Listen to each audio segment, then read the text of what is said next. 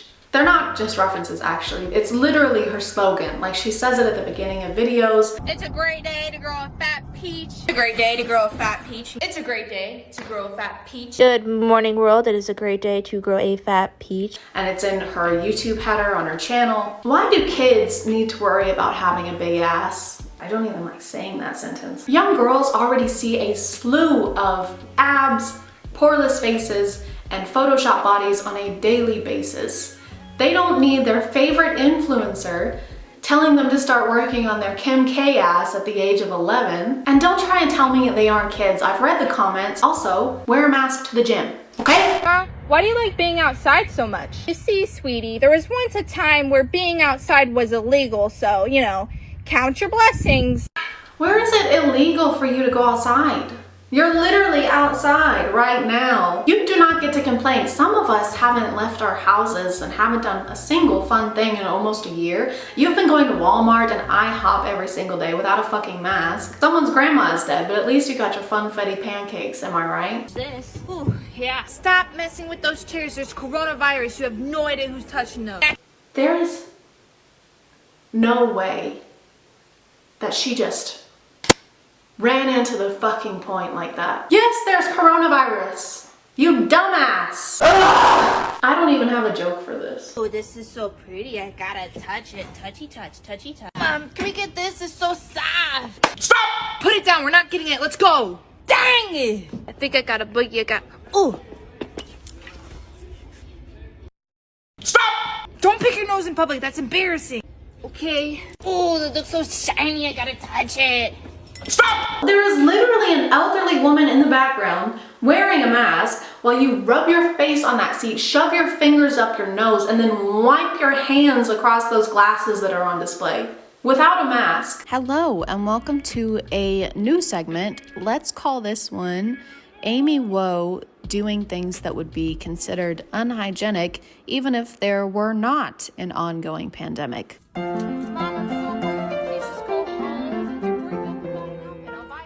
Really? Okay. We're not leaving. You should have cake. Dang it. I'm just gonna sit right here. Don't sit on the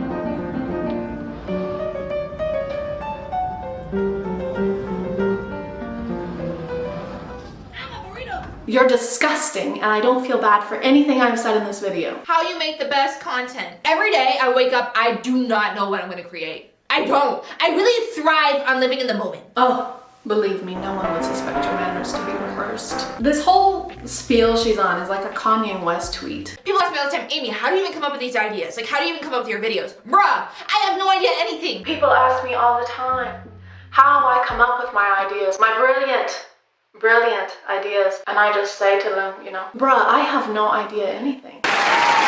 Chicken nuggets or chicken strip. I really like nuggies and I really like tendies, but here's the thing. If I do not consume at least one tendy every single day of my life, it's not a good day. Why are you talking so loud, bruh? Also, close your eyes and tell me you wouldn't think this is Lele Pons. Except even Lele wears a mask. You know you're doing something wrong when I can compare you to Lele Pons and you come out the runner-up. I was gonna try and make this video a little longer than my other ones, but I honestly can't stomach watching any more of this trash. I'm sorry if this video became less about cringe and more about, oh wow, this person is legitimately a piece of shit. But yeah, I wish this person didn't have over 11 million followers on their platform of mostly kids, so they never get called out for anything. If you are still here, thank you so much for watching. I appreciate you clicking on my video out of all the videos that are on here, and I will see you next time. Okay, bye.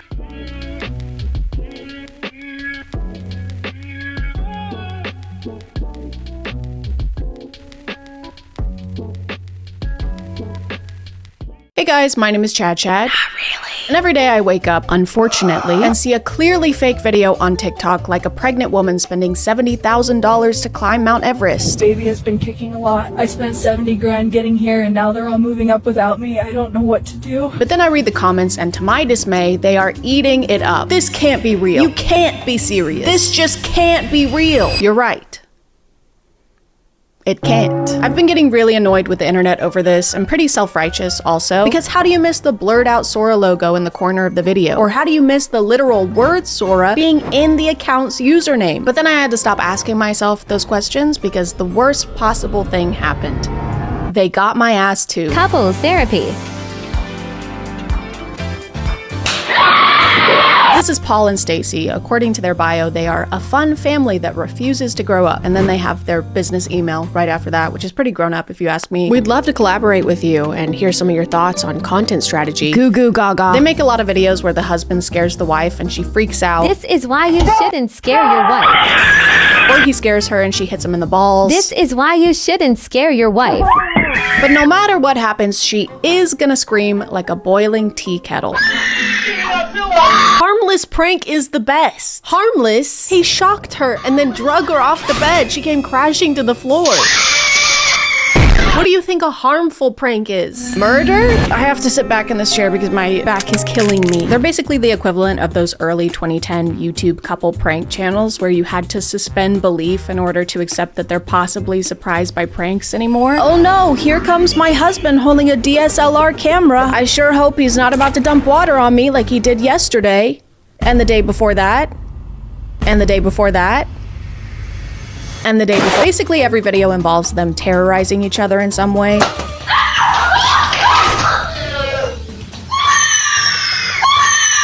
But these aren't the ones that got me, okay? The one that fooled me was this one.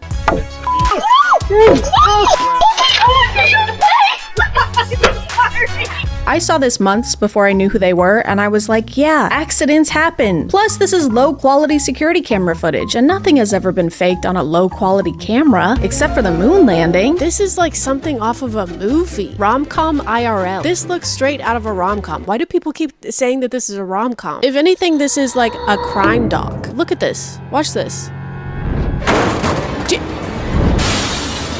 Get this man on a stretcher. Get this man to the ER. And I don't know what it is, but putting a date and timestamp in the corner of your video increases its believability on TikTok by about 75%. I think it's maybe because having security cameras inside your home is a fairly new concept we're being introduced to, so it's easier to fall for stuff like this when we're not used to people staging things this way. But Paul and Stacy aren't just staging pranks and injuries, they're also staging moments like this. Let the little go so you can hold the big.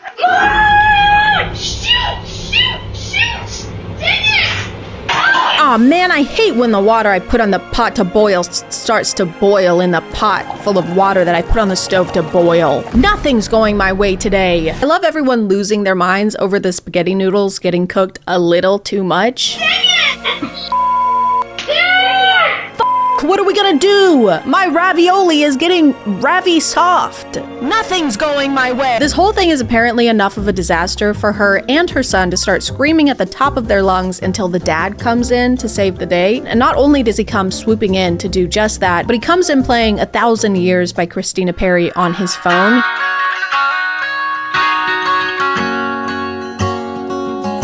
He already had that playing. He already had that preloaded.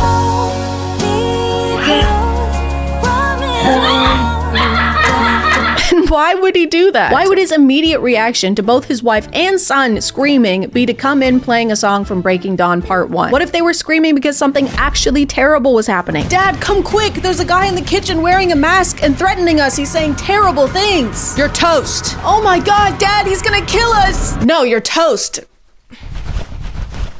It's burning.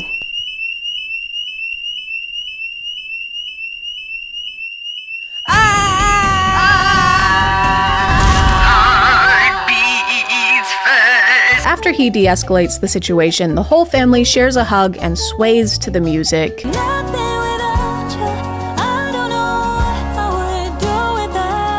And this is so weird. It's so weird and so strange, especially since their kid is involved. One of their categories of videos is to just sit in the car and smash food into each other's faces while their kid sits in the back seat and fake laughs. And songs we all pretend to know.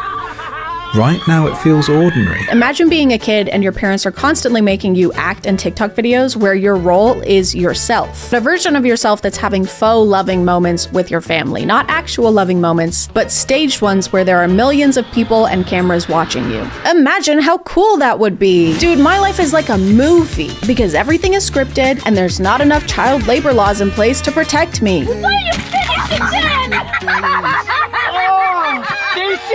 Do you think they ever take their son to get ice cream and don't smash it in each other's faces in front of him? He's in the back seat like, guys, can I please just have an ice cream cone? For what? Can I just eat it this time, guys? Please. I also kept getting videos from this account that's promoting skincare products, and her thing is to walk up to strangers and put something on their skin without their consent. No. Oh. No, this is not happening, no. No, is it? No, you need to back away from me right now. And when they react angrily or tell her to go away, she just won't. I was gonna try my product out on you. No, I'm gonna call the police. You're gonna have to get away from me. No matter how many times they tell her, no thank you, or we're not interested, she just keeps shoving it in their faces. Oh my gosh. Excuse me, please get back. I know the saying all PR is good PR, but when it comes to selling products on TikTok, I don't know how beneficial it actually is to just make people think that you're a despicable public nuisance. Banana, she has multiple videos where she does this to a teenage girl and their mom will freak out. We do videos on TikTok. I didn't mean to scare you, but I just wanted to try and see. No, I'm good. I don't want to buy your Vibe facial system. No, thank you. Are you sure? I harass people and don't respect their boundaries. Oh, I'm sorry. I didn't realize. Yeah, let me get one. Her script usually goes something like, no, it's okay. I'm testing my facial product. I'm actually testing out my facial product. I wanted to try it on her. No, thank you. No, thank you. Bye. No, it's okay. You don't understand. I'm doing something. No, it's okay. Let me do something. I'm doing something. I'm in bed now because my back hurts, and I also started my period.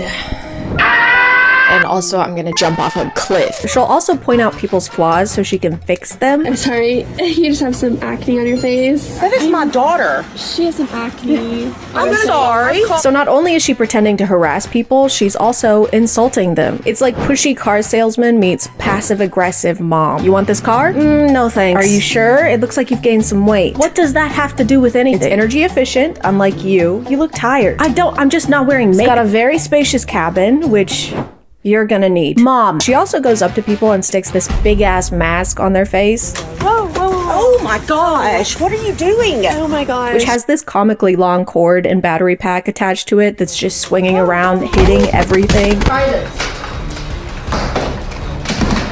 Put it on. Try it. Try it. It's for your face. It's hideous. This thing is called the Age Rewind Miracle Mask, and according to their website, it targets the appearance of fine lines. But if you don't believe it, check out their customer results. Clearly it worked for this real human woman. I love this product. I have never looked better. At least it's only $400 and sold out. And this part looks like a ball sack. Another kind of fake video I keep getting are these dumbass promos for no free promo. No free promo. There's this AI app that claims it can find your partner on dating apps using a picture of their face and their name. And the only promotion I ever see for it is through these undisclosed scripted promos that are just pure rage bait. Who are you? I'm my ex-wife. Who are you? Are you one of his Tinder dates? Can we not do this here? Like, wait, you said you weren't married. Look, yeah, no, he's married and we have 2 kids. Guys, This is a nice place. Can we go? Guys, please relax, okay? This is a nice place. That's why I'm wearing a faded Flash t-shirt and cargo shorts. They'll literally plaster the name and logo of the app all over the video, and somehow the comments are never talking about how it's an ad. This is a beautiful poster of your Tinder that you can go hang up in your new home, and you're gonna find a new place to go, and you're gonna hang this beautiful poster. Look at this beautiful poster. There's so many accounts that make these promos, but I get a lot from these two specifically. I think they're partners in real life, and they catch each other cheating every single day. What is this? It's your birthday present. See, I got you cheater cookies. I made those myself. And red flag cupcakes, since you're a walking red flag. Unwrap your present.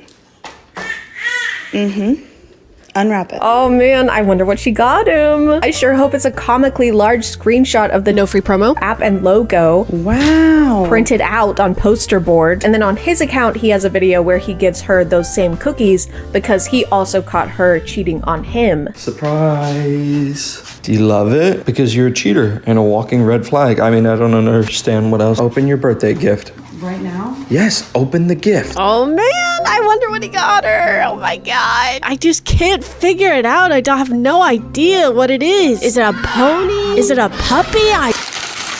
Oh my goodness, look at that. On one hand, it's frustrating to see the comments eating this up, but on the other hand, it's mostly because people are concerned for her because they've made videos where she packs up their kids and leaves the house to try and escape him, or videos where he's being a total asshole to her. Ever since that moment, Excuse me? you've smelled like shit. Oh, so that must be why you made a Tinder then. Making some bullshit up. Maybe I made a Tinder because I don't want to be with somebody who smells like manure. There are a lot of videos that I'm not including because they're very triggering, including him yelling, throwing things, berating her. Actually crazy to stage this kind of stuff. Crazy in general, just to stage this. But to do it in order to promote an app that I'm assuming you're getting paid to promote, it's crazy. It's crazy and I hate it and you suck. Just wanted to say that on my webcam angle, that is not off-putting at all.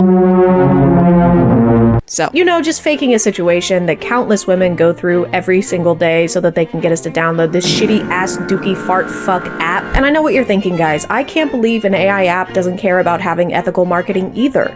I'm just as shocked as you are. I also can't believe the sky is blue. But out of all of these, I feel like this account has both the highest production quality and the highest deception rate. They make these staged college classroom videos where a student or a professor is really pissed off. I have a PhD. That's a doctor. Thank you very much. Don't forget. Yes, sir. You have a 1.4 on Rate My Professor. I'm not even in this class. No. I've been going around to the worst teachers' classrooms. This is my classroom. I'm helping you out. And you will never guess why they make these videos, ever. Not in a million years will you guess this. Ever, ever, ever. Never. Unless you guess that is to promote another fucking dookie shit ass fart fuck AI app. Then you'd be right. If you have a problem with my teaching style, you can leave. Are you kidding me? Because you can't teach and you are literally setting us up for failure. I have to turn to things like Save My GPA that will literally reteach me everything. I upload the entire textbook and then I have to use this, solely this. Because of you, I have to use this AI app that improves my learning efficiency. Here's what it looks like, by the way. Here's where you can download it and check it out. Also, here's my discount code. Use my code too while you're at it. They always stand up to the professor and hashtag own them by bringing up their Rate My Professor score. And the textbook is available at the bookstore and it's going to cost about $500. I have a question. I was just wondering, why do you have 1.4 on Rate My Professor? Well, I'll tell you what, this is a weed out class, okay? Dude, this is a weed out class? That's sick. Guys, get your weed out. No, the teacher said he's fine with it. I rarely see comments acknowledging that these are all ads, at least in the top comments anyway. But it also seems like they're not paying attention to the website plug at all. In fact, they're mostly talking about how these videos just prove that college is a scam. Dr. Democrat for sure. School's a scam. Drop out and start a business. Charlie Kirk was right. College is a scam. It's pretty funny to make an ad for a learning tool and everyone's response to be, learning is bad actually. Hey, check out this soft recyclable toilet paper. No thanks, I don't believe in all that. Recycling? No, wiping. After seeing how unchecked most of these videos go, I decided to run a few tests. I wanted to prove how easy it is to fool people online even if you're really bad at it. and barely trying. So I started faking things. Something your mom has never said to me, by the way. For my first stage video, I asked my friend Tom to pretend to be a complete stranger who's knocking on my hotel room door because he really, really has to take a shit. Like he really has to go really, really bad. Like he can barely hold it in. Oh, thank God. Hi. Hello? Do you mind if I use your restroom? I don't know. I'll be in and out, I promise. This one was pretty tough to film because Tom was so in character that I kept falling to the ground laughing. You let yourself up here? I told the guy down there I had to go. If you want me to go in the hall, I'll tell him you didn't let me. I don't. Sorry. Unfortunately, the comments didn't really buy this one, except for a couple who are just confused. They're not really fooled. They're just lost. However, I'm still gonna count this one as a win because the woman staying in the hotel room next to mine opened her door to ask if everything was okay. I'm sorry. We're recording the video. Okay. I'm not. Thank you. Sorry. So technically this one was a success without even having to post it on the internet. We already had someone convinced that there was actually a strange guy who really, really needed to shit in my hotel room. Shout out to her for checking in on us. Also, I'm very sorry you had to open your hotel room door to this. No. By the time I made my second video, I realized I wasn't gonna fool anybody unless I used the tried and true methods. So I put a date and timestamp on there to try and make it look like security camera footage. But I can't quite get my voice to do this. So instead, I just used an actual tea kettle. Oh no! No! Oh my God, I burned the water! I ruined the tea! I also don't have a son that I can use for content. A human son, anyway. Oh my God! Are these for me?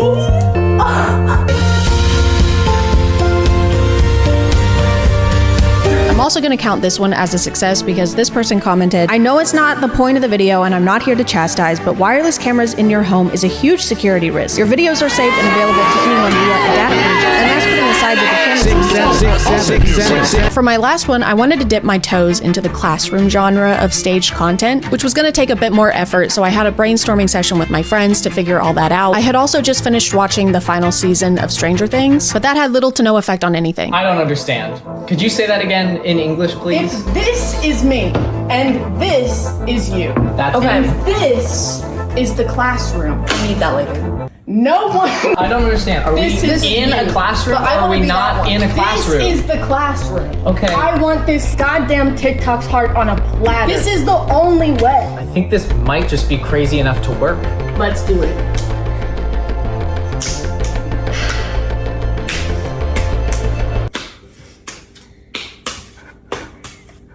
When I was editing this one, I tried to use this format that the classroom video accounts will do, where they put the most interesting part of the video at the beginning, and then the actual video starts. Can you put that away? Are you watching a video in my class? It's a ChadChad video. I have a PDH. Do you understand? You're not listening. None of us like you. And it paid off. Everyone believed this was real. Don't check the comments though. Yet another successful experiment. Being on the internet right now, especially with AI and how quickly that's evolving, it's more important than ever to not take everything you see online at face value. It's very important that we all doubt everything. Because if it's this easy to fake a video about your spouse cheating on you or a whole college classroom, imagine how easy it is to fake a video of your morning routine, or how perfectly organized your closet is, or how this serum on TikTok Shop made your skin flawless and perfect. So if something makes you feel bad or angry or inadequate on the internet, it's pretty safe to assume that it was designed to do so. Because the only thing that's 100% real is reality and my teaching qualifications. I'm gonna call it there, guys. Thank you for subscribing, and if you are still here, thank you so much for watching. I appreciate you clicking on my video out of all the videos that are on here, and I'll see you next time. Okay, bye.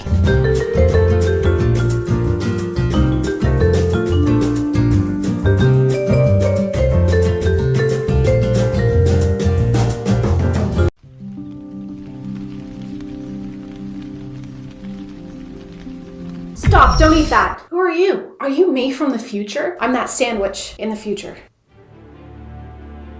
My lunch? My name is XAsh-A12. Okay, but what does that have to do with my sandwich? XAsh-A-B, I'm sorry, what was it? It was XAsh-A12. Look, if you eat that sandwich, the world is done for. Okay, XAsh-Ford, F-150. Do you have a nickname? Absolutely not. Okay, vitamin B12. I feel like you just want to steal my food. Why would I need to steal your food? My dad is Elon Musk. Okay, well, don't do this.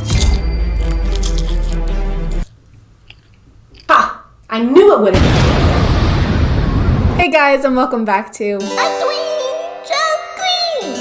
My name is ChadChad. Not really. Is it welcome back though?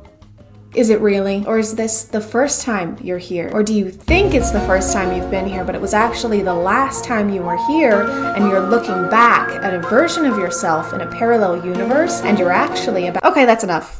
I'm sorry. We're watching time traveling TikToks today. I've recently stumbled upon a new side of TikTok that I much prefer over the endless bodyguard POVs, which I'm still getting a lot of, by the way. And there's a lot going on over there. Time traveling being just one of the many stuffs. We've got conspiracy TikToks, horror TikToks, those scary underwater videos that I hate but cannot stop watching. I think it's because I have zero knowledge of what's actually down there. So you could show me a picture of any weird looking creature and tell me it was from a deep level of the sea and I would believe you. Hey Chad, check out this new creature they found at the bottom of the ocean.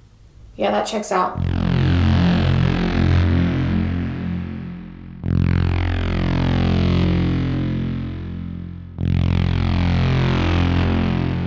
May 27th, 2021. Well, it was a Thursday, so that's pretty big. No, wait, they were right. They were right. It was National Grape Popsicle Day. Damn it. I missed it. That gives you a pretty decent idea of what these TikToks are, though. It's a faceless creator, usually, making these really bold claims, trying to convince people that they're time travelers, which kind of reminds me of that person around March of last year who made that TikTok claiming to be psychic and saying that we were gonna have a vaccine by April and everything was gonna be back to normal in a couple months. And it's so funny to me because now she's just making like TikTok dances. How do you come back from that? Like nothing ever happened. Ah yes, I can see it now. You're gonna die tomorrow. What? How? I'm seeing a boat or a car or a heart attack. 2 days later. Hey, you said I was gonna die yesterday. Oh. I spent all my savings and I gave my house to my brother and he's a dick. He's not gonna give it back.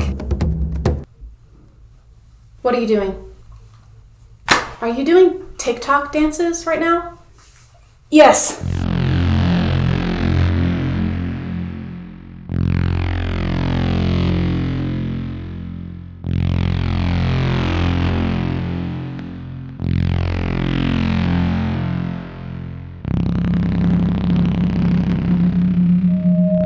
Okay, so far this is just the plot of Chosen Ones by Veronica Roth, the one who wrote Divergent. I really hope when the world ends it's not structured like a Veronica Roth novel. The world is in shambles, and I'm the only one who can fix it. I'm a normal, everyday girl who's gonna be played by a stunning, flawless actress. I'm not like everyone else. I'm weird. I'm a weirdo. I don't fit in.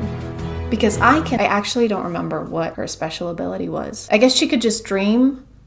Well, I'm Tris. My boyfriend's name is a numerical value, and I can dream pretty good.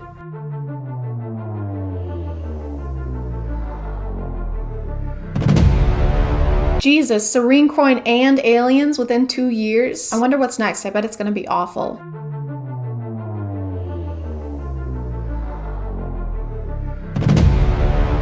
Oh my god, an earthquake. Not gonna lie, it kind of pales in comparison to full-on aliens.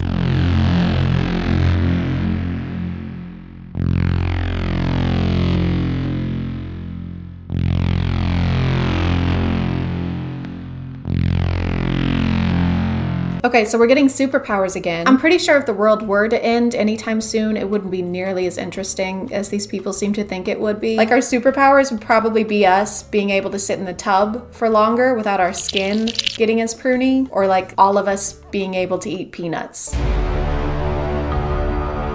hold on, a T-Rex egg? Like they found a T-Rex egg and the device, they just happened to be in the same area, or the device was inside the T-Rex egg? Because that's a very confusing way to make a groundbreaking discovery. What is that? I think it's a dinosaur egg. No way, dude, that is so cool. Oh wait, no it's not. Oh, darn it. Not just a dinosaur egg. What? This is a device that opens a portal to a parallel universe. Whoa, that's like way cooler. I know, right? The following video was sent to me via email by a time traveler from the year 2026. This is what the email said. The video I sent you shows a time traveler meeting up with an interdimensional robotic being. Pay attention to the man dressed in black.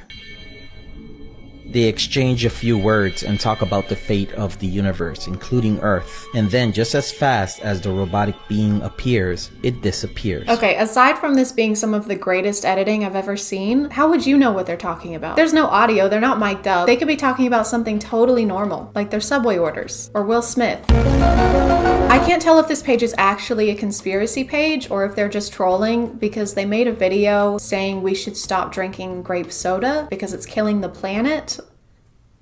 I've mentioned grapes twice more than I thought I would in a video about time travelers. The following is a video that was sent to me by a time traveler who claims to be in the year 2059. In the year 2059 is very hot because the Earth has no protection over it. The sun rays go directly down to Earth and actually affect dramatically the world's population. When I asked him why send the video footage to us, he replied to me, because in order to save humanity, you must stop everything that you are doing. Please stop drinking grape soda. We can't get any more detail on that. Just stop drinking it. As far as sodas that have the power to eradicate humankind, grape soda wouldn't have been my first guess. It would have been root beer. That shit is rancid. There's no way it isn't destroying the ozone. When humans reached the moon for the first time, they did encounter some of the Marchulians. And in fact, humans mixed with Marchulians and had babies. Those babies went back to Earth on a secret capsule. This whole account is just really bad CGI or a screen grab of a futuristic looking video game while he talks over it about something bizarre that happens in the future. Yeah, so whenever you want a burger, you can grab these packets with a picture of a burger on it, and put it in a future microwave. Wow. And then bam, what do you have? I'm gonna guess a burger. Wrong, it's Jeffrey Bezos. So I think we've learned enough about what huge events are gonna take place, but what about future technologies? Are we gonna have flying cars soon, or the internet in our brains? Or maybe ankle socks that don't end up around your toes? I brought this. Do you know what this is? Looks like a pen to me. Well, that's where you'd be wrong. This is actually a stabilizer or anti-stabilizer. So if I were to put this on your head, it would destabilize your brain and just kill you. None of that. We just get slightly more dangerous pens. Do you have any other type of technology? Let me see. Do you know what this is? No, I don't know what that is at all. Alright, so this, if you throw it, it can destroy a whole universe. I love how it seems like they didn't plan this at all and they're just improvising, because as far as things that I think would be difficult to make up on the spot, the entire future of our planet is pretty high up on the list. Do you know what this is? This contains all the DNA from other extraterrestrials during my time. Wow. It's off right now. Thank God it's off. But if I were to turn it on per se, I could go through all I think you just turned it on though. the extraterrestrials and I just slap it like this. I get their DNA, I turn it into them, and I have all their powers. That comes in handy for like if you have to fight someone. Yes. If you have to fight someone, that's the most appropriate situation you could come up with. You know how when you get into a fist fight at a bar and you just summon all the aliens in the universe? Hey, that's my seat. No, it's not. Yes, it is. What are you? Jesus Christ, dude. Okay, you can have the seat. This mini thing right here? It's from the future. Believe it or not, it's from the future. It's my time travel device. So it's $100. It's a mini time travel, and after like 10 uses, it gets wasted of all its energy. So just to recap, in the future, our time machines will look like Samsung battery packs, and inflation is going backwards. $100 for a literal time machine that you can only get 10 uses out of before it dies, like a vibrator you bought from Wish. We have this special energy, and it involves dark matter. It's $100. You have to squeeze it, then you have to turn it on, obviously, and then you can go back anywhere, back in time, any place you want, and you go there. They're so good at making detailed backstories for random items on their desk. It's a talent, honestly. So this looks like a plastic skull, right? Yeah, it does. Well, that's where you're wrong. Oh. This is actually the key to our entire universe. Oh, wow. Because in the future, our entire universe... Hello, and welcome back to A Twinge of Cringe. Look what I have.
Hey guys, and welcome back to My name is ChadChad. Not really. And today I'm here all alone. It's just me, just by myself. There's no one else here. Except for Danny. Say hi, Danny. Hi, Danny. I was really worried that you were gonna just start recording a video by yourself. And I was just gonna sit here and like watch you. So like I said, I don't know if the first video of mine that you saw was the Alpha podcast, but you posted a video pretty soon after that for the War Room people where they like fight in wars and summon fire. That is correct, yes. So I figured you would probably need a refresher. I found this account for you. They just post inspirational quotes and like rules for alphas like ourselves. Did you say like ourselves? Like ourselves, yes. Thank you. It's gonna sound silly, it might be hard to believe, but nobody's ever called me an alpha male before. I'm more of the alpha than you. Okay. Here's where my alpha is, and then here's where your alpha level is. That's why we need to watch these. You might get on the same level as me. I doubt it. Can a woman help you become a millionaire? Yes, only if you are a billionaire. I like that this was tweeted on Twitter for iPad. He was just like on his stomach with his feet swinging behind him. Can a woman make you money? The answer is no. Money and girlfriend do not go together. Either you make money or make a girlfriend. Either you make money or you go outside with a shovel, you dig up some dirt and just kind of sculpt it into a female. Just like all night, just bent over the bench with the air dry clay and like the Play-Doh toys where you squeeze it through the top. Just like the hair comes through the holes. Ah, she's beautiful. Listen close, baby girl. I may look like a gentleman, but you don't want to see the beast that lives inside me. I like to think that they have shoot days for these, like dedicated shoot days, and they bring multiple outfit changes, situate their glasses. Listen close, baby girl. I may look like a gentleman, but you don't want to see the beast that lives inside me. A well-dressed man is always better than a shirtless man. And then there's a man becoming shirtless in the background. And that's why I don't take off my shirt during sex. I don't take off my clothes when I shower. Wear my my jorts, and my jandals. And my gen glasses. Why is he standing like that? His posture is like... This is filmed on the iPad. It's gotta like... That's right. The iPad is like falling, so he's like falling with it. So this is the guy that you don't be like this guy. This is the bad alpha. Bad alpha. No iPad for a week. Back in your cave. I failed to maintain a relationship because I don't know the art of lying. Lying. Lying. I think you should have just tweeted the first line of this tweet. I failed to maintain a relationship. Hey guys, just failed to maintain another relationship. Hey, what's up? My standards, bye. I was hoping that he was gonna speed up at the end because that would make more sense. My standards, bye. What? How did you get so fast? You must have bought a lot of crypto. You can flirt with my women. If she flirt back, she is now yours. Just letting you know, you can take my girlfriend away from me in the blink of an eye. If she even speaks a single word to you, take her. That is how ownership works, because you know, women are, you can own them. Mm-hmm. She spent my entire jean outfit budget on other things. She spent all my Johnny on McDonald's. Girl, you are like a coin. Aw, valuable? Nope. Two-Face. The only time you're allowed to speak to your girlfriend is if you're gonna use some weird like pun joke to demean her. I'm gonna need you to film B-roll for all of these. Yeah, do you want me to do this one right now? Do you have a briefcase? Girl, you are like a coin. Aw, valuable? Nope. Two-Face. Oh, you wanna divorce me? Okay. Your house will stop being paid of. Your car will get repoed and your credit cards will start getting declined. And so your only option at this point is to develop Stockholm Syndrome. Oh, you want to divorce me? That's not an option, babe. Because you're gonna die. He like needs to make a mold of you before you're legally allowed to leave so he can recreate you. Yeah, wait, at least give me time to make another girlfriend. Let me scan you with my iPad. Oh, so you want the nice guy now because he became successful? Sorry, honey, but you rejected him a long time ago. Are we meant to believe that the person tweeting this considers himself a nice guy? We are, yeah. I don't think that it's very alpha to refer to yourself as a nice guy. So I think that this might be an imposter. We should be wary. Who stole the alpha male's iPad? Emergency meeting. Who the fuck stole my iPad? Give it back. Going to a for love is like going to a library for workout. Why does he speed off in the background? Like, watch how he speeds off. I gotta go. I gotta take a shit. And I'm leaving. What are all these videos of guys just like looking into the camera and like buttoning one button of a tuxedo jacket? Nothing says like I don't care about other people's validation quite like posting videos like this on social media. Do you guys like this outfit? Do you like this shirt? My Joe tie? My Jotch. Jotch? Watch. Gene watch. I was thinking Gene crotch. My genus. My genitalia. My genitalia. Oh, this dude's got a gene dick. Am I in a relationship? Nope. I'm single as a dollar and not looking for change. Whoa. Oh my God. Okay, do that one. Yeah, I can do that. Yeah, do that one. Make sure you get the push-up where all of their limbs stop touching the ground at the same time. I'll do that. So go ahead and read what you were reading. Am I in a relationship? Nope. I'm single as a dollar and not looking for change. I put my whole juicy in that one. I think I'm actually a little bit more alpha than when we started. That leveled you up at least 3 alpha levels. So go ahead and pat yourself on the jack. We should love, not fall in love. Because everything that falls get broken. Kind of like how you broke all of your ribs. What do you mean? I'm fine. The second half of this video is just me calling you an ambulance. Yeah. I'm just gonna put you edited into an ambulance in the thumbnail. Take like a screen grab of me like in midair doing that. In midair.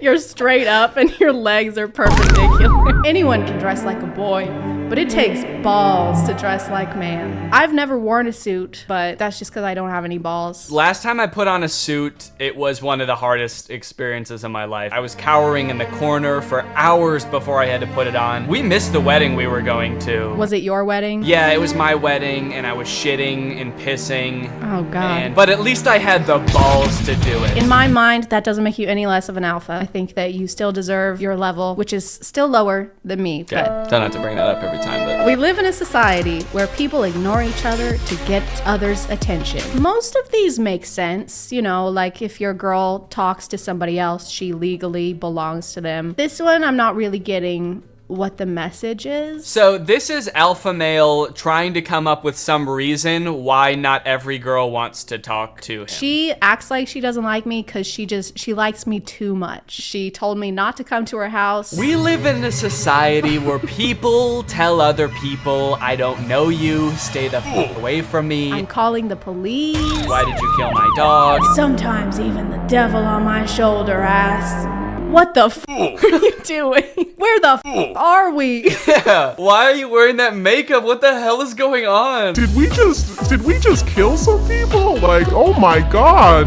Women always says, the divorce was not my fault. Are you specifically talking about the women that have divorced you? Because in that case, I think I'd agree with them. He's been divorced 18 times. Yeah. They always say, all these women, they're like, oh, it wasn't my fault. And all I did was work 24/7 and I never talked to them. How could it be my fault? I've never spoken to her. The most dangerous creation of any society is the man who has nothing to lose. I don't know, this is starting to sound less fun to me, being an alpha. I don't know if I want to reach peak. Yeah, I'm starting to feel honestly threatened. There was like the one about like, you do not want to know the beast inside me and be careful when I get quiet. And now he's like, hey, just, you know, I'm the most dangerous person in existence. What wisdom would we instill to the public as far as reaching our level of alpha? All right, picture this. All right, we fade in on a black and white video of a man in a tuxedo. He looks absolutely jacked. He's spinning around. Over the video is text that says, I pooped. I farted. I'm so scared. I'm gonna kill somebody. If you're here, you definitely know who Danny is. If you want to go ahead and send me money, that would be cool too. I'll put Danny's Cash App somewhere on the screen. So send Danny money for the ambulance so that he can fix his arms. And in the meantime, thank you so much for watching. I appreciate you clicking on my video out of all the videos that are on here. And I'll see you next time. Bye.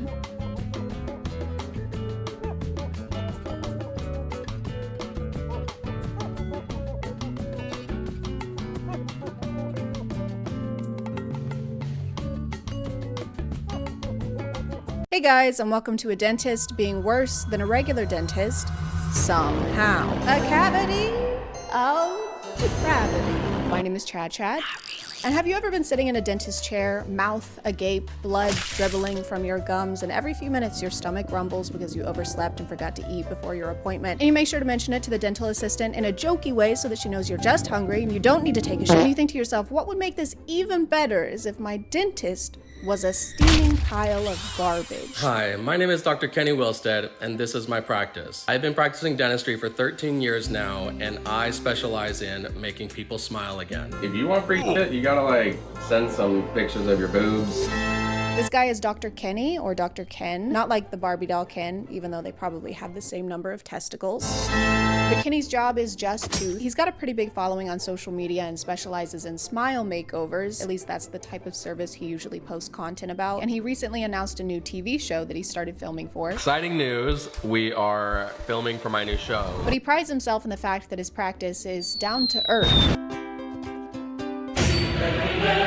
and politically incorrect. One word to describe my office: real.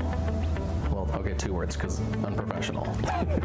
And most importantly, jokes are allowed over there, okay? Unlike everywhere else where joking gets you locked up on the spot. Hey dude, look, get it? I'm under arrest. Yes, you are.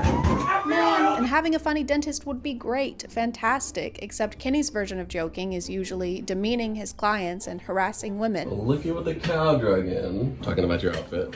Oh yeah. I don't know what this is, but it's a first. Kenny seems to confuse being cool and unprofessional with not having basic respect for his clients, so he constantly crosses boundaries he shouldn't by making jokes at his client's expense. Damn. Those are right out of a Halloween catalog. You kiss your boyfriend with those in? That was a man for life. You have salad? It doesn't, you don't look like it. I just saying you're just a You edit that out. Which isn't funny anyway, but even less so coming from someone holding a drill in your mouth. A dental office is not the place to test the bounds of comedy. This isn't your chance to perform. So, you doing anything fun over the summer?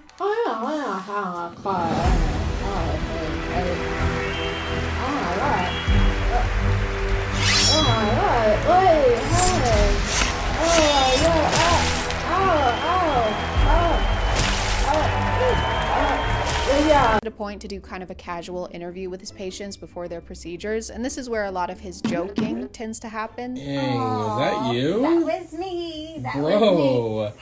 that's embarrassing. We need to be nice, okay? No. He constantly insults people's appearance by implying that they were unattractive before he fixed their teeth, or sometimes just outright calls them ugly. Yeah, my work is nice. I make really ugly girls pretty. He'll call people names. What's up, slut? Come on, hurry up. I want to see how you handle this bitch. He goes way too far with some of his jokes. All right, take your shit off. Not your clothes, just your mask. He even crosses physical boundaries. You get the idea. I just want to make sure everyone knows that this guy isn't cringy. He is predator. He makes completely inappropriate sexual comments to them as well, which isn't unprofessional, it's crazy. Damn, you've had worse things in your mouth. Now I'm crying mess. Yeah, now that you're all flustered, like we just f***ed or something. No, we're gonna f*** her for sure. I don't even like fat chicks, but right now... Let's not pretend you're getting anyone with that riz. The only thing you can pull is teeth. Kenny's office announced a contest a while back where people could submit applications for a chance to win a free smile makeover. To apply, they'd ask people for details about their teeth and why they hadn't been able to get them fixed, which usually involves unfortunate circumstances. And if you thought Kenny was going to navigate that with any amount of tact, don't. He's a dentist. He uses too much Sensodyne to have that kind of sensitivity. I've been miserable, depressed. What kind of boyfriends do you get? Boyfriends? Do you have a boyfriend? No. Why do you think you don't have a boyfriend? Kenny's ability to make any normal interaction uncomfortable or inappropriate is almost impressive sometimes. Even the announcement for his new TV show gets kind of weird. We have open auditioning happening right now. The first couple frames are of him sticking his tongue out.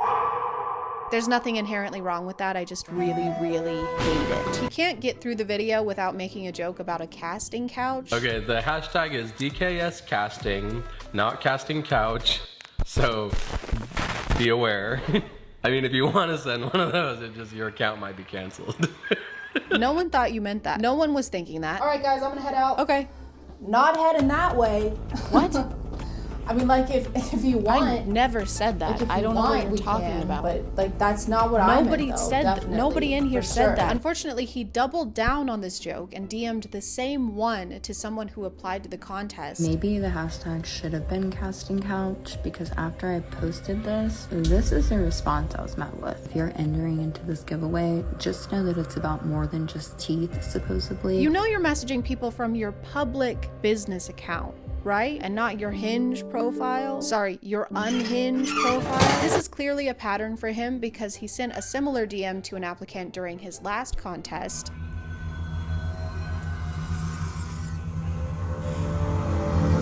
Saying something like this to someone who just asked you for help is so evil. She started a GoFundMe because she didn't win the contest and clearly she's not gonna go get it done here. So I'll put that up here somewhere, and in the description, I'll definitely be donating because this was awful. Not only are jokes like these allowed at Kenny's office, apparently so are crimes. He was actually arrested in 2014 for overprescribing medications and for committing fraud. Guess you could say he lies through his teeth.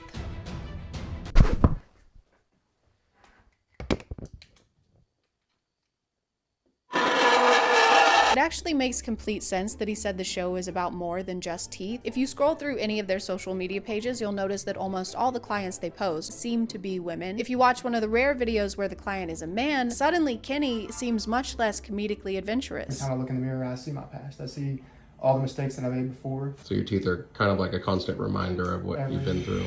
In fact, he doesn't make a single joke directed at his appearance in this one. I thought jokes were allowed here. I thought we were being silly goofy in here. It's almost like it's not about making jokes and it's really about saying creepy, suggestive shit to women.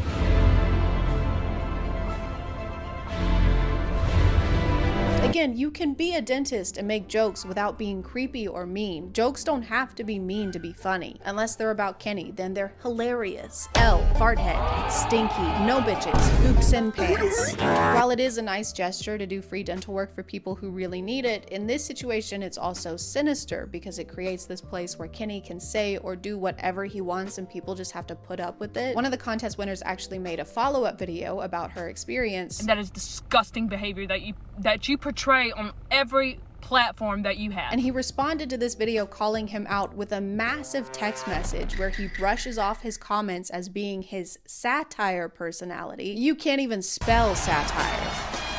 Literally, that's wrong. That's incorrect. You spelled that wrong. He's not speaking out on it. He's trying to point fingers, play the blame game, and gaslight me into thinking I did something wrong when I did nothing wrong. He calls their interaction true vibing at its best. You were making fun of her. Look at what the cow drug in. The vibe was bullying. He ends the message by saying that he forgives her for trying to destroy his integrity, but unlike every other aspect of himself, he needs no help there. He also makes sure to tell her that she's not perfect either and has plenty that she'll have to answer for. He should be working at Waffle House with how good he is at flipping things. Hey, when you laughed at my physical appearance and made inappropriate comments, that made me feel better. I'm literally a baby. It's just not okay to do those things. You are being mean to a precious baby boy right now. You just can't say stuff. The way you're saying this stuff is so mean. I've never done anything wrong, so you're actually mean. He also encourages people to share their stories during his interviews and records their emotional moments for his social media. But then he complains about people coming to him with sob stories. I'm not a very sentimental person myself. If, you know, you're a single mom of 3 kids and you have 3 different baby daddies and your teeth are shit, probably not gonna select you for the show. This is a person who needs dental care and messaged him asking for advice or probably hoping he could help somehow. And instead of doing that or having any empathy, he posted it to his account with hundreds of thousands of followers with their profile picture in it. And then he says in the caption, "Wake up and stop being a victim." He created like this public image of himself that talks about how much he wants to help people in situations like this and transform their smile and their life. And then when people believe that image and send him stuff like this, he's upset, I guess. My name is ChadChad and I'm known for eating boogers. What, can you eat my boogers? How dare you insinuate I like to eat boogers? I didn't say, you said that. I hate eating boogers, and that's the tooth. I think most of us can agree he shouldn't be a dentist, he shouldn't have a license, and he definitely shouldn't have a show. It's already sad enough that so many people can't get the dental care they need, and this makes it even sadder. Why do people have to participate in reality TV to get help with a medical issue? My name is Carrie, I'm self-employed, and my arm has been broken for approximately 2 years. It's just kind of dangling under there. Carrie is great. She's really great, but she will not shut the fuck up about her arm. Sometimes I can sleep if I lay on my back and I like hover it over the edge of the bed so it doesn't touch anything. If it touches anything, I throw up. I used to like her more. I found her humorous. It was on the kitchen counter one day. Does anyone have any ibuprofen? That's just for winners. Like, we get it. Your arm is broken. No one wants to hear your sob story. I just really want to win that ambulance ride to the hospital. It's a lifelong dream, and it's so close I can taste it. Oh no, that's just stomach bile. Carrie, congratulations. You won. Ambulance is on the way, and we also want to give you this plaque. Oop, careful. Brace yourself. Carrie, are you okay? I'm gonna call it there, guys. Thank you for subscribing, and if you are still here, thank you so much for watching. I appreciate you clicking on my video out of all the videos that are on here, and I'll see you next time. Okay, bye.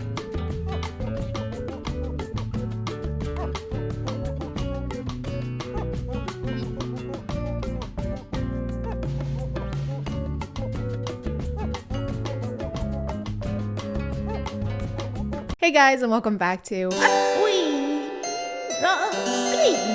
My name is ChadChad. And there is a new show on A&E, the same network that brought us such bangers as Dog the Bounty Hunter, Storage Wars, and Billy the Exterminator. I've got to take every shortcut I can.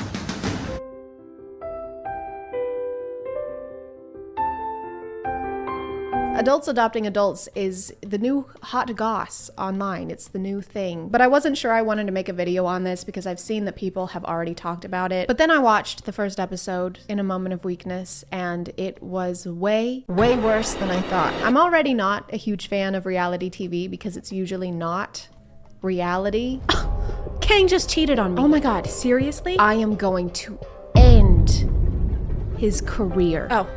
In living as a successful businessman. Okay, yeah, okay. If his business was breathing. No. There's actually a lot of reasons for adult adoption, like foster kids wanting to be adopted by their foster parents, or stepkids who have become adults who want to be adopted by their step-parents. So adult adoption isn't inherently strange. But this is reality TV, guys. They can't make a show about healthy relationships. Ugh, get that shit out of here. So the show starts out introducing us to the different couples who are looking to adopt an adult, and immediately one couple sticks out to us happening, and her even saying that Danny gets what he wants no matter what she says makes me feel like I have front row seats to an emotionally abusive relationship. And I did not buy tickets. I just went on the internet and I was like, I would like some lighthearted cringe, please. For one, thank you. And then the ticket person kicked me in the head and said, actually, f you. You're gonna feel really sad now. No. And also you're gonna really hate Danny. Who the fuck is Danny? That ticket will be $8,000.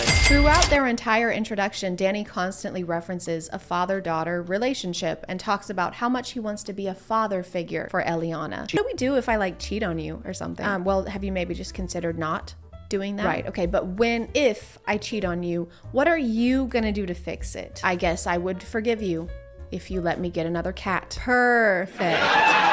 Christy, you don't deserve this. I will adopt you, okay? You can come live with me. You can divorce Danny. You can have as many cats as you want, and I'll even let you keep your deodorant in the fridge. I don't know why you would want to put your deodorant in the fridge. Maybe Danny wants his pits to be so chilly that Kevin Malone would drop them on the floor. I am very concerned that I may steal the Declaration of Independence. I mean, this is a sensitive topic. So far, I have not thought of stealing the Declaration of Independence. I mean, I have. I did steal it. I did steal the Declaration of Independence. What was the question? What's your favorite type of ice cream? Oh, Yeah, so like soft serve, froyo. Fellatio. Yeah, I'm calling the police. With nut. Yeah, lots and lots of nut. Eliana runs into some issues at the airport, and Danny is freaking out and trying to get over there as quickly as he can. Baby, we need to move. We gotta go. We need to leave right now. As if Eliana is going to change her mind about living with them in the time it takes Christy to refill her water bottle. This is the contact picture you chose for your potential daughter? You don't put your kid's contact picture with them bare-shouldered and moist. Parents choose a picture that your mom posted on Facebook 5 years ago, and her friends called you pretty even though you had corn stuck in your braces. They start to wonder if she was catfishing them for the money that they've apparently been sending her, but she does eventually show up. Keeps making references to how he looks forward to their relationship developing, but always includes physical things. I gotta get another hug. Oh my God, I had to wait for my hug. She's cute as the day is long. Any idea about this dude's infidelity or the young woman that he already tried to adopt, who he fell in love with, they just didn't mention it to her before she came all this way. That's what you're supposed to do in new relationships like this. Support each other, quality time, and keep things from them until it's too late to back out. Anna just got here yesterday, so it does seem a bit early to be like, oh, by the way, we did this before and it almost ruined our marriage, so please don't do that. Welcome to your new home. I think it's fascinating that when talking about adopting Eliana, he says things like, she needs me. Eliana needs me. Or she wants to be with me. Or she entrusted me with her life. Eliana has entrusted me with her life. But when we're talking about the shitty things he's done, all of the sudden it's our marital issues, and we have had issues in the past. Our marital problems. So he is able to act like they're a partnership, but only when he's trying to make it sound like they both fell in love with a 19-year-old.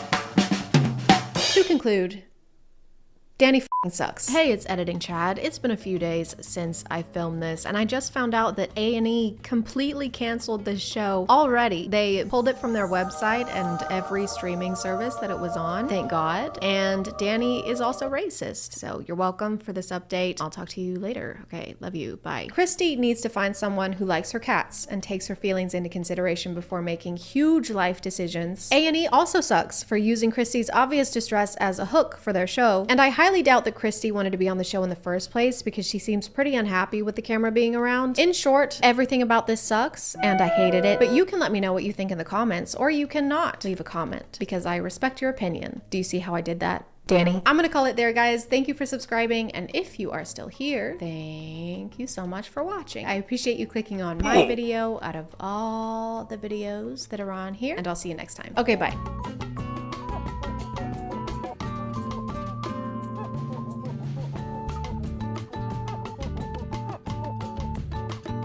Hello. Today I will be learning how to box from a very special guest, Jake Paul. Jake, why don't you say hi? Hey, Chad, it's an honor to be here. Well, Jake, it's an honor to have you here. Why don't you tell us a little bit about what we're going to be doing today? Sure. Well, first, I'll be showing you a little strategy I found to be very successful in winning fights. If done correctly, it has a 100% success rate. That's incredible, Jake. That's an amazing achievement so early on. It is. In your career. Congratulations. Thank you. Yeah, thank you. It really is. Okay, well, I guess I'm ready whenever you are.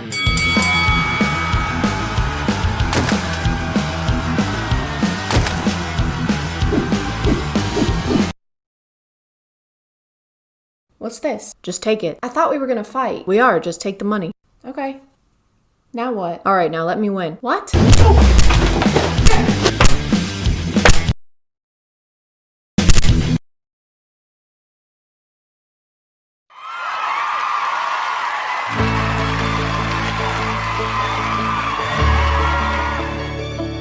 Hey guys, and welcome back to A Twinge of Cringe. My name is ChadChad. Not really. And today we're going to be taking a look into the appalling world of Jake and Logan. I'm sorry, I promise I have better jokes in this video. I'm filming this after getting my second dose of the vaccine bay, so please keep that in mind when you're passing judgment on my puns. Also, go get vaccinated. It's easy, it's quick, and why would you pass up on the once-in-a-lifetime opportunity of actually getting something for free in America?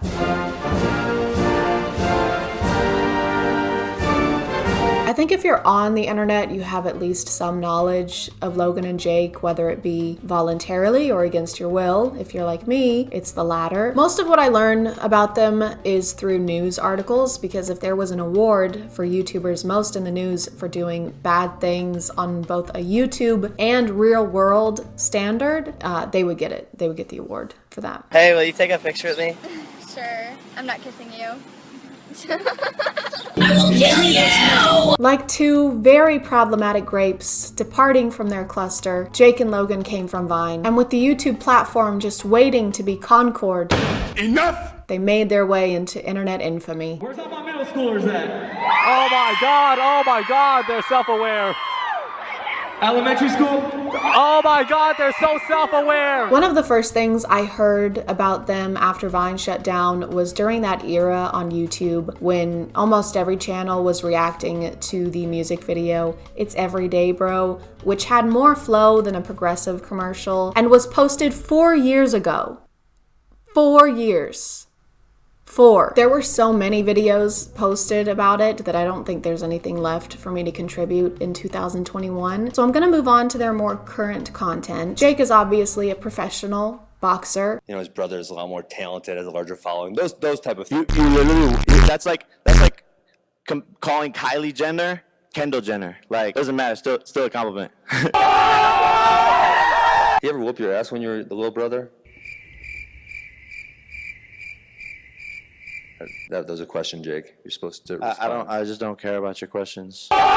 50 people want him to win, 50 people want him to lose, and I was shocked because it's got to be like 90-10. Pretty amazing how many people don't like you. I actually kind of find it pretty impressive, your ability to be disliked.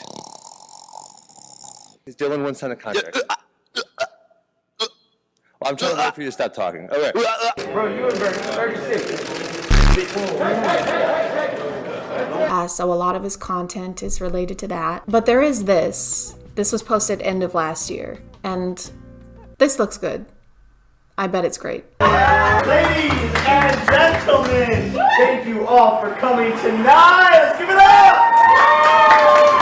Welcome to the first annual training camp talent show!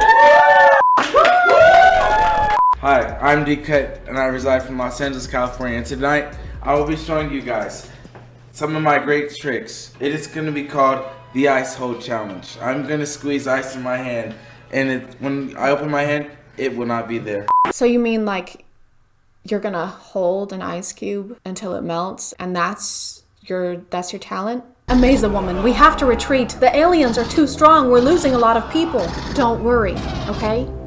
We still have Melt-A-Cube. Hey, I'm Melt-A-Cube. What the hell is he gonna do? Well, I think it's pretty self-explanatory, Llama Girl. He's gonna melt a cube, watch. Yeah, so I just... Oh no, they have Melt-A-Cube, guys, we gotta go. Oh my god, it's working, they're running away. Thank you guys very much, thank you guys so much. Sit down. The haters will be there. It's on. What are these cuts? Like, I guess they add to the video if you're trying to make it more comical. I would like to place emphasis on the word trying, but after a while they just get obnoxious. I feel like I can't really show the rest of this video just because of the pure amount of ass in it. He takes pictures with an ass to promote his new music video, and then he eats eggs off of an ass. But I can pretty much sum it up for you. Hey guys, today we're gonna be filming a music video. I'm gonna be taking pictures with an ass in my face, and then I'm gonna be doing fight stuff. Be sure to buy my merch, by the way. We have phone cases, sweatshirts, t-shirts. Please, for the love of God, buy my merch. All my videos get demonetized, and I don't know why. Logan's recent content seems to be much more bearable. He has that new podcast, and he's also doing the fighting thing. I'll answer the Muhammad Ali question. George Foreman. If you tell me what 7 times 8 is. Why are we still here? You can't do math. I've made a severe and continuous lack of my judgment.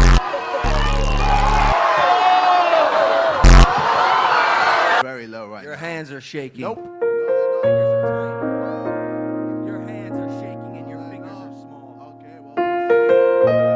That probably has something to do with him getting a new PR team and or manager after a little something that happened in 2018 that rhymes with ilming a lead dotty. I've made a severe and continuous lapse in my judgment. In more recent controversies, Jake and his squad were seen looting a mall in the midst of last year's protests, where Jake is on video saying, "Hey yo, give me a free cologne." He was charged with criminal trespass, but it got dropped, which in the world of a wealthy white man with a huge social media following probably just means that. But let's talk about the incident that just happened and actually inspired this video.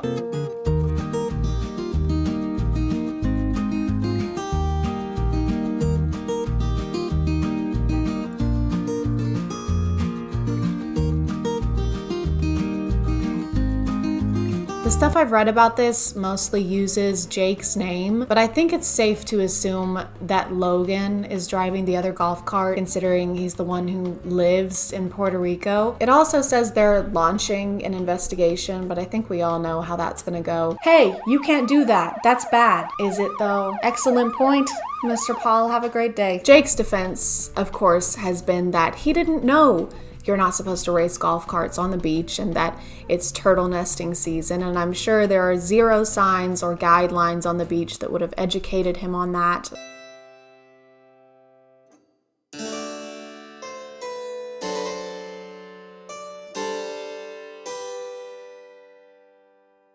Order in the court. I said order in the court. Jared, on the charge of homicide, how do you plead? I'm not guilty, Your Honor. Jared, there's a video of you committing homicide against Mr. Douglas. Well, yes, but Your Honor, you see, I didn't know that you're not supposed to commit homicide. Be that as it may, Jared, there was a sign next to Mr. Douglas clearly stating not to kill him.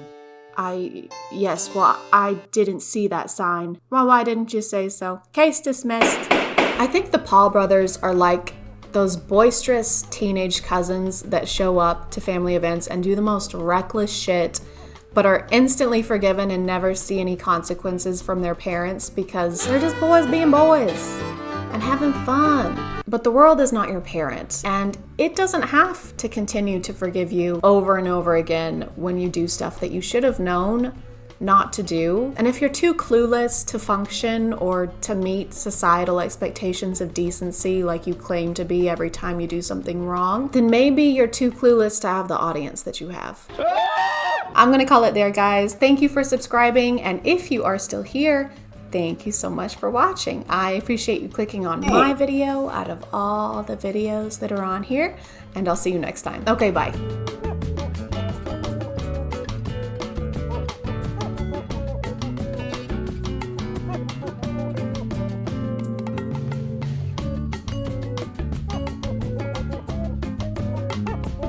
Hey guys, and welcome back to My name is ChadChad.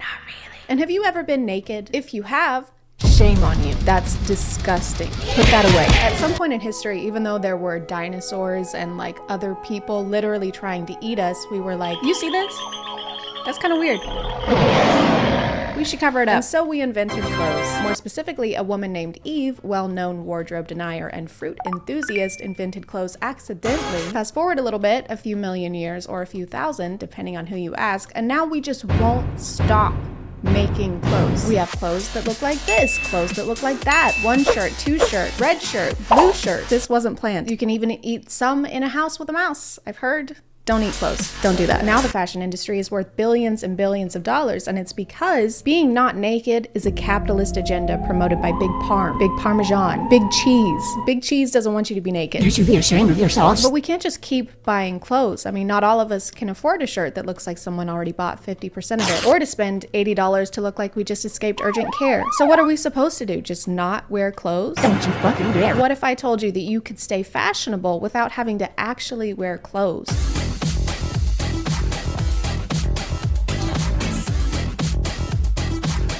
We already have virtual work and virtual school, and everyone loves everything about those. There's no issues with them at all, so why not throw clothes into the mix? There's this company called DressX that's been doing some pretty interesting advertising on TikTok. My name is Chicka Slim Shady.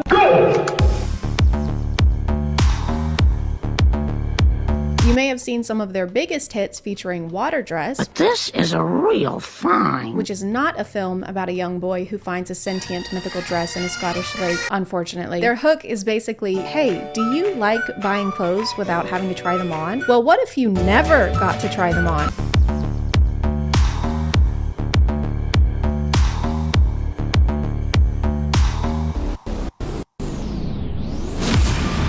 So you can't wear these. It's not like that Amazon feature where you can see what a couch will look like in your room, give them your money, and then you get to own a couch. You just try on the virtual clothing, see if you like the virtual clothing, and then give them your money, and you're done, and you still don't have the clothes or money. It's kind of like getting an outfit in a video game, except we're not in a video game, and you don't actually get the outfit. It just floats in the general vicinity of your character. Thank you, young traveler. You found my long-lost wheel of cheese. Of course, no problem. It was in a strip club, actually. No, I wasn't. Please accept this suit of armor as a token of my appreciation. Where is it? Right here. There's nothing in your hand. That's an empty hand. Sure there is. Just look closer.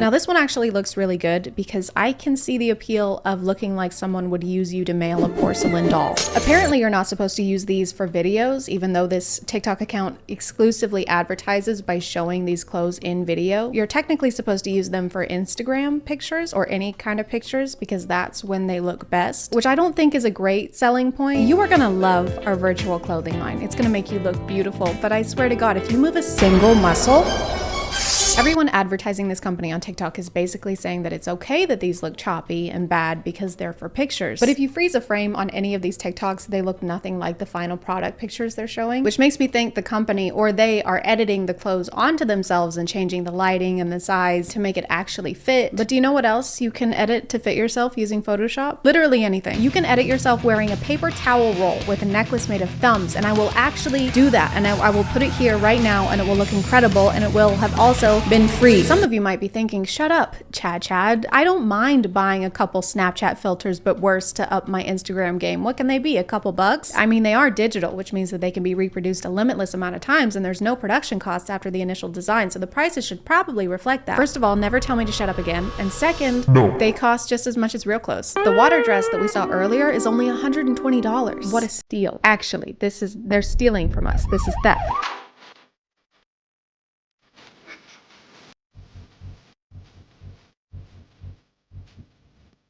Hey, would you still like to purchase this $7 million BMW with a custom paint job? You know what? I'll take that one. Well, that is an empty lot. And it's $7.5 million. Does this one also have a custom paint job? No, it has zero kind of paint job. It has no paint. I'll take 3.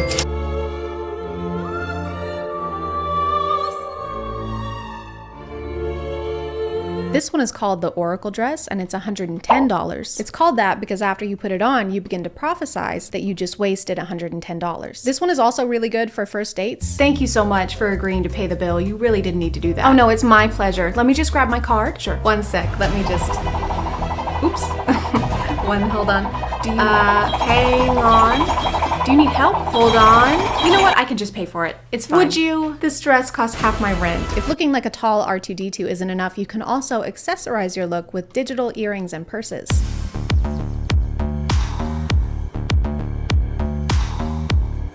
They like to advertise their clothes and accessories like they solve problems that we don't even have.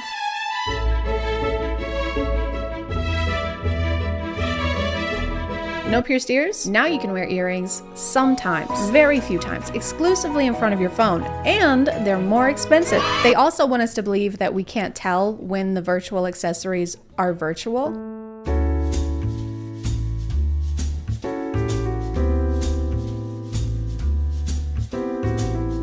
I don't know, guys. This is hard. This is like Where's Waldo? If Waldo was 5 times bigger than everyone else and kept glitching off of the page. If feels kind of insulting that they think we can't tell when these are virtual. I can't tell if they're gaslighting us or if they just think we're stupid. Guess which one of these are real? That one. Nope. Okay, then that one. Wrong. Neither of them are real. And that's counterfeit. That's counterfeit. No, it's not. It's not counterfeit. R2-D2, guys, cuff her. They've also single-handedly saved the environment because by selling virtual clothing, they aren't feeding into fast fashion or getting thrown out into landfills.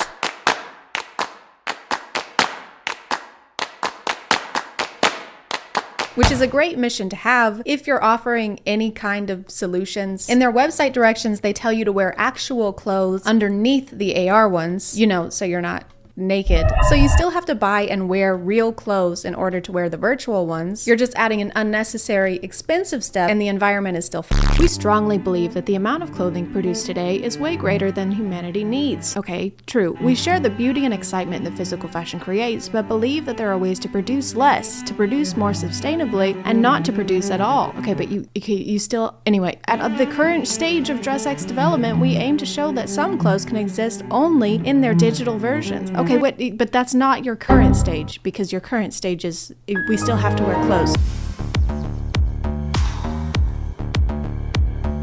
Digital clothing emits 97% less CO2 than physical clothing. But you know what does the exact opposite of that is NFTs, because they also sell those. You know, the things that are notoriously good for the environment. That's what NFTs stands for, actually, is notoriously good for the environment. They conveniently don't mention that part of their business model on TikTok, and I found out about it through their Instagram, where their advertising continues to be weird.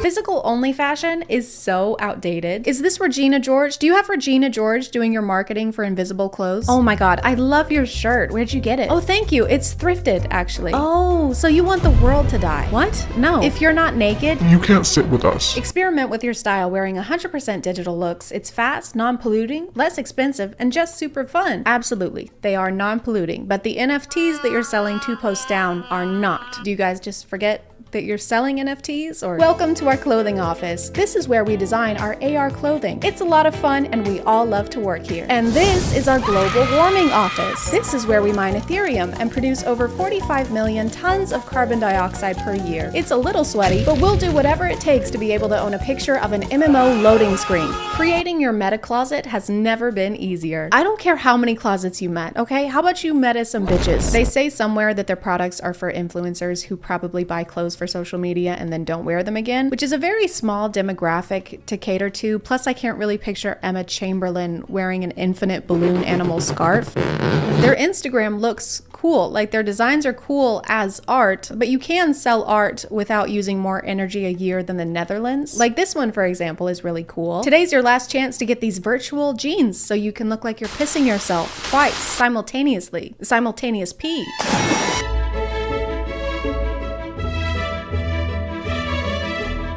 This fashion style is very Hunger Games capital-esque. This one is like if Effie Trinket fell headfirst into a coral reef. If you're watching this in 2050, I'm so sorry. Coral reefs were underwater ecosystems that were pretty important to marine life before companies destroyed them to mine Ethereum, which is not the mineral from Pandora, but it's a real, not real thing that doesn't exist that we use to pay for other things that also don't exist. Hope that clears things up. So like I said, some of these designs are pretty cool, I guess, but I think I could do better.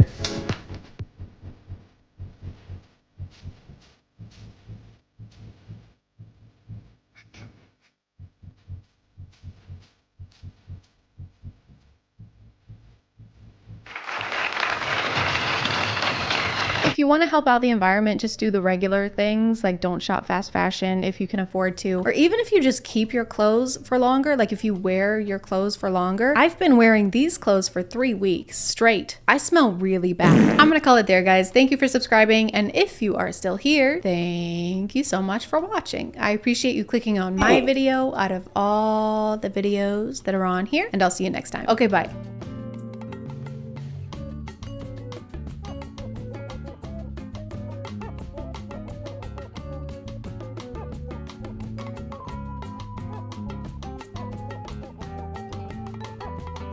I don't want to talk about this. I know how dead my hair looks. This is my real hair, and I decided to bleach it over the weekend, and I'm surrounded by yes people who never try and talk me down, and now it's dead. Hey guys, and welcome back to A Twinge of Green. My name is ChadChad. Not really. You may notice there's more of a distance between us than usual. That's because this is the new camera, the one with 4K, and for my mental well-being, I need to be as far away from you as possible. I usually do my videos on one or more content creators that are pretty well known and are doing something particularly noteworthy. But today we're gonna be looking at more of a TikTok category. I don't have children, I have younger siblings, and my older sister has 8 kids with 1 on the way, so she's had more than enough for both of us. I do not need to procreate. But needless to say, I have babysat plenty of times and been around parents long enough to understand what kind of content is usually deemed appropriate for them to watch. Now, you do have to be 13 to make a TikTok account, but as someone who just turned 98 as of my last Facebook birthday, I think we both know that that doesn't really matter. I liked how we did last week's video where I took y'all along with me as I went through people's videos, as opposed to doing all my research and then writing my notes. So we're gonna do that again this week and hop into the rabbit hole together. I don't even know it. Ain't know it. You know it. Know it. To the stage. To the stage. Throw it. Throw it. Throw it. Throw it. Throwing that ass for days. We're going up, down. I ain't got no problem spending all my money. I don't know the words. This is the first video I pulled up to watch on their account.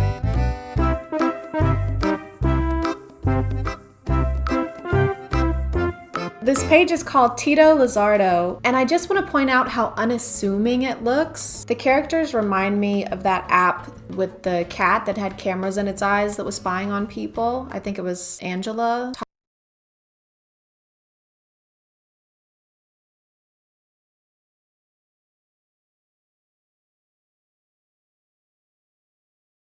Cute, colorful, animated characters, and their original song is linked in their bio, which is on YouTube Kids. And the chapters, or whatever you call these new series things on TikTok, are titled stuff like having fun and friendship, which ironically is exactly what people say to me when I ask if we're a thing or not. All that to say, at first glance, this account is obviously for kids. So then what the f is this? Throw it, throw it, throw it, throwing that ass. I can't even tell what this character is. Like, this one is obviously a cat, and this one looks like a dinosaur with veneers and an inflated latex glove for hair.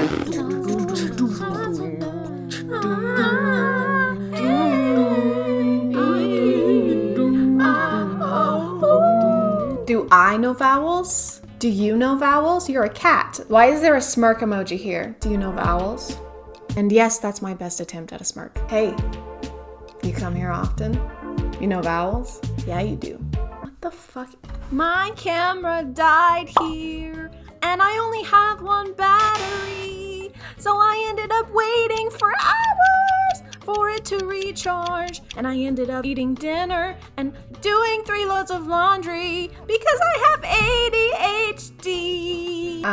It's hours later. Okay, so I went to their YouTube channel, and the music they released is in Spanish, so that might explain why they use the music that they use. But it doesn't really explain the animated ass groping between the 2 characters. You get the idea though. Their whole page is just them doing TikTok dances to popular sounds and using hashtags to make sure they reach their target audience. If you've seen one, you've seen them all, except you haven't seen them all.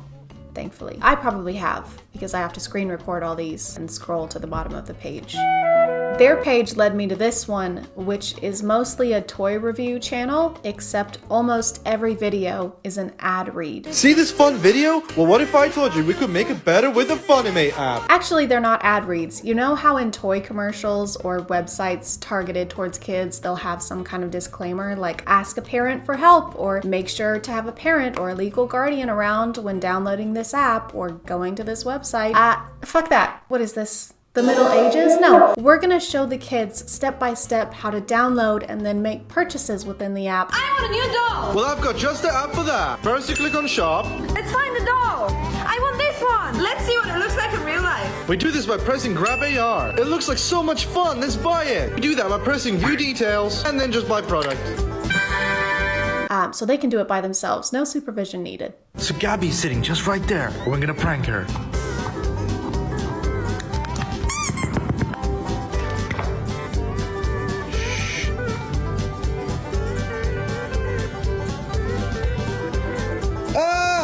Oh my god, are those string lights? You couldn't like throw them at her. You have to incorporate them in a way that makes them scary because they're not exactly menacing on their own. Like who's gonna react to LED lights just laying on the floor like this? So it's a 2-bed, 2-bath. The roof was just redone. I think it would fit your family perfect. It seems perfect. How quickly can we close? Oh, soon, very soon. Just one tiny thing I have to disclose. The previous owner did die in the house.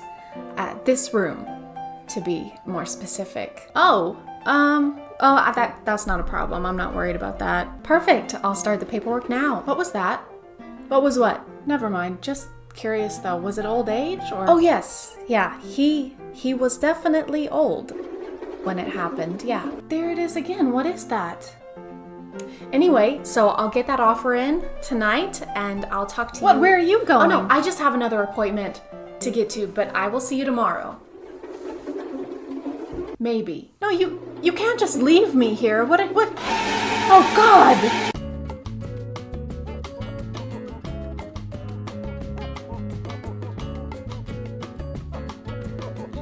It's time to prank my girlfriend with a legendary poo prank with not one, but 2 poos. So, all we need for this is 2 of these disgusting poos, some barbecue sauce, and let's not forget about the toilet. We'll start by placing the first poo on the toilet because we didn't make it. Then the second poo is gonna go up in this door. To make it extra realistic, we have to put barbecue sauce everywhere. Yeah, it was really important to put the barbecue sauce on there. They didn't look gross enough on their own. Oh my God, he smudges it everywhere. What is it with TikTokers and putting disgusting shit on toilets?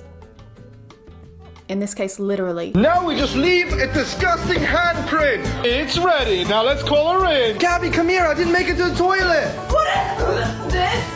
It's here as well. This is bad. I'm definitely putting a warning on this one. I should have put a warning on my last video with the toilet TikTok, but I didn't think to. I'm sorry. Definitely gonna put one on here though, because this actually made me nauseous. This is just so much worse, in my opinion. Gabby, come here. I didn't make it to the toilet. What? This is a pointless critique, but who comes running like this to the words, "Babe, I didn't make it to the toilet"? And what do you want me to do about it? You're on your own. I'm not going in there. I might throw cleaning supplies at you from across the room before I leave, but that's only if I'm feeling generous that day. Oh, no. This laugh sound from TikTok, this one, Oh, no. triggers my fight or flight response. Every time I hear it, my entire body winces in emotional pain. You can always tell how unfunny a TikTok is gonna be when you hear this sound. So my girlfriend's been really sad lately, and I wanted to do something extraordinary for her, and it's right behind this door. But before I show you what's behind the door, let's go get her so we can see what's behind the door together. And so I grabbed her hand and led her to the stairway up to the door. All she had to do was climb. Gabby, be careful! There's LED lights on the stairs. No wonder she's been sad. She lives in constant terror. Across the hallway, and there she was, right in front of the door.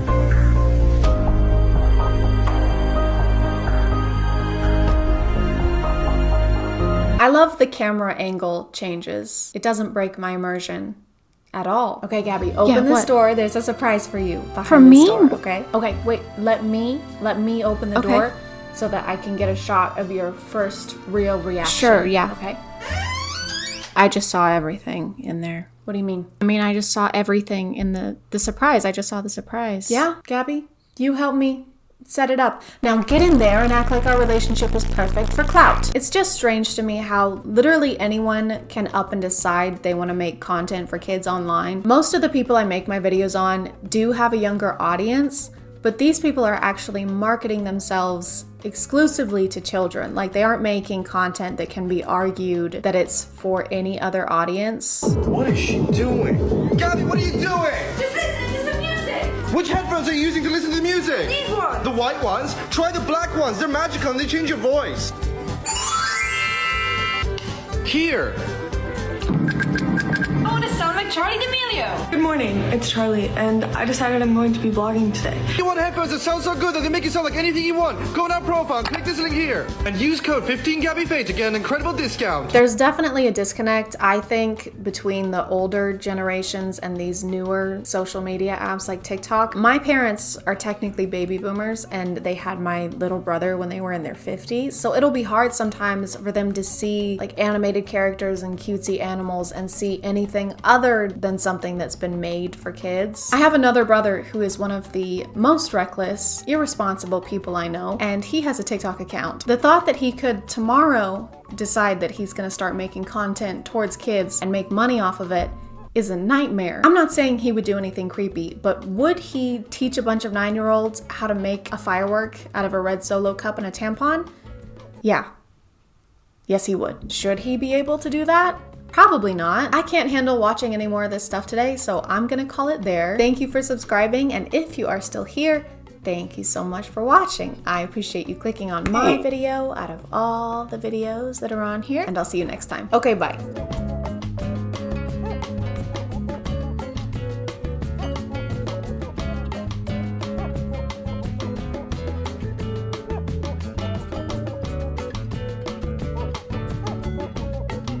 Hey guys, and welcome back to another video. I wasn't like being the funniest, most original person on the planet. I'm embarrassed. Stop. A twinge of cringe. Over the last 6 months, yes, it's only been 6 months, the internet has become more and more acquainted with the overnight sensation Hayley Welch, aka the Hawktua girl, lady. Madam. Hayley's quick rise to fame was thanks to my favorite genre of street interviews where guys ask usually not sober women suggestive questions and then act shocked when they get suggestive answers. What's one move in the bedroom that makes a man go crazy? But thanks to that interview, Hayley has been able to find many ways of turning her fame into profit. According to this Rolling Stone article, Hayley's first merch drop made over $65,000. I don't know what the rest of the article says because they want my email address and I'm not gonna do that.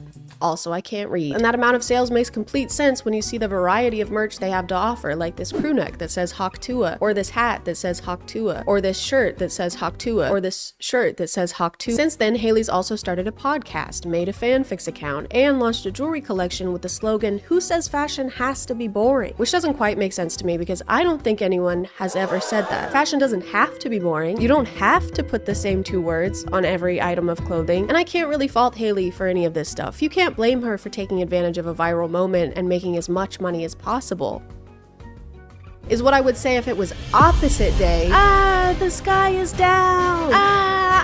To a hawk. Unfortunately, over the last few weeks, the only spitting Miss Welch has done has been directly into the faces of her followers. Between a meme coin launch with alleged insider trading, I mean, just look at this. Do you have any idea what this means? Do you know what this means? I don't know what it means. To her questionable response to alleged insider trading. Actual, like, hey guys, I hate to interrupt you, Nick. Hello there.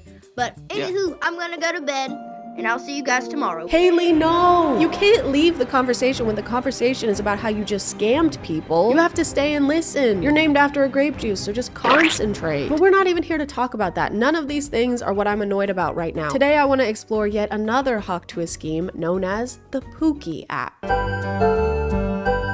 Today we're going to be leveling up our dating game with Pookie, made by Hayley Welch, the Hawktua lady. Are you comfy? The official app of Hayley Welch. Find your match, tools to attract and connect with the one you want. Level up your game, learn how to talk, flirt, and win like a pro. Excuse me. Plan legendary dates, perfect ideas and outfits tailored to impress. Zodiac compatibility. Uncover your cosmic connection instantly. What? The app's description says, Gen Z's relationship guru Hayley Welch launches Pookie Tools, all her newest cheat codes for a smarter, more enjoyable dating experience. I tried to find out what qualifies Hayley to be a relationship guru and found out that the app name is in reference to her boyfriend, Pookie, who she's talked about since the beginning. Leave a message to your last body. I love you, Pookie, forever! But they seem to be in a kind of situationship thing. That is until about 10 weeks ago when Haley and Pookie finally made things official. Pookie's your man? Pookie's officially my man, first off. And if there's one thing she's learned in those 10 weeks of dating, it's everything there is to know about dating ever. Even though Haley claimed this app was the easiest way for us to find our forever Pookie, it isn't a dating app or anything that helps you directly connect with people. You have to already be using dating apps and chatting with people because a lot of the features rely on that. So you have to already be doing all of the things that this app is supposed to help you do. It's kind of like downloading an app that gives you advice on how to download an app. Pookie Tools is designed to help at every step of your relationship. Pookie's AI tools assist you in making connections, enhancing profiles, and planning dates confidently. I like that the description claims that these are Haley's cheat codes for dating, then in the next sentence reveals that all the tools are AI. She's not doing anything. She can't take credit for AI generated responses. She's not the one giving the cheat codes. Hey kid, you want some advice? Sure, yeah. Well, fucking go ask that guy over there then. The app was free to download, but now that I'm actually here, we can either subscribe weekly for $4.99 or we can get the annual subscription, which is only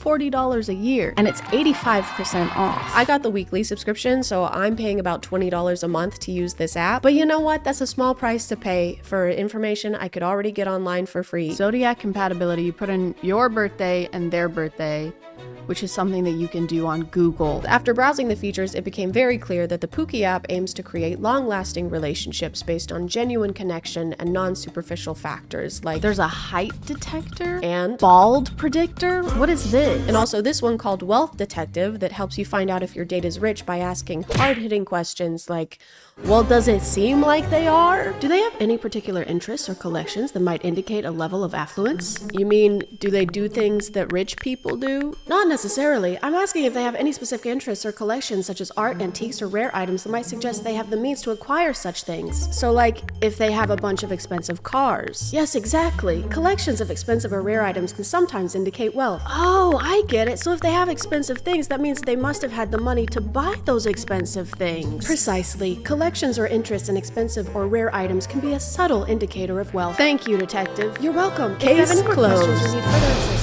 A lot of the tools have to do with texting or messaging on dating apps, like the dating app opener, which gives you clever lines based on someone's profile. Looks like you're a master in the kitchen and the galaxy. What's your secret recipe for the perfect date?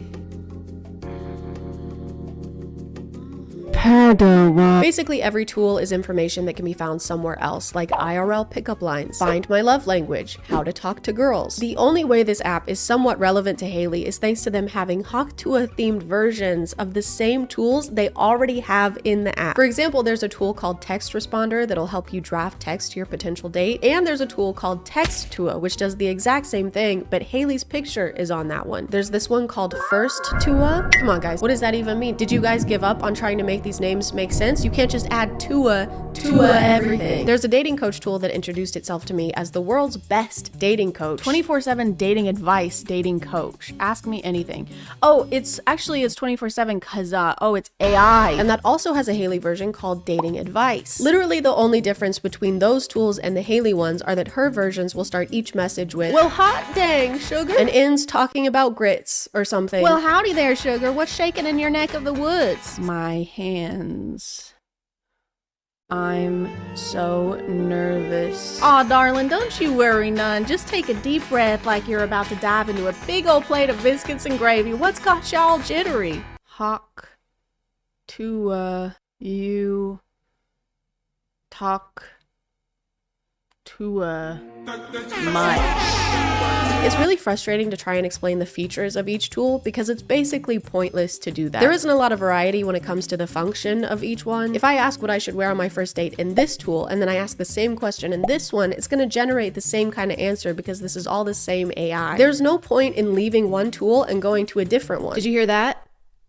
Ladies. It's kind of like that picture of that trash can that says trash on one side and recycling on the other, but there's no divider in between and everything is just mixed together. Do you know what I'm talking about? There's this illusion of multiple features on the Pookie app, but really it's all just the same big pile of garbage. Hey, that was a trash metaphor. It was a metaphor about trash. A few days after I explored the app for the first time, I reopened it and realized there had been an update, and now there were even more Pookie tools. There was now an apology writer, a roast me tool, and a soccer skills tool. Something's not right. This is more mixed up than grits in a blender. Even though learning how to play with balls might be helpful in the dating scene, I was a little confused on why this was here. So I asked how it's supposed to help, and it actually let me know I'm not allowed to ask it any questions outside of soccer coaching. But I don't need soccer coaching. Haley already told us how to dribble the balls. I tried contacting support to see what was going on with this update, and it ended up just being some guy's phone number. The Pookie app has a soccer skills option, and I'm wondering when that update was added. The team is always beta testing new features. Haley plays soccer. Jesus Christ. Sorry, but I just provide technical support. Do you have feedback?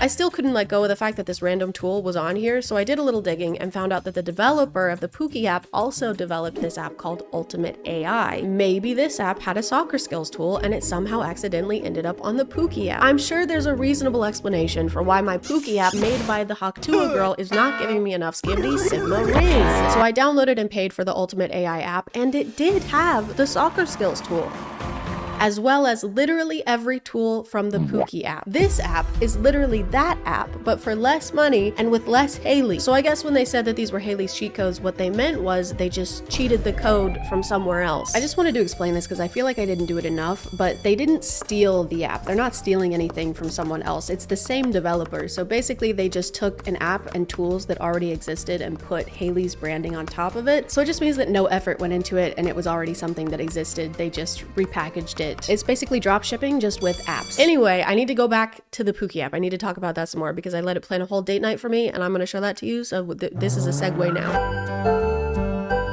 For the date night activity, Pookie decided I'd be going to an escape room, which I had never done before, so I was excited. Sorry, I was more excited than a take on a Great Dane. So first off, I needed help choosing how to do my makeup, so I decided to consult the expert, and I used the Haley's dating advice tool, and this is what she had to say about it. Well, sugar, you want to paint that face up like a masterpiece, huh? If it's the latter, slap on some bold lipstick, make them eyes pop like fireworks on the 4th of July, and don't be shy with the mascara. Make them lashes longer than a Sunday sermon. You'll be looking so good, your day will be picking their jaw up from the floor. Okay, so for the makeup look, we have to do a bold lipstick, and it says to make our eyes pop like fireworks on the 4th of July. I don't really know what that means, to make your eyes pop like a firework. Seems like something you would want to avoid.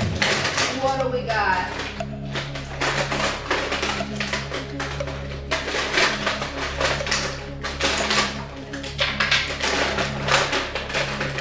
I decided to interpret the firework description to just mean colorful and very sparkly or glittery, so I ended up grabbing these sticker things that I usually use on my nails and just started putting those all over my eyelids because they have blue and pink and they're very sparkly and they kind of look like a firework if you close your eyes and you can look at it. She didn't specify what color lipstick, so I went ahead and asked her, and she let me know to wear a red lipstick because then it's bolder than a bull in a china shop. If I hear one more analogy, I am gonna jump off. Red lipstick is definitely not in my comfort zone as far as makeup goes, but if it's gonna help me find my Pookie, I'll do whatever it takes, baby. Next up was my hair, and since she did such a great job the first time, I decided to consult Haley's tool for that as well. Well, bless your heart, darling. You want to look finer than a frog hair split 4 ways, huh? You going for that I just rolled out of bed but still look hotter than a jalapeno look, or you want to be slicker than a grease pig at a county fair? The pig one. Well, yeehaw! Grab yourself some of that fancy hair gel or pomade and slap it on like you're butter in a biscuit. Comb it back nice and smooth, so shiny you can see your reflection in it. I didn't finish reading it. Go back. Oh my god. For the hair, Haley told us to grab some hair gel or pomade and slap it on like you're butter in a biscuit. So I put on all of those things, and then I put on more layers of all of those things, and then I sprayed everything down with some Got2b hairspray, and voila, my hair was date ready. Date outfit suggestion. Let's see what we got. A vintage trench coat or cape for a dramatic flair, lace gloves and vintage brooch or earrings, a mini backpack or a belt bag for a trendy touch, a fringed shawl or a kimono style jacket, suede ankle boots, no. But whatever the Pookie app says goes, so I ended up wearing the suede ankle boots, even though it made me sadder than a tick on a chihuahua. The Pookie app had already picked out all of my accessories, so now I just needed to figure out what I was actually going to be wearing underneath all of those things. The glitter I put on my eyes to make my eyes explode like a firework, burns similarly to how my eyes would burn if a firework did blow up in my eye. So maybe that's part of it. Maybe that's good, actually. Here are our options. A long-sleeved mid-length dress in a dark floral or velvet fabric. This is a dark floral, flowy blouse with lace or crochet details. That's flowy and lacy. This is the only thing close to suede ankle boots that I have. Does this work? I'm just gonna start throwing things on. Give me a second. Give me 10. Now all that was left to do was reveal my outfit to my date.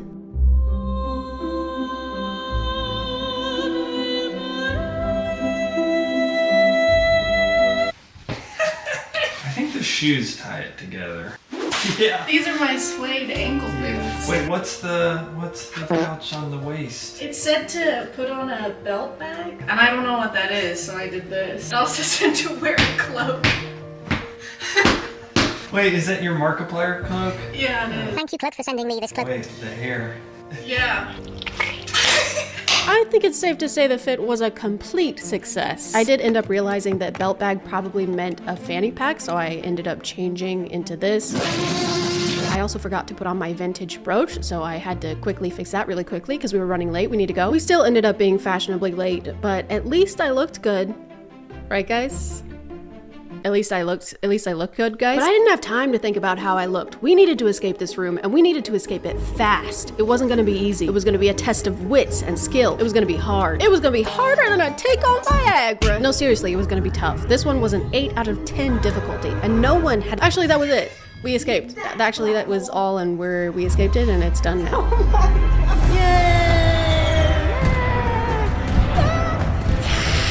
I didn't have many expectations for the Pookie app, but I did have like a couple. I was hoping that it was maybe something more than 2 minutes of thought went into, or that they care enough about it to notice that a soccer skills chatbot has been on their dating app for 3 days and counting. It's still there, they haven't fixed it. But I guess I was asking for too much. Anyway, the app is shit. Pookie app? More like Dookie app. That's gonna be it for me. I'm gonna call it there, guys. Thank you for subscribing, and if you are still here, thank you so much for watching. I appreciate you clicking on my video out of all the videos that are on here. And I'll see you next time. Okay, bye.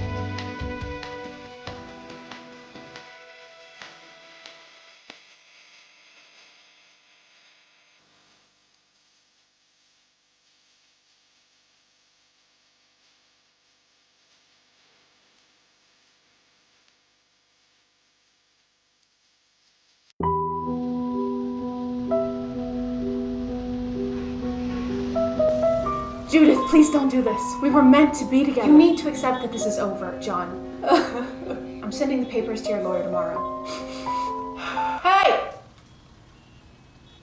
Hey, you two! Is that man talking to us? Yeah, no, you! I don't think Yes, so. I am It's talking pretty to you. obvious. We're in the middle of something. It would be pretty rude to just come up here. I don't care.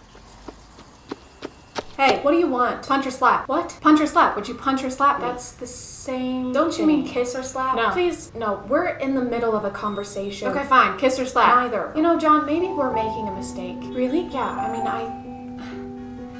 I think we should choose punch. Judith, I agree.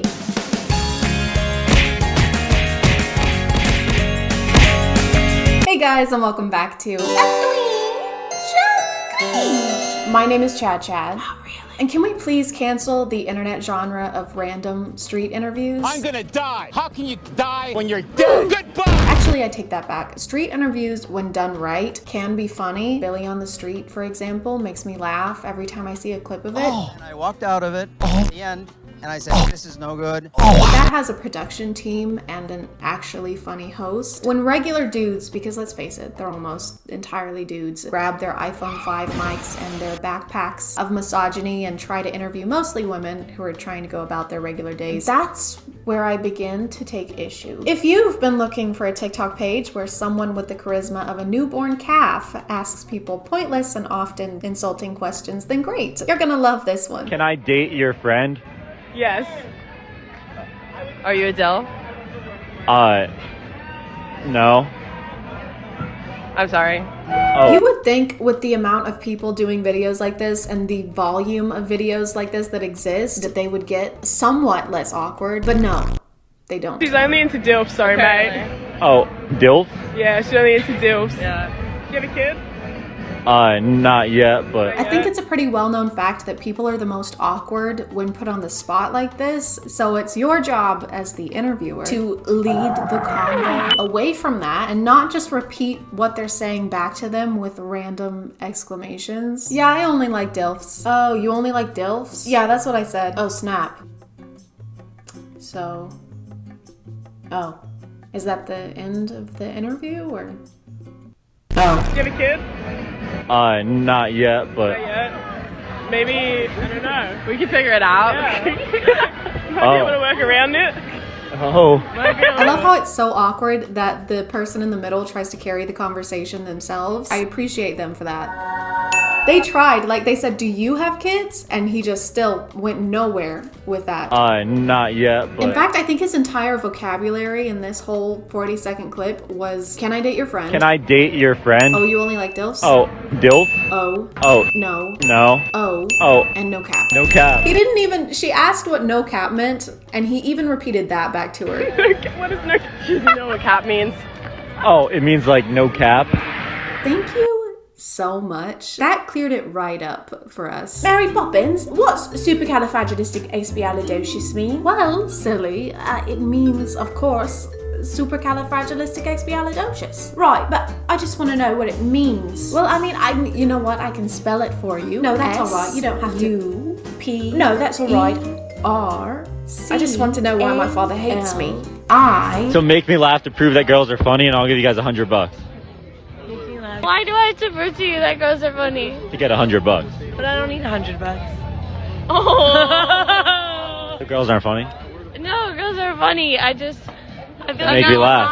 on it right now. Oh, okay. So you think that women owe you not only the courtesy to stop and listen to what a person wearing two different kinds of shoes has to say, but also to prove that they are funny to you? Not just them, like the women in general, because that's not a lot of pressure at all. And in return, you insult them more than once. What a great deal. Make me laugh to prove that girls are funny, and I'll give you guys $100. If I'm funny? Make me laugh to prove that girls are funny. It's not like it's just a silly prompt or a fun way to compete for $100, because he does this all the time. And the second they don't respond with some kind of joke, he goes, so I was right, girls aren't funny? I can't think of one off the top of my head. The girls aren't funny. Girls are stupid then? Girls are dumb piles of doo-doo? Girls are doo-doo heads? Girls are mountains? Girls are doo-doo mountains of dumb? Can you guys make me laugh to prove that guys are funny? And I'll give you guys $100. And the very rare times that he does it with guys, he will instantly start laughing before they even say anything. All right, so what do you call a giraffe walking down the beach? What? Homeless. Completely, go ahead, completely. I don't know if this guy's content is intended to be misogynistic, like to get more interaction, or if that's just his natural musk. Either way, these comment sections attract more chauvinists than orange spray tans and blonde toupees do. We be laughing at literally nothing, just everything's funny. Damn, didn't even finish the joke and I was laughing for no reason. Proves guys are funnier than them girls. Am I in hell? Is this hell? I feel like I'm in the 7th layer of Dante's Inferno, but it's just me stuck in a room full of middle school boys who think that babies come from buttholes. A joke coming from a guy just makes the joke more funny. I DKY. Oh yeah, I know what you mean. That's when, that's called prejudice. Would you survive an MW2 lobby? What is that? Is that a game? Oh, just like an MW2 lobby. Yeah. Sure. What? I heard What lobby, is like that? hotel lobby. Oh. Okay, what are the other questions? Oh, yeah. Oh. Yeah. Yeah. God, it's so awkward. They keep saying yeah over and over again, but it's only because he's not good at interviewing people. Like, what else are they supposed to say? Who am I kidding? This is not an interview. He just asks them one question and then just lets them stand there in silence while they try to figure out what the hell is happening. So I've been hearing rumors that someone is dating Taylor Swift now, huh? Yeah. Yeah? Yeah. Yeah. Yeah. Yeah. Yeah. Yeah. Yeah. What? Yeah. Yeah. Yeah. Yeah. Yeah. Yeah. Yeah. Well, yeah. Yeah. Yeah. Yeah. Yeah. Yeah. Yeah. Yes. Yeah. No cap. No cap. Can I date you guys? No. I don't know. Yeah, I'm the only single one. Oh. Yeah, let's go. Okay, perfect. Oh. This is kind of worse than the stuff I usually make videos on, because usually it's TikTokers not interacting with real people in real life. They just make stuff pretending to do stuff in real life. This is worse. TikTokers in the wild, and it's not good. Yeah.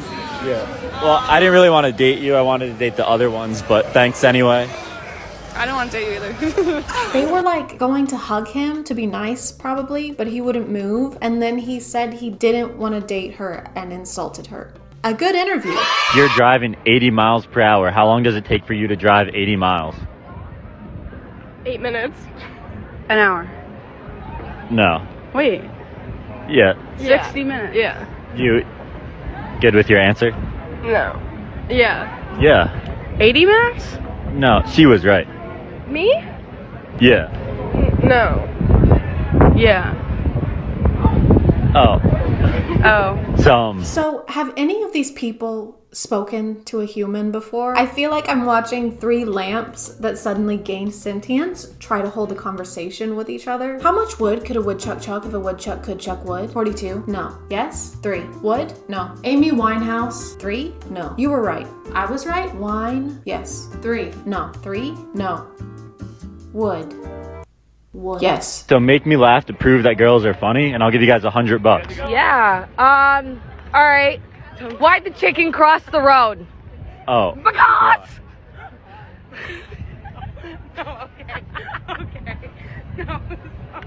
Oh, yeah, no cap. Facts though, printer. Petition to stop pity laughing at jokes, except for mine. Laugh at all my jokes. This is what we're creating. Guys with the personality of a leather ottoman who think they're qualified to be comedic judges. Yeah, no cap. Can you make me laugh to prove that guys are funny, and I'll give you $100? No. I suck. I don't know. So yeah, that was good. I don't know. I don't know any jokes. I don't know. Yeah. So this is what makes me think he's being antagonistic for views. If it's a girl, he'll keep a straight face, but if it's a guy, he'll instantly burst out laughing no matter what they say. I think he's just doing it so that people will either comment agreeing with him or trying to argue just to boost his videos. He also posts so much. I was watching these for hours and just checked the date, and this one is only from July of this year. Or maybe it just felt like hours because these are so repetitive. It's either this $100 challenge or one where he asks them to name 3 athletes for $100, because you know, women aren't funny and women know no sports. Like, of course people aren't going to be funny when you put them on the spot like this, especially when you're standing there giving them a death glare. I think even the best stand-up comedians would struggle with this just a little bit. Up next we have ChadChad. Everyone please give him a warm round of applause. Thank you. Get up there. There he is. No, wow. Thank you so much for coming out tonight, Chad. I didn't know I was. You're funny. I'm serious. I'm wearing pajamas. Oh, stop it now. I was just getting more rangoons and going back to my apartment. That muscular man pulled me from the street and shoved me up here. You're killing me. He's basically kidnapped. Okay, get on with it. Make jokes. Come on. Okay. I mean, bitches be crazy. Am I right? Hell yeah, they are.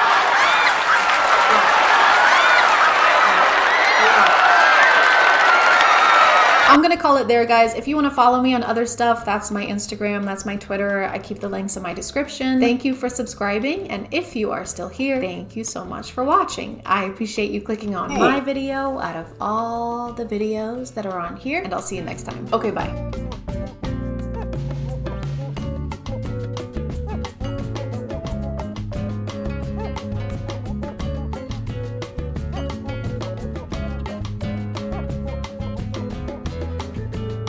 Matt Rife. Am I Rife, guys? A while ago, I watched Matt Rife's controversial Netflix stand-up special, Natural Selection. If you aren't familiar with him already, or if you are and it's just been a while, here's some quick spark notes. He got a majority of his success from viral TikTok crowd work videos, also got a majority of his success from a mostly female audience, began getting more mainstream opportunities, and immediately started renouncing that mostly female audience and saying that his comedy is for the boys. Publicly poked fun at Walmart Yodel Kid Mason Ramsey on Twitter, and finally claimed that people find him less funny because he is actually too sexy. I mean, people don't want to laugh at like physically attractive people. I think it just makes me work that much harder on the material. the jokes that I'm trying to tell to get people to focus on the real show at hand. So guys, if you've ever not laughed at one of my jokes, this is hypothetical, that's never happened obviously, it's probably because my skin was too clear that day. Don't worry though, I'm in my luteal phase, so you're gonna be laughing to tears today. Since the release of his Netflix special and all the controversies that came with it, I haven't really seen or heard anything about Matt Rife, which is why when a friend of mine sent me a link to a movie he starred in, it was like seeing an old friend, except they're not really a friend at all. And I didn't really want to see them either. But after watching this trailer and seeing the like to dislike ratio, I knew I had to watch this movie. This is one of the top destinations in the world for altitude training. No cell phone coverage. Where are the knives? No internet. Stay back. And then a bunch more movies, but that's a whole thing and we'll get to that later.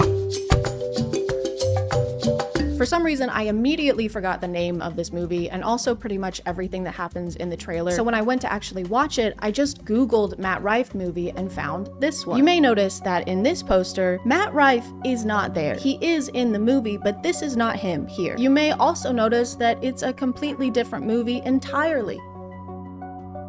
I didn't notice any of that. Our main character, AJ, has been having nightmares about the traumatic death of his parents that he witnessed as a young boy. They never caught the guy, and AJ can't really remember any details, so his flashbacks are pretty blurry. So based on those, it appears his parents' attacker was probably Sid the Sloth. AJ has been trying to revisit these memories in order to remember more details, but his therapist urges him to take things slowly. There could be dangers in unlocking these memories, AJ. We don't really know how the system will react. Don't rush the process. But right after this, he suggests that AJ go back to the place where it happened. Well, isn't there something else we could do? There's one thing. Go there. So it kind of seems like his therapist hates him. Hey, you know that place where your parents died brutally to an unknown danger that for all we know could still be there? I think you should go there. I think you should take your wife with you. I think you should take everyone who means anything to you to Murder Mountain, in my professional opinion. AJ immediately begins planning the trip, which couldn't come at a better time because his wife has some wonderful news to share with him. And now we will have a family of our own. You have COVID? And you let me kiss you? His wife Sam has no character depth and no personality traits, not even one. Anytime AJ and her talk, it's AJ talking and her listening in a supportive wife way and agreeing to do whatever he wants to do. It's a red-tailed hawk. His dad's favorite bird. Oh. Man, do I miss that guy. He loves you so much. You know I support you either way, and I'm here for you every step of the way. Aside from listening to him talk about his problems, she'll also fetch him beverages and food. It doesn't even feel like she's a person even. It's kind of just she's an extension of AJ's character. It's like wife is something in his inventory that he equips for perks. I cast wife. Hey hun, had a bad day. Aw honey, I'm here for you. Thanks. Do you want a PB&J? Yeah. Okay, I'm gonna make that for you while you sit down and don't ask me a single thing about my day, okay? Okay, don't forget to cut out the crusts. They tell their loved ones about the pregnancy, and at this point it became very clear that this was directed by a dude, because in order to celebrate Sam being pregnant, they have a pool party with slow motion bikini dancing and a drinking montage. This is a baby shower? Oh my god, you're pregnant? We have to celebrate without you. This is also the scene where we meet Matt Rife's character, who is the boyfriend of AJ's brother's wife's sister, who is played by Musically star Malu Trevelyo. And her character seems like she fully hates Matt Rife's character the entire movie. Doesn't remember any of it. Just put this away, dude. Like, can you like stop? He's part of a legend. Oh, this is stupid. Sam finally makes an appearance at her pregnancy celebration to bring the guys a dessert, but not the one that they wanted, apparently. Hey, lemon cake, anyone? Okay, that is not a cheesecake. That is not a No, cheesecake. maybe a bundt cake, lemon-ish. Very good, AJ's brother. It is lemony. Lemon cakes tend to be. Lemon cake, anyone? This scene is immediately followed by Sam watching a news story about a bank robbing and AJ saying this. 3 men robbed a bank in Eagle Ridge. They fled the scene. People still rob banks? What do you mean, do people still rob banks? Why would you think there aren't people who rob banks anymore? What, like it's out of style or something? I am a bank robber and I'm robbing this bank right now. No, why would you do this? Because I need money. No, like why would you do this? It's so cringe. No, it's not. This is so like 2010s of you. I have explosives, okay? Oh, no need. You're bombing hard enough on your own. AJ's brother Max, who also happens to be the director of this movie, decides he's going on the trip too, along with his wife, wife, his wife's sister, and his wife's sister's boyfriend. Oh, and Sam is coming too. Oh, I'm coming with you. And hey, it might be fun. Sam, I cannot stress enough how not fun this will be.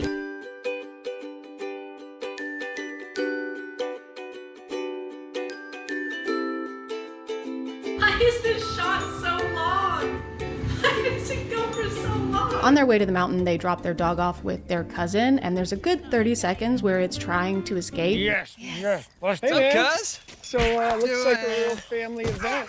Should I go check them out? Hey, let that dog go. I'm no body language expert, but his body does not want to be here. While they're hiking up the mountain, they run into a couple leaving, and they literally try to warn them not to go up. I'm gonna be honest, I don't think you should go up there. It's pretty shady. I mean... Yeah, we were hearing all kinds of weird noises. I don't know. You think the woods are pretty shady? Yeah, it's full of trees. There's gonna be shade. Yeah, we're not too worried about it. See, we brought these 2 guns, and they're good to go.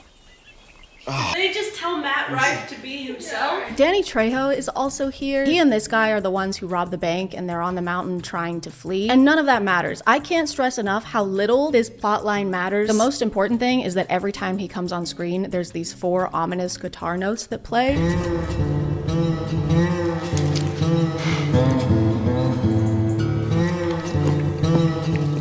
And that's only important because I think it's cool and I think it should happen when I enter a room. Hey, you guys want some lemon cake? Hey, there's nothing wrong with the lemon cake, by the way. Seriously, I didn't do anything weird to the lemon cake. I don't know why it seems... I promise I did not piss in the lemon cake, okay? Matt's character, who I keep calling that because I don't think I ever learned his name during the movie. I think they literally introduced him as Idiot Boyfriend. Yeah, I hope it's okay I brought along the sister and the idiot boyfriend. Oh, pool time. More pool. So Idiot Boyfriend does some online researching about the mountain and realizes who AJ is and why he wanted to come here. It was you. The kid from those stories. Yeah? For some reason, he's excited to make this discovery, like it's a cool thing he just learned. You really don't know what happened to your parents? What? Dude, that is awesome. Wait, you're that kid whose parents got brutally murdered?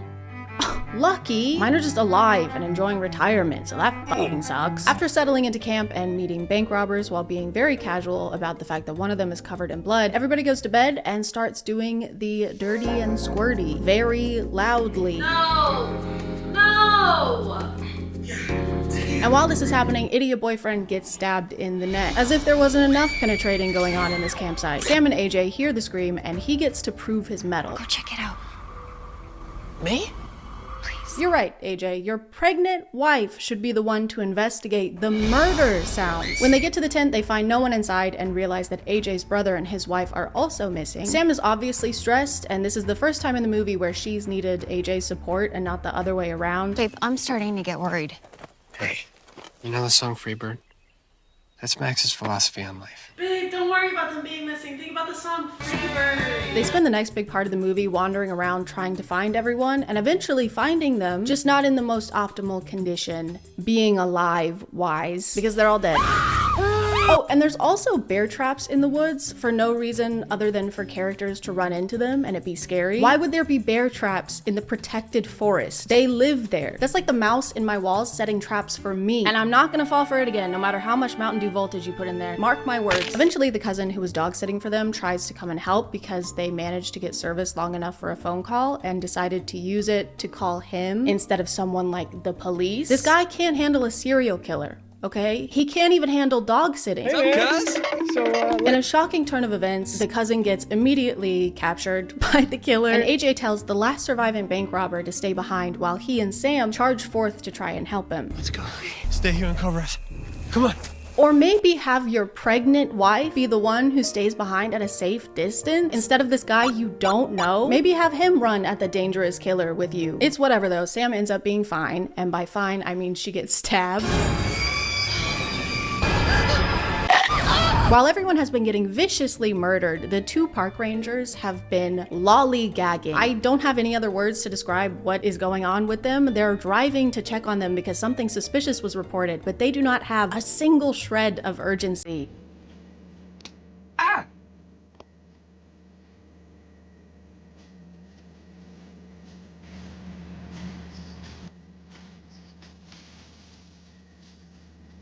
What?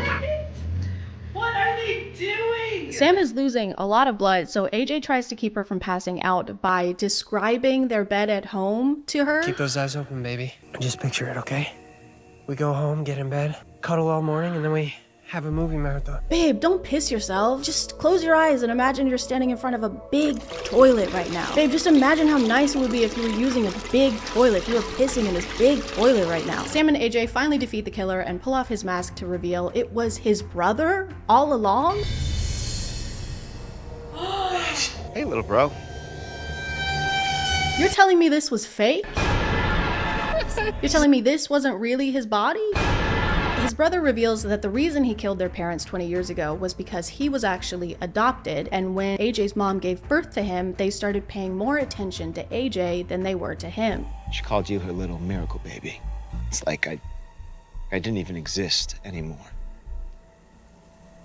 So you killed him? Which doesn't make any fucking sense. If he was jealous of the parents giving more attention to the younger kid, wouldn't he want to murder him? Why would he kill his parents if he wanted them all to himself? Yeah, my parents haven't been giving me as much attention ever since my baby brother was born, so I killed them. And now they'll never give me any attention ever again.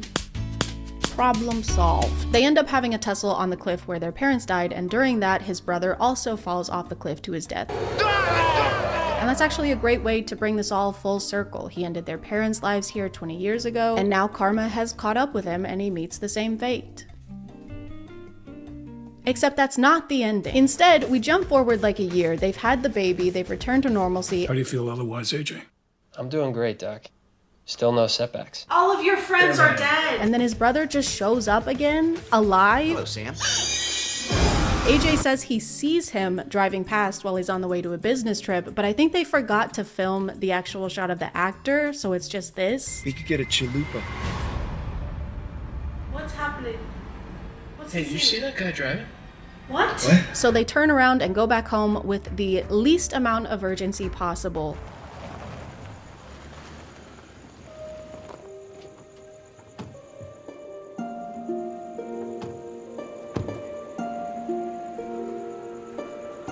There's another tussle, and this time the brother actually is gone. So instead of having a cinematic full circle finale at a visually compelling location, they decided that this should be the end of the movie.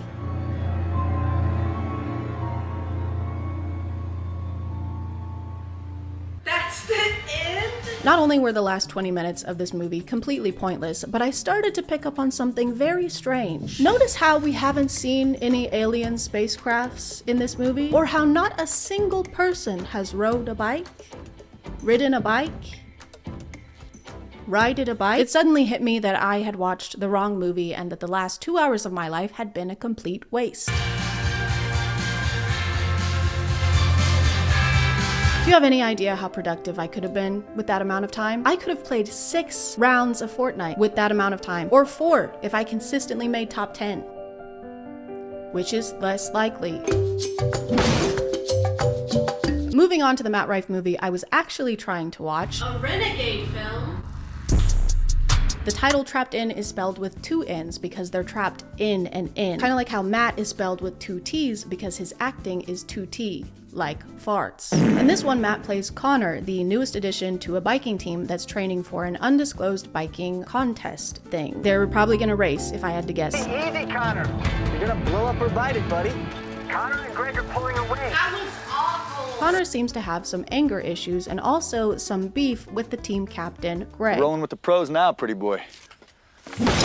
The whole team and their coach travel to Andorra for a training trip at this isolated inn with little to no cell service and with innkeepers who are weirdly horned up. One of the innkeepers has clearly dubbed audio to the point that it sounds like she's in a video game cutscene. Welcome to the Auberge Piage. My name is Jean-Luc, and this is my lovely partner, Nathalie. Bienvenue. Welcome to a little inn. Welcome. My name is Jean-Luc, and this is my partner, Natalie. It's me, Mario! They give the team a tour of the inn, and they get to meet the other guests. Over here is the pool. You see, we have still a few guests. Oh my god! As you can see, our inn is very isolated, so we don't get many guests, aside from 15 of the most gorgeous women you've ever seen in your entire life. We then get a pool party scene that goes on for way too long.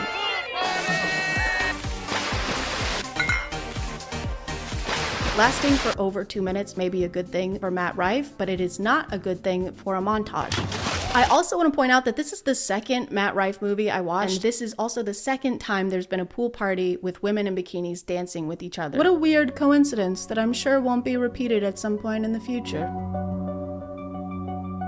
They have Matt's character start vlogging during this trip as a kind of narrating tool. This is my first time out of the country, so I figured we'd give this little vlog thing a try. He also uses this as an outlet to constantly complain about the team captain, Greg. I mean, I understand the guy is the best. I get that. But, okay, everything you say can't be some egotistical, arrogant response, okay? Yeah, would suck if someone was like that. I mean, people don't want to laugh at, like, physically attractive people. Greg has a girlfriend named Andrea who flies out to stay with him for the rest of their training trip, and Connor starts immediately flirting with her. You look really nice. At least now I know why he never shuts up about you. He's hitting on his girl? Oh, and his girlfriend came today. Andrea. Ew! She's cute. She's very cute. On their first day of training, Greg crashes his bike and gets injured. Oh man, this is gonna ruin the tour.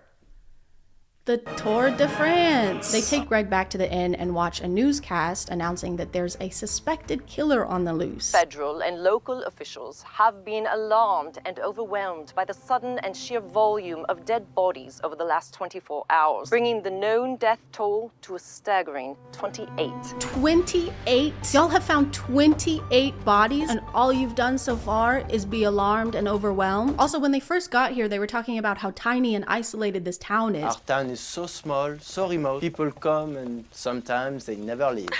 Yes. So 28 people has to be like half the population. Investigators don't foresee an end to this killing spree until the killer or killers is caught. So true, bestie. We don't know a lot about what's happening, but we do know that it's going to keep happening until it stops happening. And that is on God. But this somehow gets even more confusing because later that same day, they get another newscast saying this. What just hours ago was believed to be the work of a serial killer is now being described by health officials as some sort of virus. Virus? What? This is insane.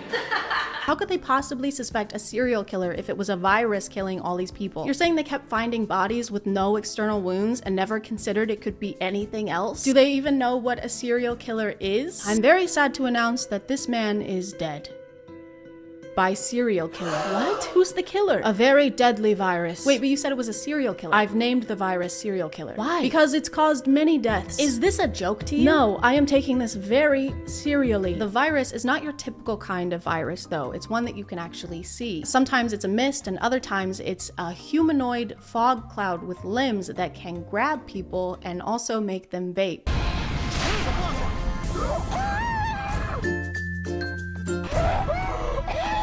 Oh no, watch out, it's a virus! And it's gonna make you lit as hell! They stay in the inn for weeks, waiting for some kind of news that it's safe to go out or that the virus has been contained, during which Connor keeps making vlogs that are usually spliced with him doing workouts furiously. I'm losing my shit. I don't know if anything matters anymore. It's today the day we die. What is he doing? Eventually, he moves his camera to a shelf in the bathroom so he can vlog while looking at himself in the mirror. So we just try to keep things as normal as possible. Which is probably his best acting in the movie so far because he's not acting. This is his morning routine. Eventually, the virus gets everyone except for Connor, Greg, the team captain who's been injured for months with no professional medical attention, and Andrea, who has a habit of screaming at the top of her lungs anytime the virus gets someone. Coach. Don't scream. At this point, it's been months and they've been running out of food for a while when Connor decides to reveal that his parents were survivalists, and so he knows how to forage for food. My parents were survivalists. I mean, there's plenty of mushrooms and edible plants all around this area that we could eat. Oh, no, no, no. And they don't want him to do that because the virus is still around and it's dangerous to go outside. But eventually they completely run out of food. So he takes a home goods basket and makes them a full course meal with 2 mushrooms. He found a whole onion while he was foraging. So thanks to Matt being in his trad rife era, he and Greg are finally able to make some kind of amends. This is actually really f***ing delicious. It's so amazing, Connor. We definitely should have listened to you sooner.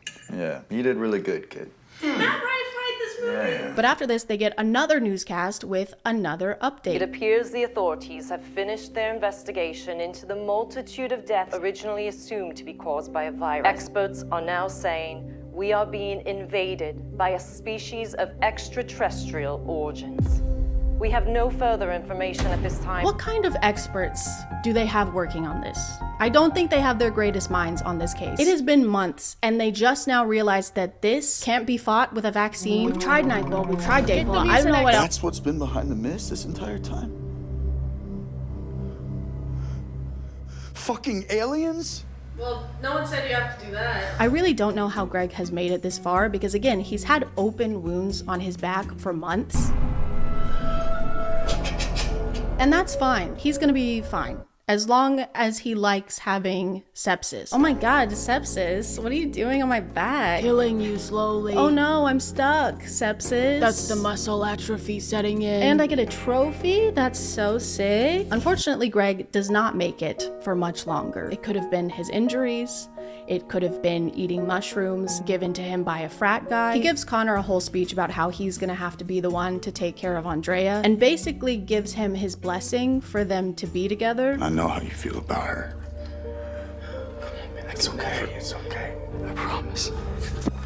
It's kind of like he bequeaths Andrea to Connor like you would a family heirloom, like a piece of furniture. And that's the most romantic thing you could do. We skip forward 2 more months, and Connor is asking himself the really important questions, like, how long am I supposed to f***ing wait before I make a move on this grieving woman? I've felt this way about her since literally the day she got here. How long until I'm supposed to make a move? What? That's what you're worried about right now? He also thinks that he and Andrea were destined to be together. Trying my best to take care of Andrea, but it just doesn't feel right. I know it sounds corny,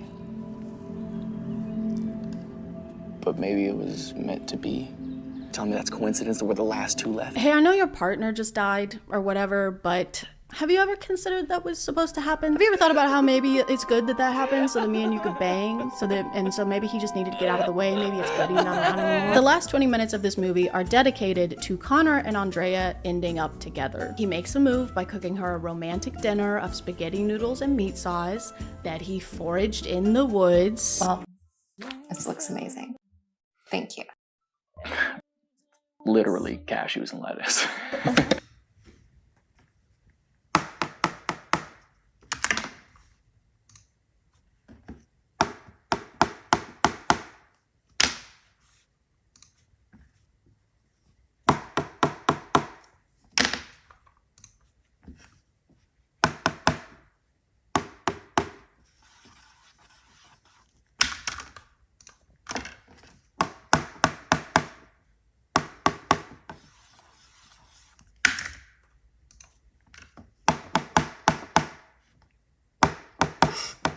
They spend the night dancing and smooching and kissing. Those are the same, the last 2 were the same thing. This is crazy. We just spent this movie waiting for her boyfriend to die. And while they're in the middle of this, the aliens return and begin to beam them up into the spaceship, the alien spaceship. But then they stop doing that. They change their mind. They decide against it.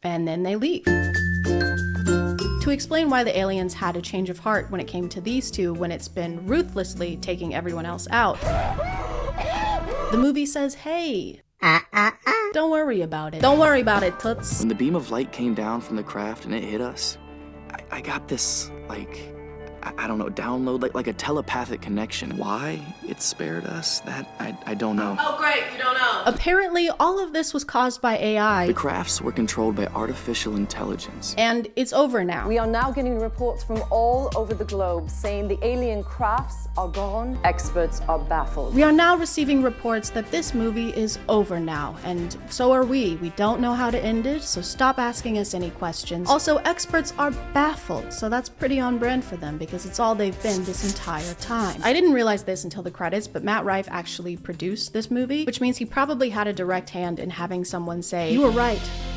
You've been right this whole time. We should have listened to you sooner. Promise me when I'm gone that you'll sleep with my girlfriend." After this, I thought I was done with Matt Rife movies until my friend sent me another Matt Rife movie on Tubi. If I can even call them that at this point, these are not the actions of someone who wants me to thrive. Could I have stopped after Trapped In, since it was the movie I meant to watch and there was more than enough material in there to make a whole video about? Yes. But now I had seen 2 of them and I started to wonder, did I just get unlucky? Or is every Matt Rife movie terrible? I had to watch this movie multiple times because the first time I watched it, I was trying not to throw up. Not because of how bad the movie is, but because I was drinking a couple glasses of Josh wine and immediately got so sick. So I don't recommend that wine, and I don't recommend this movie. Guys, if I had $1 for every Matt Rife movie that starts with a guy recounting a traumatic event to his therapist who wears glasses and has plants behind him in order to remember more details about said traumatic event, then I would have $2. And I couldn't afford a carton of eggs. This guy is named Wayne, and he's actually not our main character. In fact, he's not in this movie at all, really. All the movie really wants us to know at this point is that Wayne is in a psych ward and has been since he was humiliated and bullied by a group of kids from his high school. Oh, and they also want us to know that he hit someone in the head with a food tray. I love that the sound effect sounds like he hit them with a concrete block, but when he tosses it down, it's the thinnest, flimsiest plastic. The main characters of this movie are actually the high schoolers who did this to Wayne. That's right, we get to spend the whole movie with the bad guys. Everyone in the friend group is an influencer or an aspiring one, so they're all trying to get to 500K on InstaTalk by doing things like this.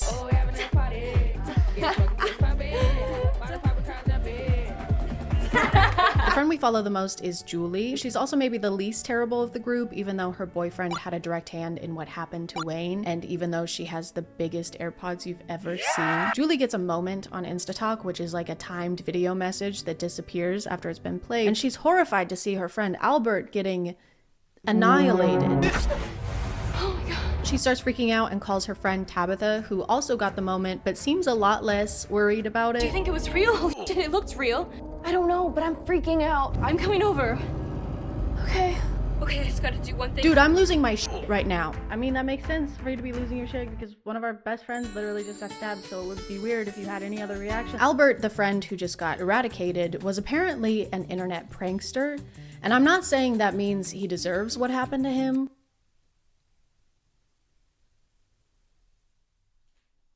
I'm not saying that. Because Albert is known for doing some pretty over-the-top pranks, they don't really do anything about the fact that they saw this video. It takes them an entire day to even try and call him, and when Julie suggests it, her boyfriend acts like she's crazy. Should we call him? Call him? Yeah, be serious. This is an emergency. We need to call him. Call him? It's 2021, okay? We don't call people unless it's a matter of life and death.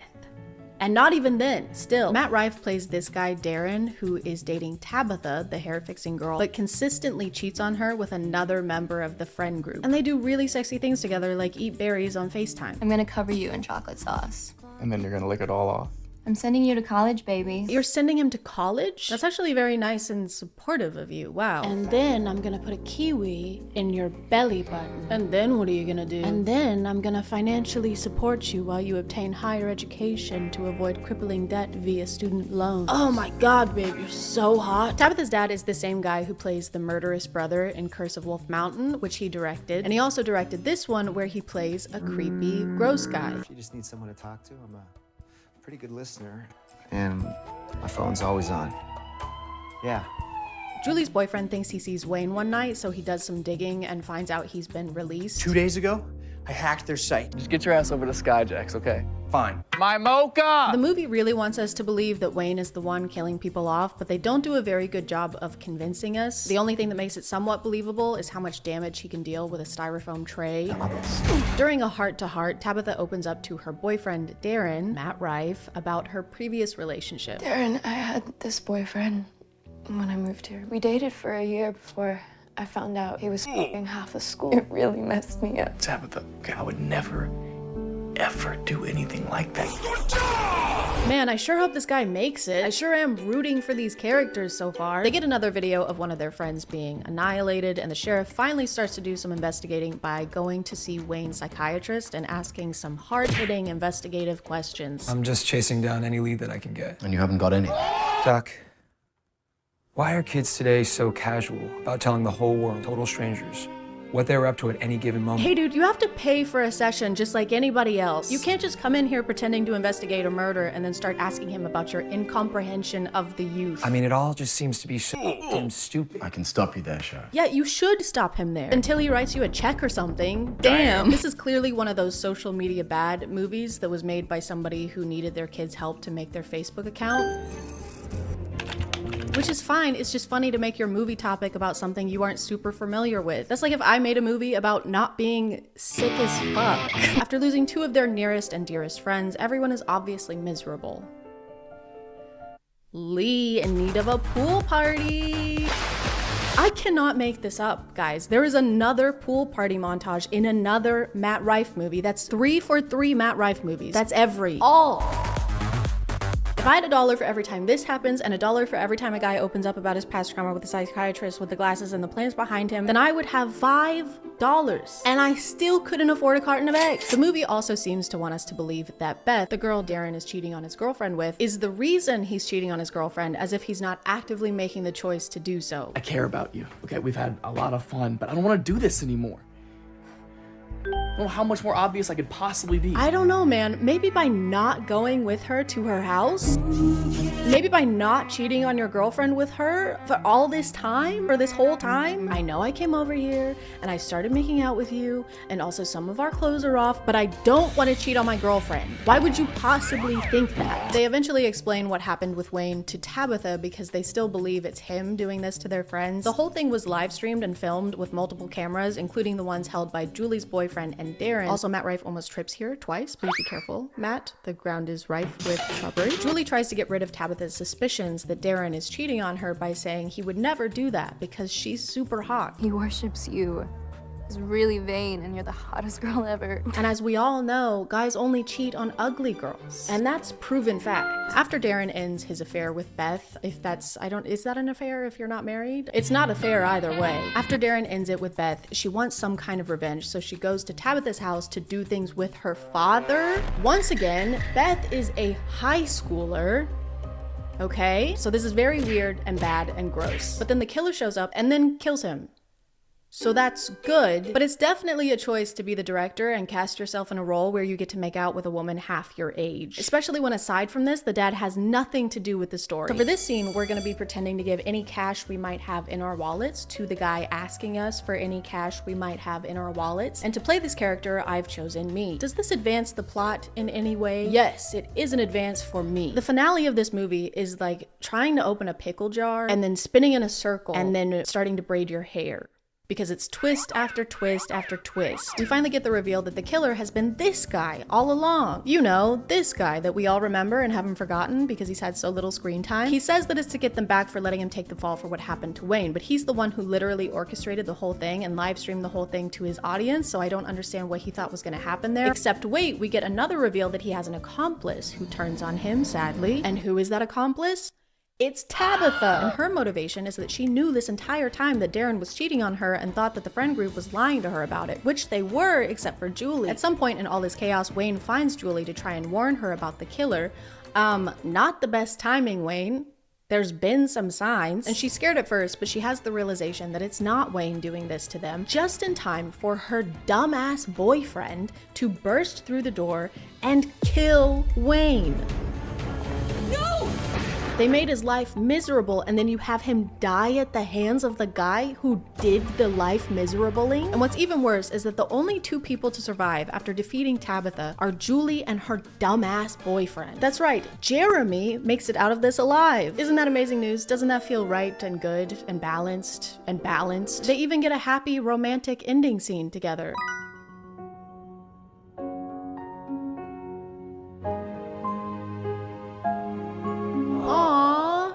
Your boyfriend is a murderer. The movie ends with Julie deleting her social media and giving up on the influencer lifestyle because she's realized that social media is bad now. It can kind of just take over your world until you don't recognize the person in your own selfies. That's actually really messed up, guys. She can't even recognize her selfie. So she sets her phone down, joins hands with her only surviving friend, and gallops into heaven, into a light bulb, perhaps. I don't know why it's so overexposed here. Maybe it's to signify how bright life is after all of your closest friends are dead. They have another twist that the psychiatrist was actually the one behind all of it, but I don't care. I don't give a fuck, okay? You can't have any more twists. You're in twist timeout. Do not twist it. Just kidding. I have to tap out here.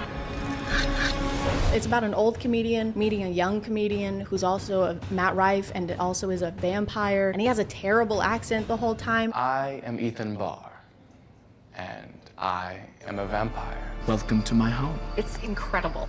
Enthralled. You both could make it. And it's really bad. And I tried to watch it after Deathlink, and I was so sick from the Josh Wine and so sick of watching Matt Rife movies, and I had to give up, and that's okay. I know my limits, and it happens to be 3. 3 push-ups, 3 glasses of Josh Wine, and 3 terrible Matt Rife movies.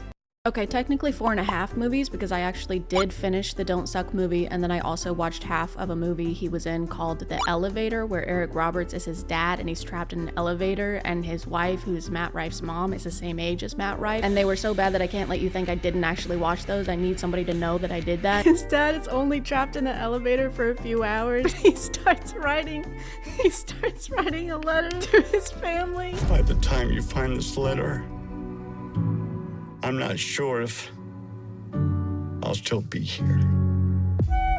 So now you know that information, and I don't feel any better still. So I'm gonna call it there, guys. This was a little bit longer of a video than I'm used to making, so let me know if that's cool with you or if you hated it. Actually, don't tell me if you hated it because I can't regulate my emotions well enough to move past that kind of feedback. Thank you for subscribing, and if you are still here, thank you so much for watching. I appreciate you clicking on my videos out of all the videos that are on here, and I'll see you next time. Okay, bye. Oh no, someone broke into my house and stole my setup or packed it neatly into boxes and then left it here. That's so weird. Why would they do that? What a not smooth criminal. Hey guys, and welcome back to My name is ChadChad. Not really. And I moved, then I got super sick, but then I felt better and everything was great. Just kidding, I got sick again and it was worse than before. But I'm actually really happy about it because it gave me time to explore the magical, literally magical side of TikTok known as fairy talk. Not the kind of fairy that gets stuck in the Suez Canal, but the type of fairy that dies if you ever say you don't believe in them. Kind of a little dramatic, honestly. You don't ever see any other mythical creatures doing that. Oh my God, is that Bigfoot? No, it can't be. I don't believe in Bigfoot. What's happening? That's really mean. Like, I don't know why you have to say that, so I guess I'll just die. Oh, I'm sorry. And my feet aren't even that big. I'm a tall guy. Okay. Proportionately, they make sense. You're right. Fairy talk seems to have started out with your regular stuff, like people pretending to find a real fairy. I just caught a fairy. A fairy landed on me. Fairies are real? Heck yeah, they are. And I don't know why the egg is here. Either fairies can lay massive eggs, 4 times their size, or this is the fairy. This is actually an egg fairy. They're like tooth fairies, but if you put an egg under your pillow, you don't get money, you get salmonella. Egg fairies aren't as fun. A fairy? I didn't know that. While I was collecting eggs, a fairy landed on me. It's in my hand. And as far as scientific discoveries go, I don't think you can get away with concealing about 80% of said discovery. My name is Benjamin Franklin, and look, I just found electricity. Wow, that sounds exciting, but you made me wear this, so I can't really see it. And I found your dad. Hi, son. What? He's been gone for years. And I found my dad. You sure are founding fathers.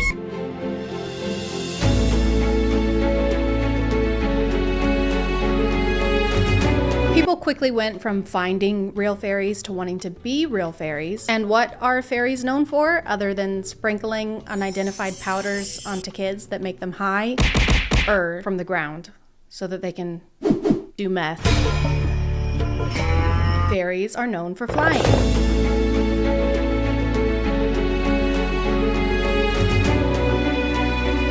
So if you want to be a fairy, you have to learn how to fly, which is obviously difficult to do if you don't have a Red Bull. So when you first start out, your feet are only going to dangle a couple inches off of the ground, but that still counts. A couple inches still counts, don't worry.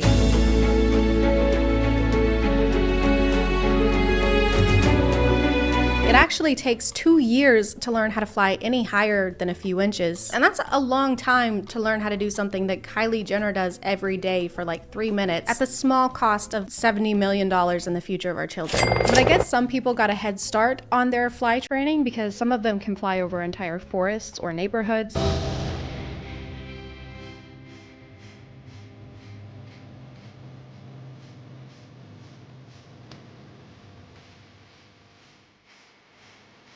Which is very impressive and borders on having to check in with air traffic control. Runway 7, you are clear for takeoff. Copy that. Wait, hold on. There's a ferry crossing the road. The guy opens his door and gets shot, and you think that of me? Now I am the one who...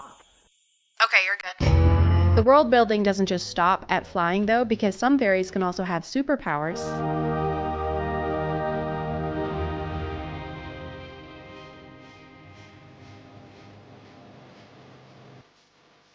If you grow poison ivy in your hand, do you get poison ivy, or can you go around shaking hands at a pro-life rally? And no, it's not bioterrorism. When you agree to shake someone's hand, you agree to the consequences. Just don't shake hands until you get married.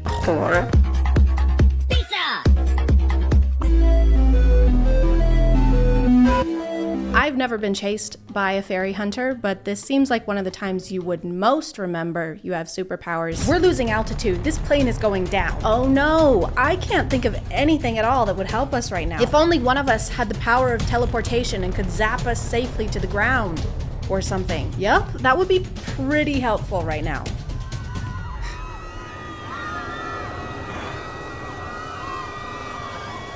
Oh, I just remembered I can... There aren't just fairy accounts or accounts teaching you how to become a fairy. There are also accounts that belong to the actual fairy hunters. Let's make a fairy trap. Dragon snot. Poison. Shark blood. Sugar.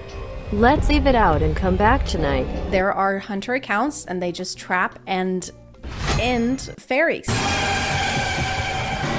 What, you thought you could become a fairy and wear pretty outfits and live in peace? How about I hunt down you and your entire family? Once again, a lot of these are kids, so I just want to make it clear that there is literally nothing wrong with this and they're just having fun. They're building a fantasy world community on TikTok along with collaborative storylines, and when you were a kid, you were making out with your hands. You were, not me. So that's really embarrassing. For you, just you. Luckily, some fairies have healing powers, or you can just make your own healing potion. But do you know who else knows how to make potions? The evil fairy hunters. Fairies, attention. When you are flying and see anything looking like this, don't drink it. It's fairy poison that fairy hunters made to trap us. This is good advice. I would just like to add that we shouldn't drink any strange liquids that we find in the woods. I'm also kind of questioning the hunter's skill in hunting if their plan was just to leave a teacup of poison around and hope someone drinks it. Here you go, Snow White. Oh, thank you. Just a totally normal apple with no poison in it. Okay, I trust you. And here is a teacup of poison. It has poison in it and it's labeled poison. You know, I think it would be kind of dumb for me to drink that tea without thanking you first. Oh, please. The fairy hunters never really make their motivations clear. Some of them seem to be hunting out of pure malice, and then the other ones are collecting the loot that fairies drop when they die. I killed her. I took her heart. Here is her fairy necklace, 3 crystals, her ring, and the most valuable coin. I found crystals in a ring, possibly left by a fairy. And there are the different types of fairies. So the water fairies can control water, earth fairies can grow plants, egg fairies can make a mean frittata, and they all drop something different depending on what type they are, but there's almost always a stone, and the hunters keep and collect these stones like baseball cards with more murder and less baseball. I found out my sister was a fairy, so I killed her. She was sleeping, so I was quiet. I took a knife. She was a rare earth fairy. I do feel like there are other ways to collect stones, maybe that involve less bloodshed. There's all those nice people on TikTok lives that scoop up bucketfuls of stones out of rice for only $39.99. And that is kind of expensive. And shipping does take 30 plus days. And I might be Team Hunter now. The fairies finally have had enough, okay? The fairy hunters are being dicks. They're teaming up on them for seemingly no reason. I still don't really have a definitive answer on that. So it was time to go to war. There's a fairy draft, there's war uniforms. A date is decided upon, May the 13th, during which the war will commence and go out on war. I guess it was mutually agreed on, which was very accommodating on both their parts. What about July? No, that's not soon enough. May the 12th? Can't. I have a chiropractor appointment. Pull the wing. Okay, what about May the 13th? That sounds great. I'll see you then. Okay, kill you later. What was that? Oh, sorry. I said I'm gonna kill you later. So I was walking around until I found a fairy. I had to collect her crystal and her ring. Then I had to clean the evidence. It may seem like fairies would have the upper hand because they have a bunch of supernatural powers. Instead of just beating their enemies black and blue, they keep arguing on if they should make them black and blue, or pink, or blue, or make them pink, or make them blue. Or pink. Stop it! Then I had to clean the evidence. Fairy hunters may be kind of mean, but you can't say they're not tidy. We love environmentally conscious killers. Mr. Bundy, do you recycle? God, of course I do. I'm not a monster. Get back in the trunk. Get back in Ted Bundy's trunk. Get in there. What? Get back in the trunk. Yeah. Sorry. Everything turned out okay because the fairies did win. Probably because they had an actual cause, unlike the fairy hunters. What do we want? We gotta kill fairies. Yeah. Why do we want it?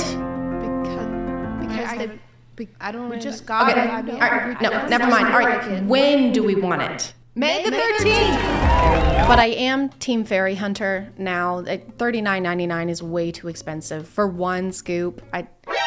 Wait, the stone fell out of my ring. Oh man. Guess I gotta go kill someone now.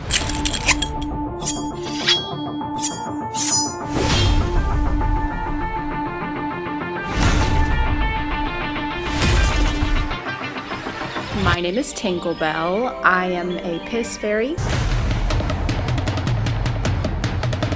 There are 4 types of fairies. There's earth, water, fire, and piss. And that's what I am. My fairy superpower is stream control. Like I've never peed on anyone on accident.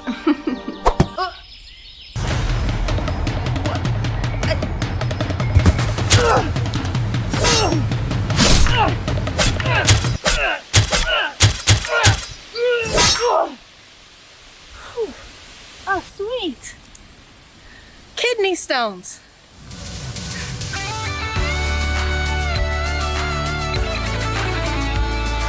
I'm gonna call it there, guys. Thank you for subscribing, and if you are still here, thank you so much for watching. I appreciate you clicking on my video out of all the videos that are on here, and I'll see you next time. Goodbye.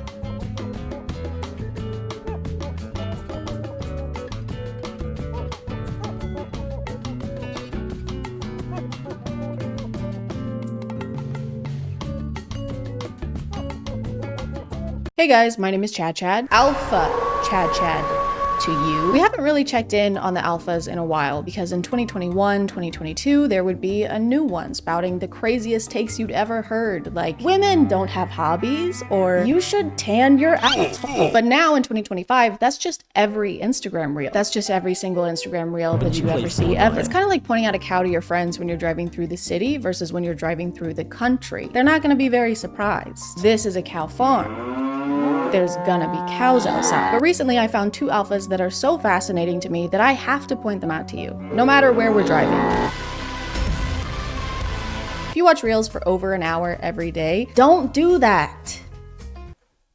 So do I. Then you've maybe seen this guy before. His favorite whiskey, Johnny Walker. What do I do at duty free? Fucking Johnny Walker. That night, sipping the Johnny Walker in the war room by myself with him, chilling. Luke Belmar is a biohacking, crypto trading, e-commerce-ing, alpha finance bro millionaire. Give me a $10 million contract every 4 months. That's you know? By the way, I didn't realize what biohacking was until a few days ago. Apparently, it just means changing your diet and routine to try and improve your life. That's obviously a simplified definition, definition, but based on the term they've been using, I thought it was a lot more serious than that. Biohacking is your ability to reverse engineer life. Bio means life. Hacking through it is your ability to figure out the most optimal ways to experience life. So it kind of seems like they've just alpha-fied taking care of themselves. Hey bro, you want to film a podcast episode real quick? Because we need to convince ourselves we're doing something fiscally profitable in order to sincerely talk to each other. Sorry dude, I can't. I'm biohacking. Bro, what? You're biohacking? That's crazy, dude. That's impressive, for real. Yeah,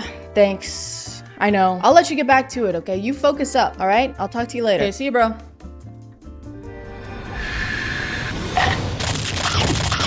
This is actually one of the best apples I've ever fucking had. Luke posts a lot of clips of himself on various podcasts saying things I think are meant to be insightful, but usually make no sense. I think people need to start studying words. Look at a bank, right? What is a bank? River bank. Right. What does the river bank do? It controls the flow. The flow of what? The flow of the current, the currency. If it's controlling the currency, it's also controlling the what? The flow. The flow of what? The cash flow. He's always talking about his success and how much money he has, so he posts a lot of advice to people wanting to become more like him. Wealthy, cool, charismatic. Because Big grind. Those streams were very helpful. Because And a lot of his videos are him explaining how we can start making money just like him. So let's go ahead and dive in. That's foreshadowing for later in the video. It'll make sense later. We'll get to that.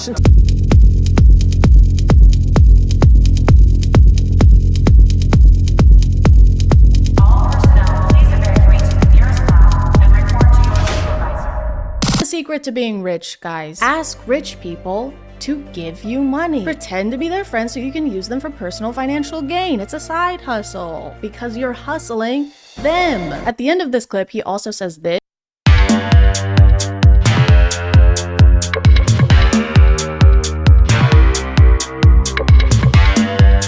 Somehow even worse advice. If you guys want to make money, literally just make money. Print it yourself in your garage. It's all about positioning yourself into prison. Don't worry though, this is not the only groundbreaking advice he has for making money. when was the last time you sat down with a blank piece of paper and just like brainstormed? Ever heard that? Yes, I'm pretty sure they have heard of that. He has so many people listening to him right now. They're hanging on every word he says. And he uses that opportunity to ask if they've ever heard of journaling. I got a problem at the top. Give me a fucking 100 solutions for that problem. Oh, I don't know what chill the fuck out. What is gonna happen? Relax, G. This isn't gonna help anyone become rich alpha bros. So I feel like he must have some kind of other motivation for trying to get them to use paper. Like maybe he secretly works at Dunder Mifflin. When's the last time you took a piece of paper and just appreciated it? When's the last time you ordered 80 boxes of 8x10 in ultra white? Tipping your salesman 40%. Ever heard of it? Ever heard of that? Have you ever heard of that? Have you? Haven't really been helpful so far. So let's watch this one, literally called Luke Belmar's Steps to Be Rich. This has got to be what we're looking for. 1, go get spring water. Don't drink Dasani purified water. It's gonna fuck you up. Water is gonna fuck me up. 2, once you have a little bit of money, start eating super clean, super organic. Understand that the food that you consume has pesticides, has chemicals. Once I have money, which I still don't have because that's what this tutorial is supposed to tell me. Don't use a microwave. Microwave, you're literally cooking your food. Microwave will cook food. Neglect celebrities. Don't give a celebrities. They're just dirt. Ignore celebrities, even though we're supposed to be making rich friends and they probably won't want to be our friend if we call them dirt and stuff. Yo, drop me a $250,000 wire. He's a dirt pig. For someone who's always talking about the meaning of words, I think people need to start studying words. He seems to not understand the ones in step by step. We still don't know how to get rich like him. This wasn't even unhelpful advice. This was advice for after we've done the thing we needed advice for. What's up guys? Today I'm going to be showing you how to tie a shoe. This is just a quick step-by-step. As you can see, my shoes are already tied. Go fuck yourself. Don't put food in here, by the way. It'll make it cold. Be careful. Is that Chris Hemsworth? Oi, it's me, Chris Hemsworth. Get the fuck out of here, Chris. I'm gonna beat you up. You're gonna be so Thor tomorrow. I think one of the funniest things about Luke, though, is that he is completely obsessed with the Taint brothers. You know, the convicted human traffickers. You know, some of the worst people on the planet, some of the worst people alive right now. He talks about Andrew's brother Tristan so frequently and with so much excitement that it's like he's a freshman in high school, getting to hang out with the mean, popular seniors. Tristan Tate got us lit on Blue Label Johnny Walker, $250 cigars, $500 cigars, right? What an experience. experience. So we're gonna go hang out with him today again. Dude, the guy did a 5-day fast. First thing how he breaks his fast, cigars and whiskey. And still outruns us. What a G, bro. Dude, this guy starved himself, spent $1 grand on consumable goods, and still trafficked women right after. That guy is sick, dude. In the head, he's fucked up. Your favorite car, bro? The red one, the Aston Martin. Tristan thinks well, guys. Critical thinking, I fucking love it. Hello? Who, Luke? Yeah, he's here. One sec. It's Krispy Kreme. They said they want to offer you a job. They said because you're so good at glazing. He didn't even explain his thought process for why this is his favorite car. He just said the color. He literally just said the color of the car. That didn't even take regular thinking. The red one. Luke reacts to everything Tristan says like Tristan is paying him, which he might be. Yo, drop me a $250,000 wire. Tristan, take piece of dirt. Allegedly. Most definitely, allegedly. 1000% for sure, no doubt in my mind, allegedly. It's like Luke is on payroll and he's trying to keep his job. I think we should move this filing cabinet over there. Yes. Genius. That's why this guy's in charge, right? No, actually, I hate that spot. That's the worst spot in the building. And I've always thought that. I've always said that. I don't know. Maybe we should move the filing cabinet to onto my butt? But then it'll be in the way. How will I kiss it? Your butt. How will I hold it and kiss it and make out with it then? It's so crazy whenever people talk about the Taints like they're literal gods because again, they're convicted human traffickers. And second, the least alpha thing you can do is look up to a man. Like, why are you looking up? What were you doing down there? It's also such a public way to announce what kind of person you are to the world. Like, this is where you want to be. This is where you want to end up. This is your guy. Wooly Willy is your guy. I think this gives a pretty good idea of what kind of person Luke Belmar is because wanting to be around the Tate brothers is like wanting to be inside a toilet bowl because it means you're probably a big piece of shit. The water advice is pretty recurrent in all of Luke's teachings. It keeps coming up. You can do Mountain Valley spring water. You can do Avian. Evian. I love Evian. Yeah, those are good ones. Tastes good. Fiji? No. He refuses to drink any regular water. It has to be specifically approved brands of bottled water. And he tends to project this mindset onto others around him. Today I went to the dentist and she's like, can you rinse out your mouth? And I'm like, I'm not rinsing out my mouth with this tap water. Even the monkey knows. Natural spring water, none of this tap water bullshit, bro. The monkey was drinking the water though. It seemed like it was having a good time until you approached it with the gentleness of a thwomp. See, even monkeys know water is bad. I feel like once again he was inspired by the Taint brothers and Andrew always talking about bottles of water. I mean bottle of water. Bottles of water. Bottles of wattles. Bottle of water. Bottle. I don't know when or why this mindset started, but maybe this clip has something to do with it. Hey, your little 13-year-old daughter has acne. Let's put her on birth control to regulate her emotions. And now you put 100 million women in the United States on birth control. It goes to your urine. That estrogen goes into the water. So now you have all these feminized men drinking this tap water. I guess this explains his and his fellow alphas' fear of water, because the mark of a true alpha is being scared of the basis of pretty much all life. We're not scared of anything. We're all really tough. Except for 71% of the planet. Luke also has a tendency to make up numbers, which isn't a great characteristic to have as a finance expert. Now you have 100 million women urinating highly estrogenated urine. Where did 100 million come from? I love making up numbers based on nothing. I like my statistics how I like my hemorrhoids. Extracted from my ass. People who typically use birth control are in the age range of like 15 to 45. It's different for everybody. That age range in the US is only 66 women. 66 million. Not just, there's actually 66 women in the US and I'm one of them. I'm the best one. And of that number, only about 15% use the pill. So that's less than 10 million. Where did all those extra millions come from? I thought this guy was supposed to know all about millions. I've been able to capitalize on this digital gold rush. I've been able to generate millions of dollars. Sure hope this isn't the same math he's using to calculate his net worth. So overall, with assets and investments, I'm probably worth around 20 million. Nice. What about liquid? Where? It's actually totally fine that we haven't learned anything of value yet from these videos because Luke has an online course that he sells. Now I can tell you, as a matter of fact, that there's people your age making an absolute fucking killing online, whether it's through e-commerce, drop shipping, crypto. He has an online course that makes him most, if not all of his income. What? Bones, what is happening? Who could have seen this happening? Why didn't you warn us, Bones? It's technically not just courses he's selling. It's actually a club where you get exclusive opportunities to connect with fellow entrepreneurs, which is something you can do on Instagram. All you have to do is comment the words Capital Club and I'll send you a private link so that you can tune into this private event. Do you guys guys think it's private? Sorry guys, I just didn't catch if it was private or not. Could you guys let me know if it was private or not? Here are some examples of the exclusive connections you can make after giving Luke and his entourage up to $15,000. What do you guys do? Full-time trading. Full-time trading? Yeah. What markets? Forex and commodities. Where's my commodity? All right, there you go. Connect. All right, doesn't matter. Connect. Connect. Doesn't matter. Connect. Connect. You'll also receive priceless mentoring like this. Are you going to the gym every day? No, you're not. Are you sleeping well? No, you're not. I see eye bags under your eyes. So what you need to... Bro, look at me. Look at me. First of all. Good thing this is inspirational, right? Otherwise, it would just seem like he's making fun of this person's appearance. I see eye bags under your eyes. Do you work out? Don't answer. I know you don't. Do you wash your face? No. Your pores are like craters. What am I looking at? I can't tell if I'm looking at skin or the surface of the moon. Look at me. Look at me. Look at me. I slept with your mom. Okay? Now that we've mastered the financial aspect of alphification, Give me a $10 million contract. let's move on to the physical one by learning from our next alpha, Ashton Hall. He can run very, very fast for undisclosed distances. He can dive into water. He can dive his face into water.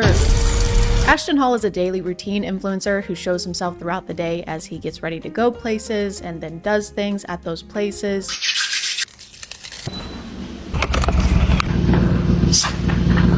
By the way, Chris James is how I learned about this guy because I deleted X from my phone. I couldn't stand to be there or look at it anymore. So everybody say, thank you, Chris James. Thank you. Is he gone? Thank God. That guy has 2 first names. Like, how many do you need? Don't be greedy. Ashton has been getting a lot of attention over this last month for how crazy and unrealistic his routine is. For example, he starts the day by waking up at 3:50 or 3:55 in the morning.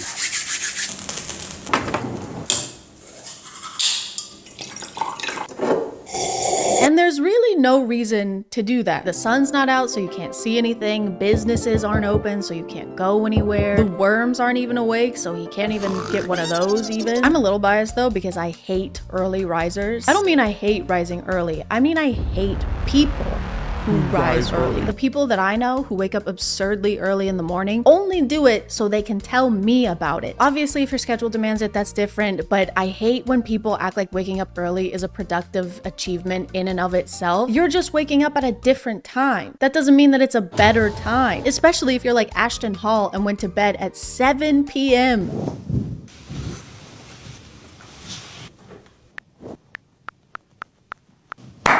Actually sleeping more than most people. He goes to sleep at 7 and then doesn't wake up until 3:50 in the morning. That's almost 9 hours of sleep. Why am I doing so much math in this video? His morning routine video that went super viral says this in the caption: day 191 of the morning routine that changed my life. 3:50 a.m. to 9:30 a.m. Sin lives late at night. If you're dealing with a weak mind, bad decisions, or lack of productivity, go to sleep early. Sin lives late at night. It's still night when you wake up. Sin is still around. He says variations of this phrase a lot. Brother, what do you mean, how do I wake up at 3:50 a.m.? Listen, I go to sleep early because temptation lives late at night. But if your willpower goes away the second the sun goes down, you probably have really weak willpower. You're still the same person no matter what time it is. So if you're making bad decisions, you can still do that during the day. Hey, you want to be in this 70-person orgy with us? There is nothing I'd like more. Sure. Yeah. I can't even begin to express how much I want to do this and how long I've wanted to do this and how much I appreciate you asking me and including me in this. What time is it? It's 5 a.m. I can't do this. But you just said you were gonna... I'm not that person anymore. It was 10 seconds ago. Ashton spends the rest of his mornings doing various things between each round of putting his face into ice water. Dipping his face into ice water is kind of like his checkpoint throughout the day. And he only does it with this specific brand of bottled water. He doesn't use tap water.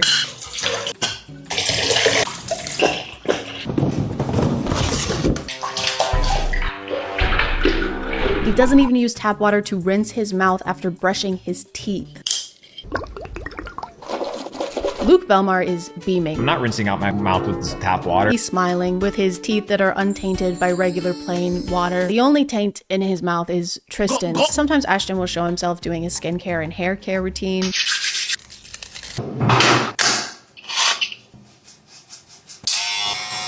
Hey, do you want it to grow or not? These two things just canceled each other out. I'm getting mixed signals. He just row gained and then row lost. He also uses Sensodyne toothpaste, and there's nothing wrong with that. I just feel like maybe his teeth would be less sensitive if he didn't constantly expose them to iced water. After Ashton is done waking up in the mornings, he usually goes onto his balcony to drink more water. My favorite part of this is when he squats after finishing his push-ups to drink more water, because the wind moves his pant legs around, but when I first saw it, I just thought his legs were shaking. Yep, just finished doing push-ups for 16 minutes straight. That is actually literally gonna make my legs hurt tomorrow. One of the weird things about Ashton's content is how his wife is included in it. Actually, it doesn't even feel right to use the word included because she's not included. It's just her hands. She doesn't have a name or a face. She's literally just a pair of hands. Usually when other people show up in his videos, they're actually shown.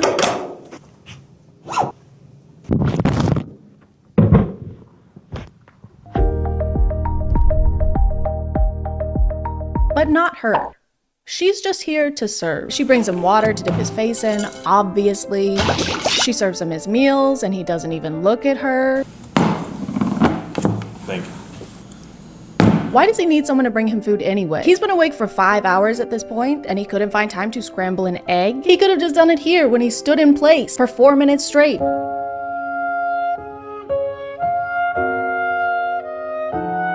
He could have just stood in front of an oven instead, or a stove. I mean, can you cook eggs in an oven? I don't know. My wife makes them for me. His wife's hands also pick up his messes. They clean up after him. She cuts up his bananas so he doesn't have to eat them the gay way. She even has to dress him sometimes.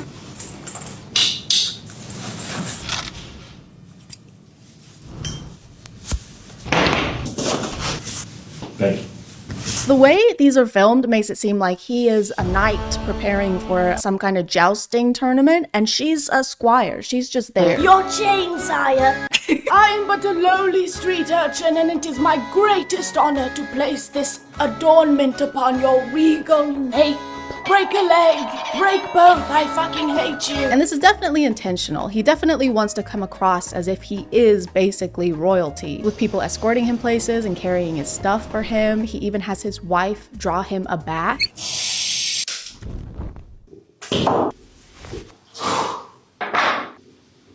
Thank you. And it works. He definitely comes across that way. He does seem like he's royalty because he's a little princess. Ashton is also a self-acclaimed fitness coach, so he shows us a lot of his workout routines.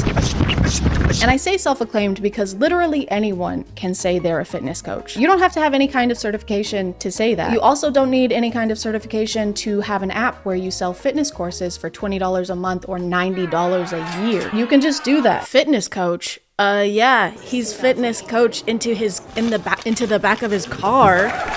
The production quality of his running videos is insane. They have 2 camera rigs set up in 2 different cars so they can drive on either side of him and film him running in super high def. They've got him in slow motion, he's covered in sweat by the end, and you would be too if you ran for less than 10 minutes. Less than 10 minutes. He doesn't even run for 10 minutes. He starts running at 7:27, and by 7:36, according to him, he's done running. He's done standing too. He's in the air. He already did 4 minutes of that this morning. He doesn't need to do any more. He spent more time prepping and traveling to this location than he did running at this location. He could have just run down the stairs at his building instead of taking the elevator and saved himself like an hour and a half. Does that even count as a workout at that point? This is more like fleeing. He just briefly fled. He also tends to make a lot of noise during these intense runs. Wait, what's he saying? Guys, he's saying ice. What? Guys, he's scared of the ice water. That's why he's running away. His teeth can't take it anymore. Oh my gosh. The hands must be controlling him. They're making him do this. She's not serving him. She's serving torturous villain, baddie, bitch, pussy, slay, mother, The only reason guys like this are able to maintain these routines or waste time talking about what kind of bottled water is best Fiji? No. is because they're already rich. They didn't get rich because of these routines. They have these routines because they are rich. They have someone doing their chores for them. They have someone taking their car to get their oil changed. They don't do regular people stuff. They're bored. They've got to do something. Just make sure you're not comparing yourself and the things you're doing to these optimized alphas or anyone online who seems like they have a productively maximized routine. Because first of all, there's no such thing as a perfect routine. We have butt cheeks. It's not that serious. And second of all, they're easy to fake. Even I could fake the perfect routine if I just took everything I've learned from Ashton and Luke today and combined them. And I'm gonna do that right now.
I'm gonna call it there, guys. Thank you for subscribing, and if you are still here, thank you so much for watching. I appreciate you clicking on my video out of all the videos that are on here, and I'll see you next time. Okay, bye.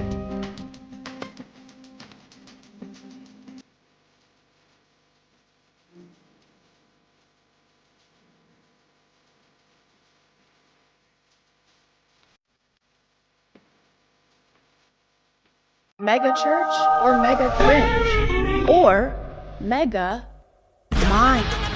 Growing up, my family always went to church. We went to tiny Baptist churches that had more Werther's candies than people. Sometimes we went to bigger churches that had Starbucks in the lobby. And one time we even went to a church that was inside an old subway building. I don't know how the subway went out of business. All you need to feed thousands of people is like 2 fish and 5 loaves of bread. All that to say, I'm pretty familiar with the many variations of churches. But the one kind I haven't been to is a mega church. But Chad, what is a mega church? You know what a mega church is already. I know, but tell us anyway. A church qualifies as a mega church if it brings in a congregation of 2,000 people or more every week, which might not sound like a lot because we're so used to seeing huge numbers on the internet, like how Mr. Beast has 400 million subscribers. But thanks to this Mr. Beast video, we know that a congregation of 2,000 people would look like this. 2,000 contestants! And thanks to this Mr. Beast video, we know that an 11-year-old girl crying and pleading for her place in a competition to win $250,000 would look like this. You are a kind person. Your time here is over. I kind of developed a curiosity for mega churches about a year ago when I found this clip. Sky is cracked and Jesus Christ comes again and every eye. This pastor was apparently trying to drive home the point that Jesus will be coming again. Lucky guy. Man, I wish that was me. Which makes me wonder how many times he tried to tell this to the congregation before he resorted to this. He will return, and it will be when you least expect it. Okay, yeah, whatever, Sure. we get it. No, you don't get it. If you don't listen to me, I'm gonna turn pink. Don't you mean red? Like with anger? No, I mean I'm going to turn into famed singer-songwriter Pink.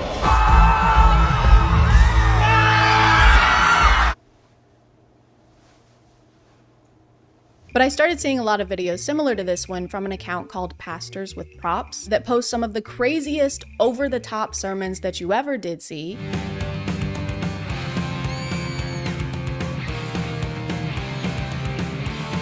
You might be thinking, why would you possibly need 3 expensive-ass cars on stage in order to intro your sermon? And there's a very simple answer for that. You don't. You don't have to do that. It's fine if you don't do that. Actually, there was a pretty good reason for this. He wanted to be Marty McFly. Guys, he has to go back in time and stop the crucifixion, so he doesn't have to come into work anymore. A lot of these sermons feel like they were created for reasons other than spreading the gospel. Some of these pastors seem to have realized that they can have whatever they want on stage as long as they find some kind of way to relate it to their sermon. God, hold on, God, I thought you was doing something. How do I get out of?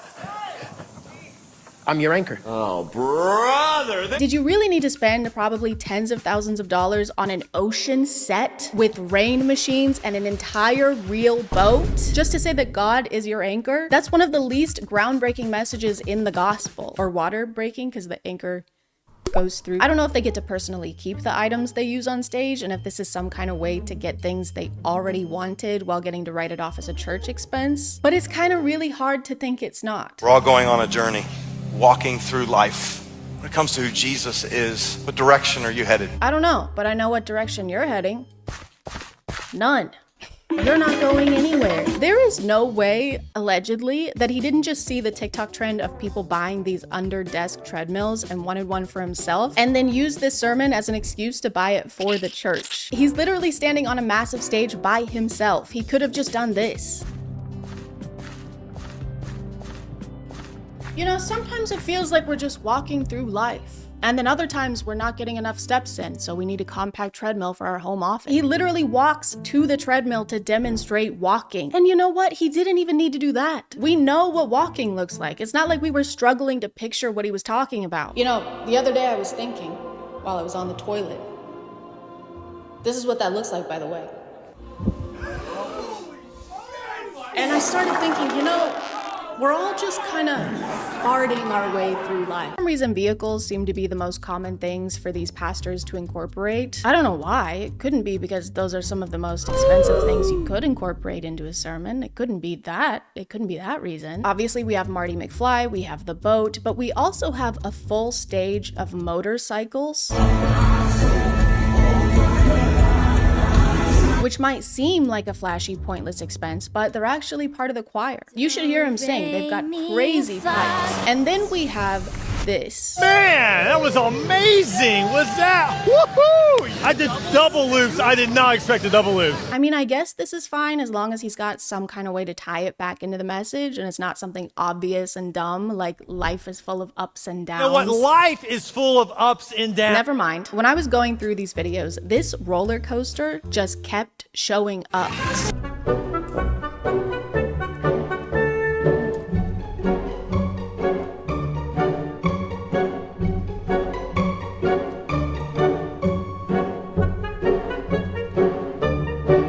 You know, I broke my foot yesterday. Oh my God, bro. He went around twice. Why does he need to go around twice? It's so awkward. This was longer than actual roller coaster rides. That went on for so long that by the time he got off, his name was Ed Old. I do like the theme song for this event, just being people singing the word of the thing on stage. Under this treadmill, under this treadmill, I'm a rock star, richest rock star. Here's the roller coaster again at a different church. Except this time they have a curtain of sparks. Jesus loves a curtain of sparks. And here it is again at a different church. Come on, somebody make some noise.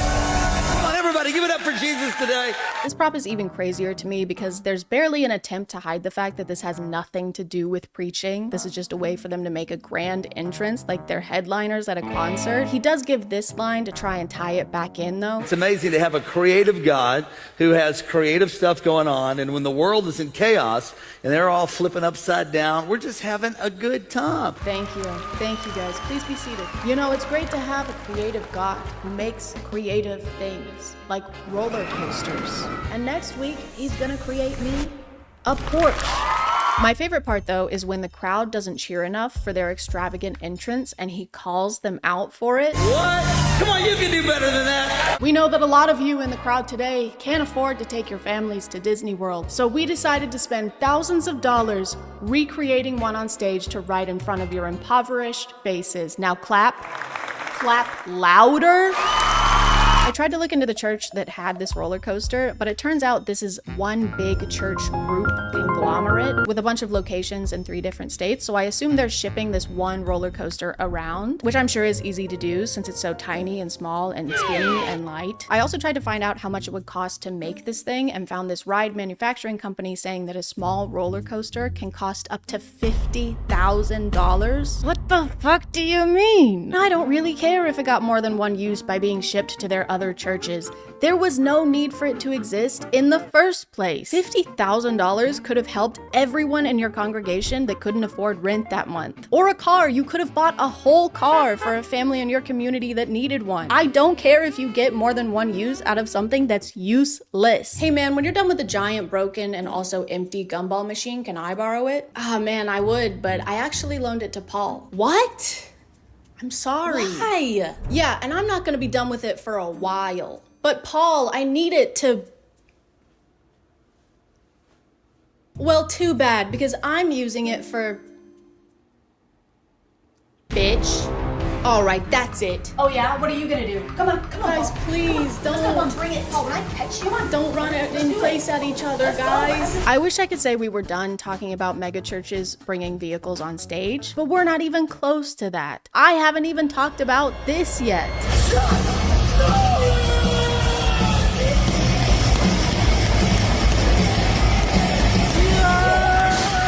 And what is this? Is this some kind of monster truck thing? Assembly? No.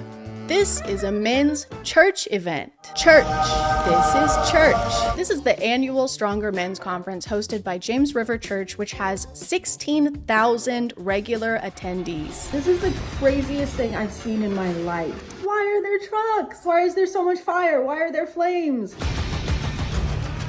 Was that Master Chief? Is that fucking Master Chief? The conference has a fantastic lineup of world-class speakers and a Stronger Warrior competition, which as far as I can tell is similar to like American Ninja Warrior, because you're not a good Christian unless you can scale up a fiberglass wall with your bare hands. Jesus said so. According to their website, their world-class speakers include superstar athletes like Harrison Butker. You know that guy who spoke at a college and told the women graduating that day that they should probably just have babies instead? You know the guy who definitely shouldn't speak in front of thousands of people? He probably shouldn't speak at all, ever. Also, according to their website, if you just scroll down here, you can actually register today. Register today. I mean, register today. Register today. Register today. Register today. Register today. Register today. Register today. They have monster truck rallies, MMA fighting, Master Chief. I still don't know what that's doing here, but I'm sure this alone was thousands of dollars. They've got bull riding, and finally, they've got throwing football on stage. This conference is like what you would get if you handed millions of dollars to a bunch of 12-year-old boys. Essentially, they have 2 days of grossly exorbitant entertainment, throw a couple sermons in there somewhere, charge people $200 a pop, and then abracadabra, you've made $2 million of tax-free money. Allegedly.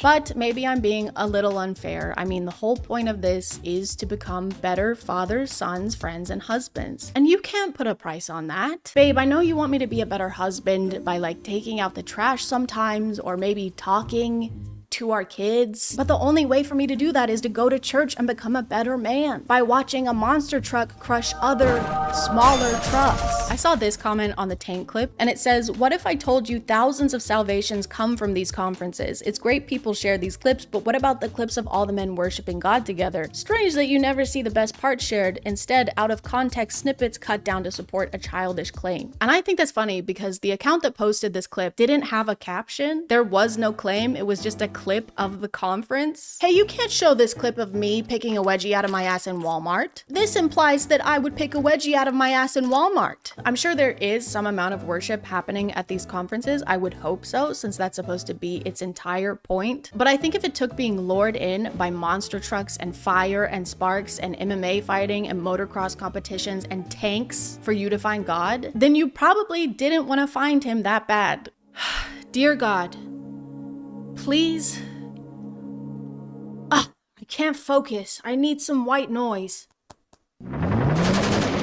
Dear God, please help me find peace. I know all of this might seem like an excuse for guys to get out of the house for a weekend and watch sports, but the church does also have one for women. Except this one is boring. It looks like all they have is singing and speaking, and they're even holding Bibles here. That's weird. What's that about? I was gonna ask why the ladies don't need all that extra entertainment to find God too, but then I remembered how hard it is for husbands to find anything, and God's probably harder to find than a bottle of mustard behind the orange juice. So I've got to cut them some slack. Oh, also the women's conference is $230 per person instead of the $200 they charge per person at the Stronger Men's conference, which I think is good, actually, because at least some taxes are being paid here, even if it's just the pink tax. The pastor of this church has also used his sermons to try and get people to vote against laws he doesn't like. And if you live in the city of Springfield, we're asking you on April 7th to vote yes to the repeal of the sexual orientation and gender identity bill. And his reasoning for this was homosexuality is a sin according to the Bible, and Christians should vote for repeal. But that's not what he was saying when his church hired a male stripper to perform at the Stronger Men's conference.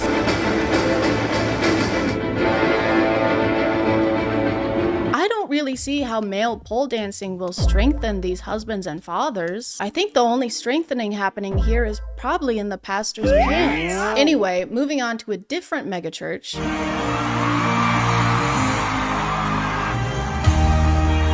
Just kidding, it's a Justin Timberlake concert. Gotcha, bitch. Sorry, you're not a bitch.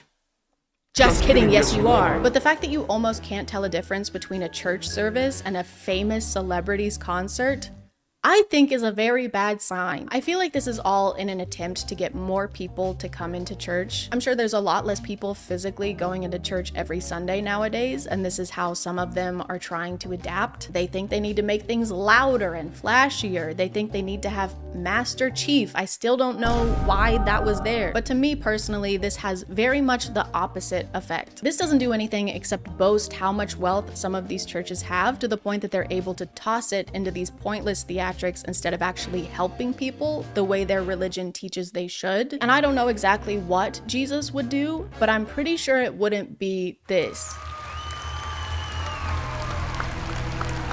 Hello, it's me, the Lord, and I want you to follow me. I am Halo reaching for you so that I can give you my love. Yes, sir.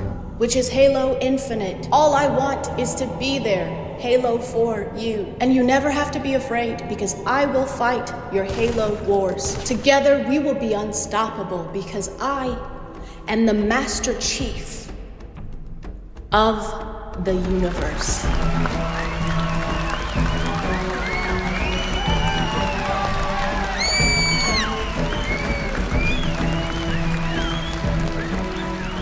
This is my second video in a row that ends with the Halo theme song. I'm gonna call it there, guys. Thank you for subscribing, and if you are still here, thank you so much for watching. I appreciate you clicking on my video out of all the videos that are on here, and I'll see you next time. Okay, bye.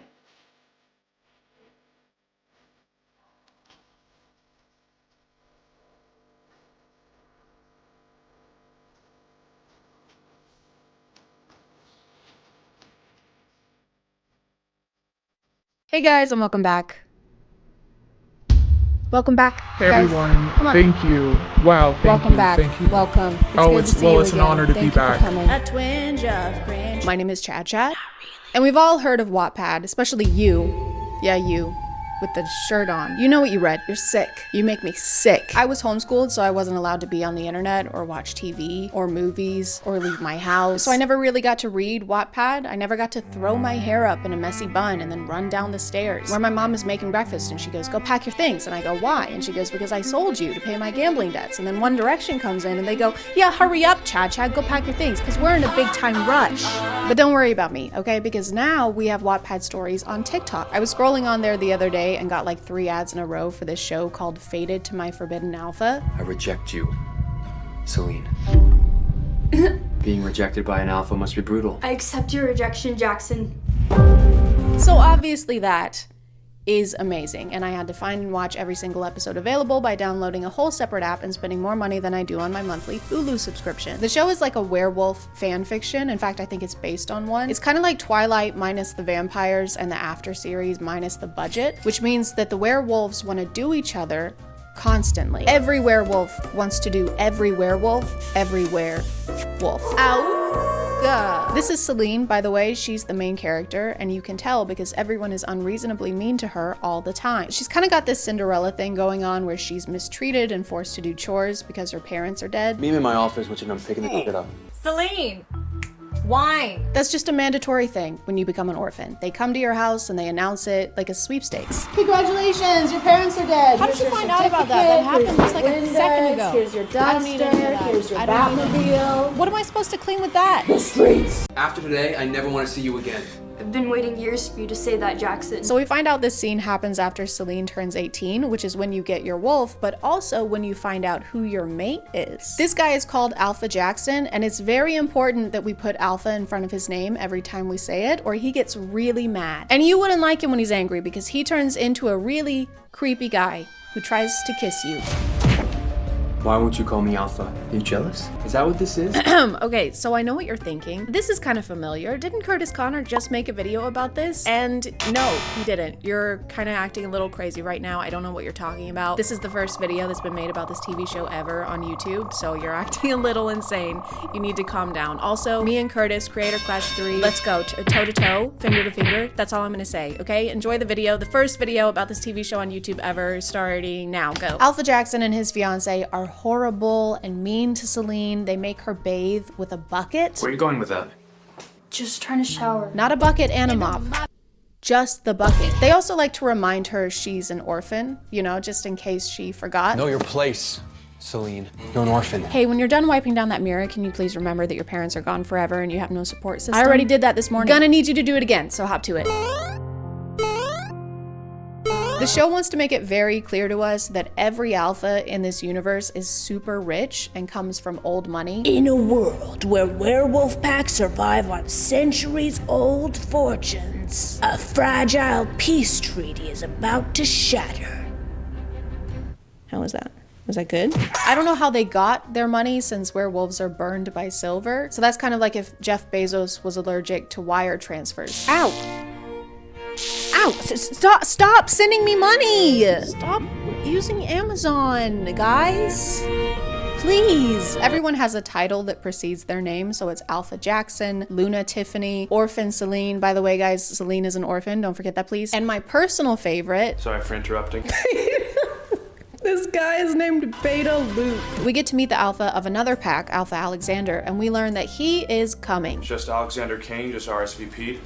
He's coming to your engagement party. Alexander Kane is coming. Hey guys, I think Alexander Kane is coming. It's just a suspicion I have, but I think that he might be coming. He's coming. Alpha Alexander comes to a party hosted by Alpha Jackson and his fiance where he gifts them a whole yacht and refers to it as pocket change. Alpha Alexander, you're giving us a yacht? Pocket change. Only the roughest, toughest alphas are fiscally irresponsible. He has no regard for financial planning. And he makes frivolous displays of wealth? Oh my god. It does get a little difficult to tell people apart when they have basically the same title. So Alexander and Celine realize that they are love mates, and so she's finally free of Alpha Jackson and his fiance's cruel, weirdly sexual treatment of her. Alpha Alexander sees Celine lugging a trash bag over her shoulder, and he's like, that's what I want. She's stinky, and I must have her. Tiffany tries to slap her again, Jackson tries to make her stay, and both times Alexander comes swooping in to save her, all heroically. We're leaving. Now. He puts his jacket over her at some point when they're both inside and she's fully clothed, which I guess is a nice gesture, but it just makes the situation seem much more serious than it is. No one is ever gonna hurt you like that again. Here, put this on. You know, I don't think they gave me the wrong dipping sauce on purpose, so it's really okay. Put this on too. Plus, I'm fine with signature sauce. I mean, it's signature for a reason, right? I'm gonna take care of you now. Thank you so much. Throughout the show, the alphas have this impossible task of looking super cool in every shot, no matter what they're doing. Even if they're just coming into the room, they'll start leaning on something, or if they're sitting down, they'll do this hand thing. So this is my mate. Fatherless, motherless. Your parents are dead. And the camera angles don't always help them out with that. It's hard to feel intimidated when the camera is elevated and making the alpha's head 5 times bigger than his feet. If you ever touch my girlfriend again, I'll bite your toes off. I didn't. I just gave her some dipping sauce. You dipped her in what? No, not like that. I just mean, ow. We learned that Alexander is the alpha of the largest, most powerful pack in America. You are aware I'm the alpha of Nightwind, the biggest pack in the States, right? Of course. The alpha of Nightwind, the biggest pack in the States. I bet he's also packing the biggest wolf in the States. She pack on my wolf till I... She wolf on my pack till I... She wolf on my wolf till I... Pack. I pack... She packs... I give up. She pack on my wolf till I howl. It was right fucking there. That's embarrassing. So he shows Celine his massive mansion, which we don't get to see. Use your imagination. Is that A movie? And Celine reveals the most horrid form of torture that Jackson and Tiffany inflicted on her, never letting her try fried chicken. It always smelled so good when Tiffany took some home, but they never let me try it. Those monsters. They get a bucket of KFC, and while she's eating it, he starts to talk dirty to her. Do you understand our mate bond? How it makes you feel? What makes you want to do? Let's go home. She has fried chicken in the corner of her mouth during this conversation. Babe, the way you're eating that chicken breast like a fucking idiot gets me going. Don't stop, I'm gonna crumb. Crumbing. We actually find out that both of them are virgins. Fucking losers. And this isn't important to the plot at all. It's just there to add tensions and also so that both of them can talk to their magic mirror wolves. It's me, Lila. I'm your wolf. My wolf, Lila, you're here. You're my wolf. Yes, Celine. And it seems like the only purpose of the wolves so far is to act super funny and help them get laid. Do you not like him? I do. I mean, I don't know him, but there's something about him. That's your fate bond. And the only way they can talk to them is through these mirrors, so it's like a version of Bloody Mary. Bloody Mary, Bloody Mary. Hey, what's up? This guy just got me a bucket of chicken. Oh, he wants you. I know, so bad. I'm gonna talk to him. Okay, just remember to wear something sexy, like a white nightgown covered in blood. You better be thinking about how dead your parents are. I am! The second half of the show is much, much worse because they start to kiss a lot. And I don't like that. The sound when they're doing that is like those rubber hand party favors. It's like 2 of those slapping together in a wet fashion. Oh, God. Stop.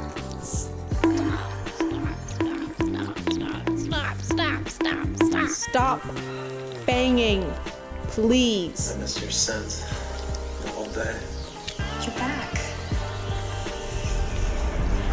I swear to God, if she gets pregnant with a little wolf baby, I'm gonna lose my shit. Alexander has a sister and she only exists to ask the main characters questions to get them to talk about how they're feeling, but she was not the right character to choose for the types of questions they have her ask. After every night that they spend together, she'll come to Celine and ask weird questions like, How's Alexander? I know, bold question, but the rumors are just too wild. Why is this dude's sister asking about their sex life to such detail? She's like, how many times? How long would you say? Stop me. Stop me when I get there.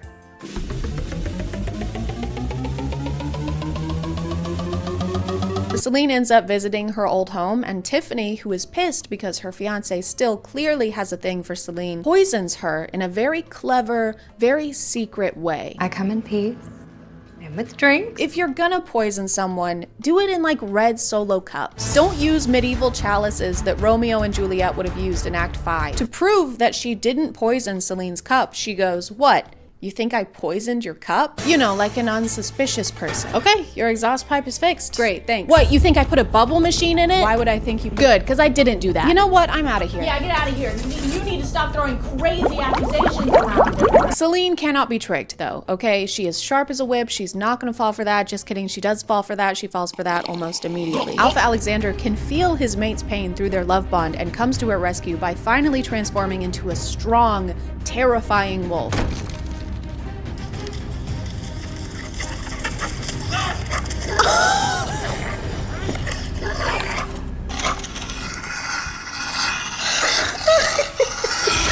He slams Beta Luke against the wall, and by slams, I mean he lightly brushes against him and Beta Luke rolls away like a can of Chef Boyardee. They rush Celine to the hospital, and it's not looking good. We're trying everything we can, but you know what wolfsbane does to a wolf. Oh no, don't sink down the wall, you're too sexy.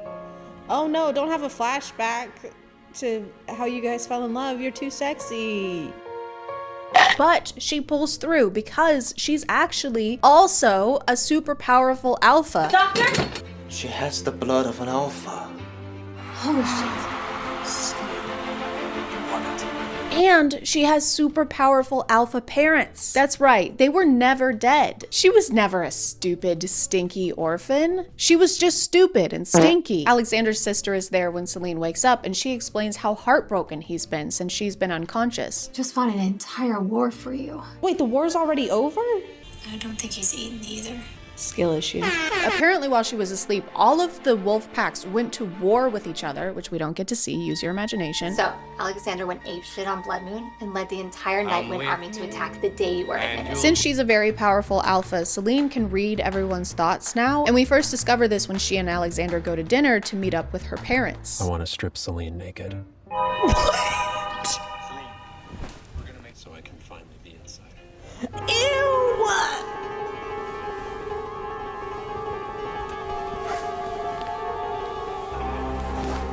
I don't want to do this anymore. He just fully starts fantasizing about his partner who's reuniting with family she was stolen away from, and then they leave almost immediately. Celine, are you okay? Maybe we should go home. You want to reunite with your parental figures. How about we reunite our figures away from your parentals? Look at the chicken, look. Come on, let's go. Now that everyone is happy, no one's parents are dead, everyone is rich, Celine and Alexander get married. Yes! And she immediately gets pregnant because of course she does. Do you think that Alexander Jr., AJ.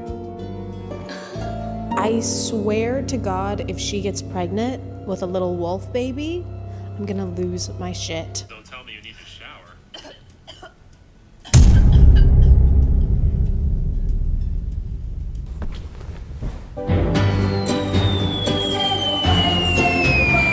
Honestly, guys, I know I've been talking a lot of crap, but the show is actually much better than I thought it would be. When I found out it was a romance and it involved werewolves, I was expecting a sexy wolf version of Where's Waldo. Werewolf!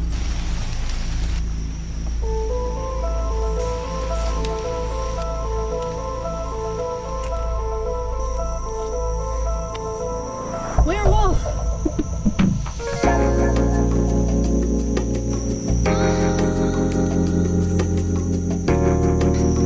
Oh yeah. There's Wolf. I'm gonna call it there, guys. Thank you for subscribing, and if you are still here, thank you so much for watching. I appreciate you clicking on my video out of all the videos that are on here, and I'll see you next time. Okay, bye.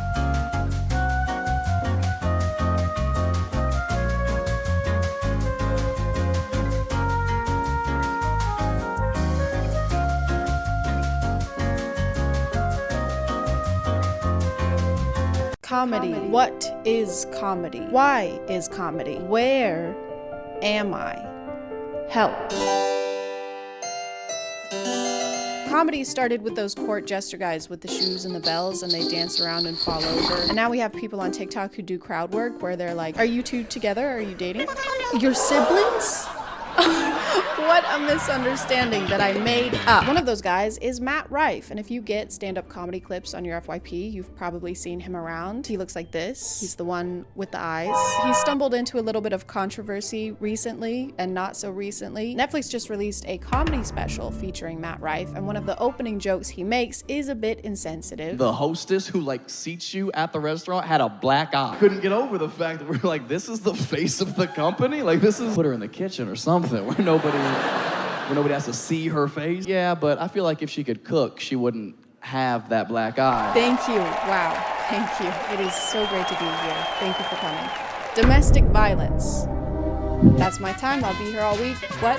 I will not be here all week. I've been asked to leave. Not only is the joke in poor taste, but given the fact that his audience is mostly female and his success on social media is mostly thanks to his female audience, there was some backlash. I watched the first 3 minutes of the Matt Rife comedy special on Netflix and turned it off. So many people have dark humor mixed up. Dark humor is when you make a funny joke about something unfortunate that you have experienced, not other people's experience. A comedian ruining his relationship with a large portion of his fan base because he wanted to be like all the other boring-ass Netflix special, you can't tell a joke anymore crowd is actually just depressing. And Matt responded to the criticism with a leveled, thought-out, heartfelt statement. Just kidding, he posted this. If you've ever been offended by a joke I've told, here's a link to my official apology.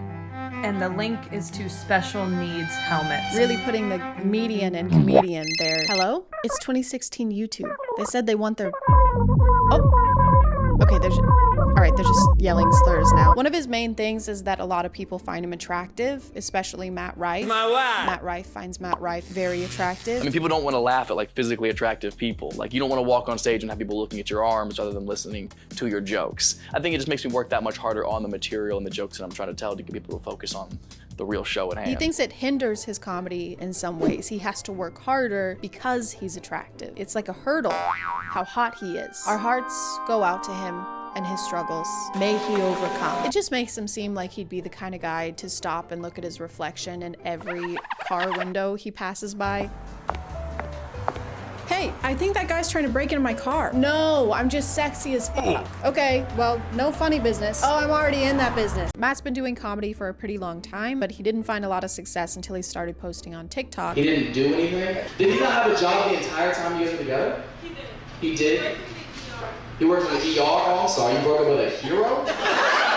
After this video, his account blew up and he started posting more clips of crowd work. He started building this audience that was there for his funny interactions with crowd members, but also how much they liked his face and stuff. It's not like I made the conscious decision to be born a straight white male. I probably would've. But he's made a couple comments during interviews that sound like he kind of resents the fact that his audience is mostly female. So they bring their boyfriends or husbands who are always reluctant because they fucking probably bought the tickets. Right. They didn't want to be there. And then 20 minutes into the show, they realize my comedy is so much more for guys than it is girls. It's so fun. My live shows, to me, I've always gone for the tone of I just wanted to feel like a hangout with the boys. My comedy is for boys only. No girls allowed. To get into my shows, you have to bring 2 forms of ID and wash your face like this. A couple different times he's talked about how he doesn't want his content geared towards women and he makes it trying to appeal to guys. One thing that I wanted to tackle in this special was showing people that despite what you think about me online, I don't pander my career to women. I would argue this special is way more for guys. But why do we have to gender comedy? If you can only make jokes that 50% of the population might find funny, doesn't that mean that you're 50% less good at making jokes? And you're making 50% less money too. If I make a type of butter that only tastes good to half the population, all I'm doing is limiting my profit margin. He mentions he doesn't pander to women, but a lot of his clips are of crowd work where he's flirting with them. I seem frustrated. A gift maybe help? Maybe after the show. No. Thank you so much. What's your name? Christina? You are so hot. Thank you so much. Widowed? Oh, fuck, I'm sorry. How long ago, don't mind me asking? 1 year? Oh, that's so recent.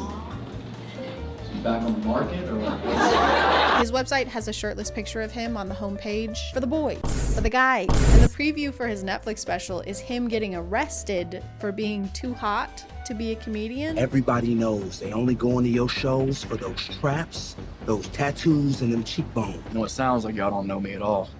You know, sometimes the way somebody looks doesn't depict who they are on the inside. You mean part of your success relies on how physically attractive people think you are and not solely on your talent and hard work? That's like messed up.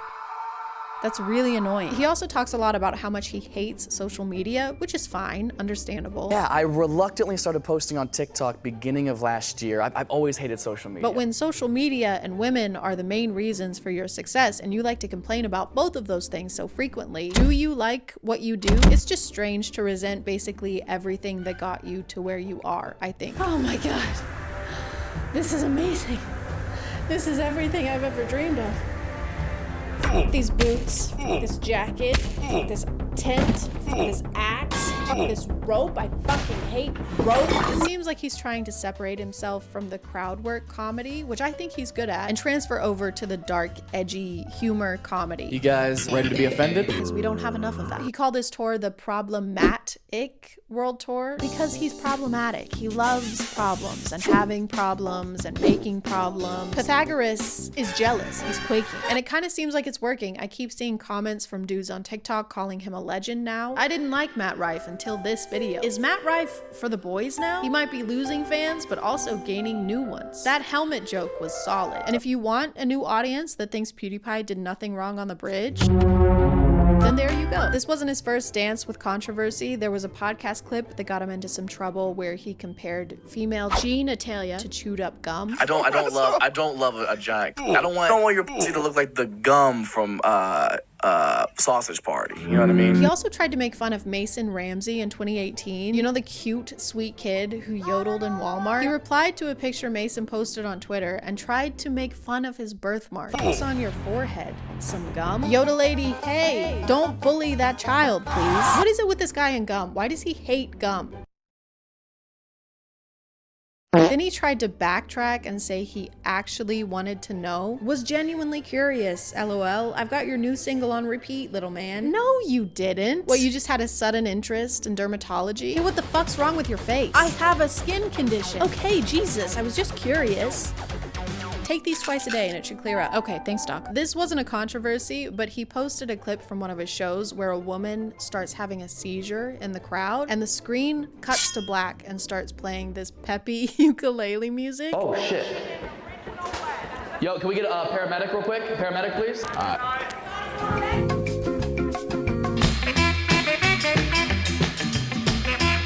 Because all I've really seen from him is crowd work, which again, I think is funny. I think he does crowd work really well. But I did watch the Netflix special. The dumb general consensus, they would say shit like, how hard could it be to just follow the rules?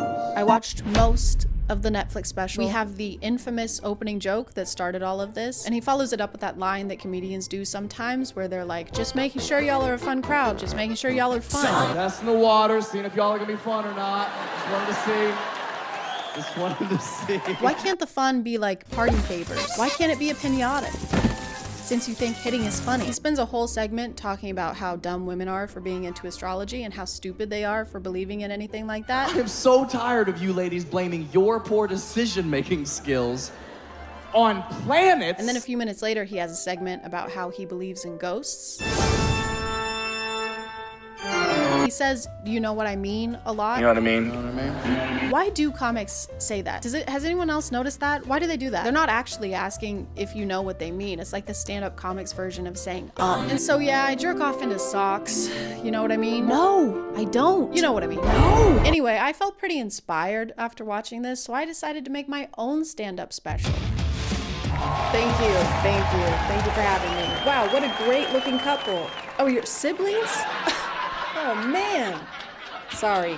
Oh, dog. You know, we have a lot of differences, but we all like to pee on the floor. My ex used to tell me I'd never amount to anything, so I amounted his dad. Where were you on 9/11? Your silence sparks volumes. Excuse me, sir, stop heckling me. Look at this guy. What a pussy, right?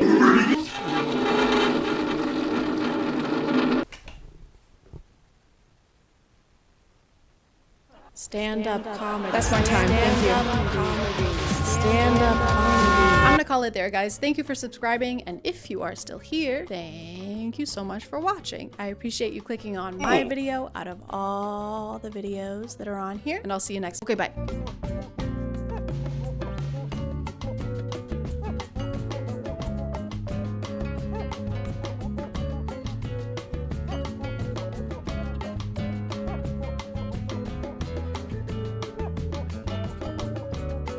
Hey guys, my name is ChadChad.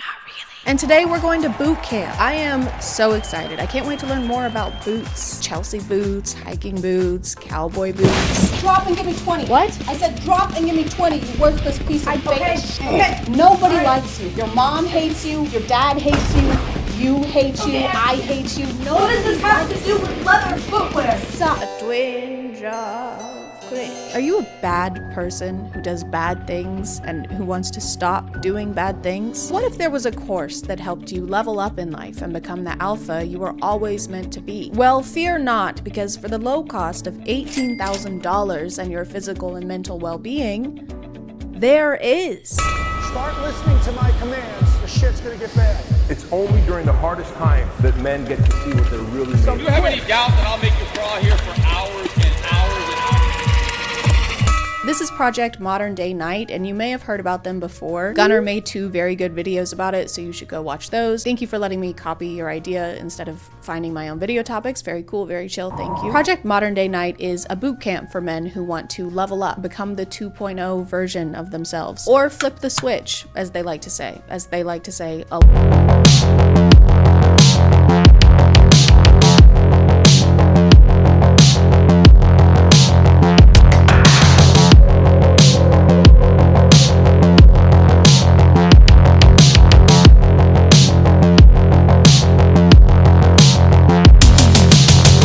wrong with self-improvement, obviously. A lot of the issues they list here are valid reasons to want to become a better person. Having places where men can be vulnerable and open about their mental health is important. This just isn't one of those places.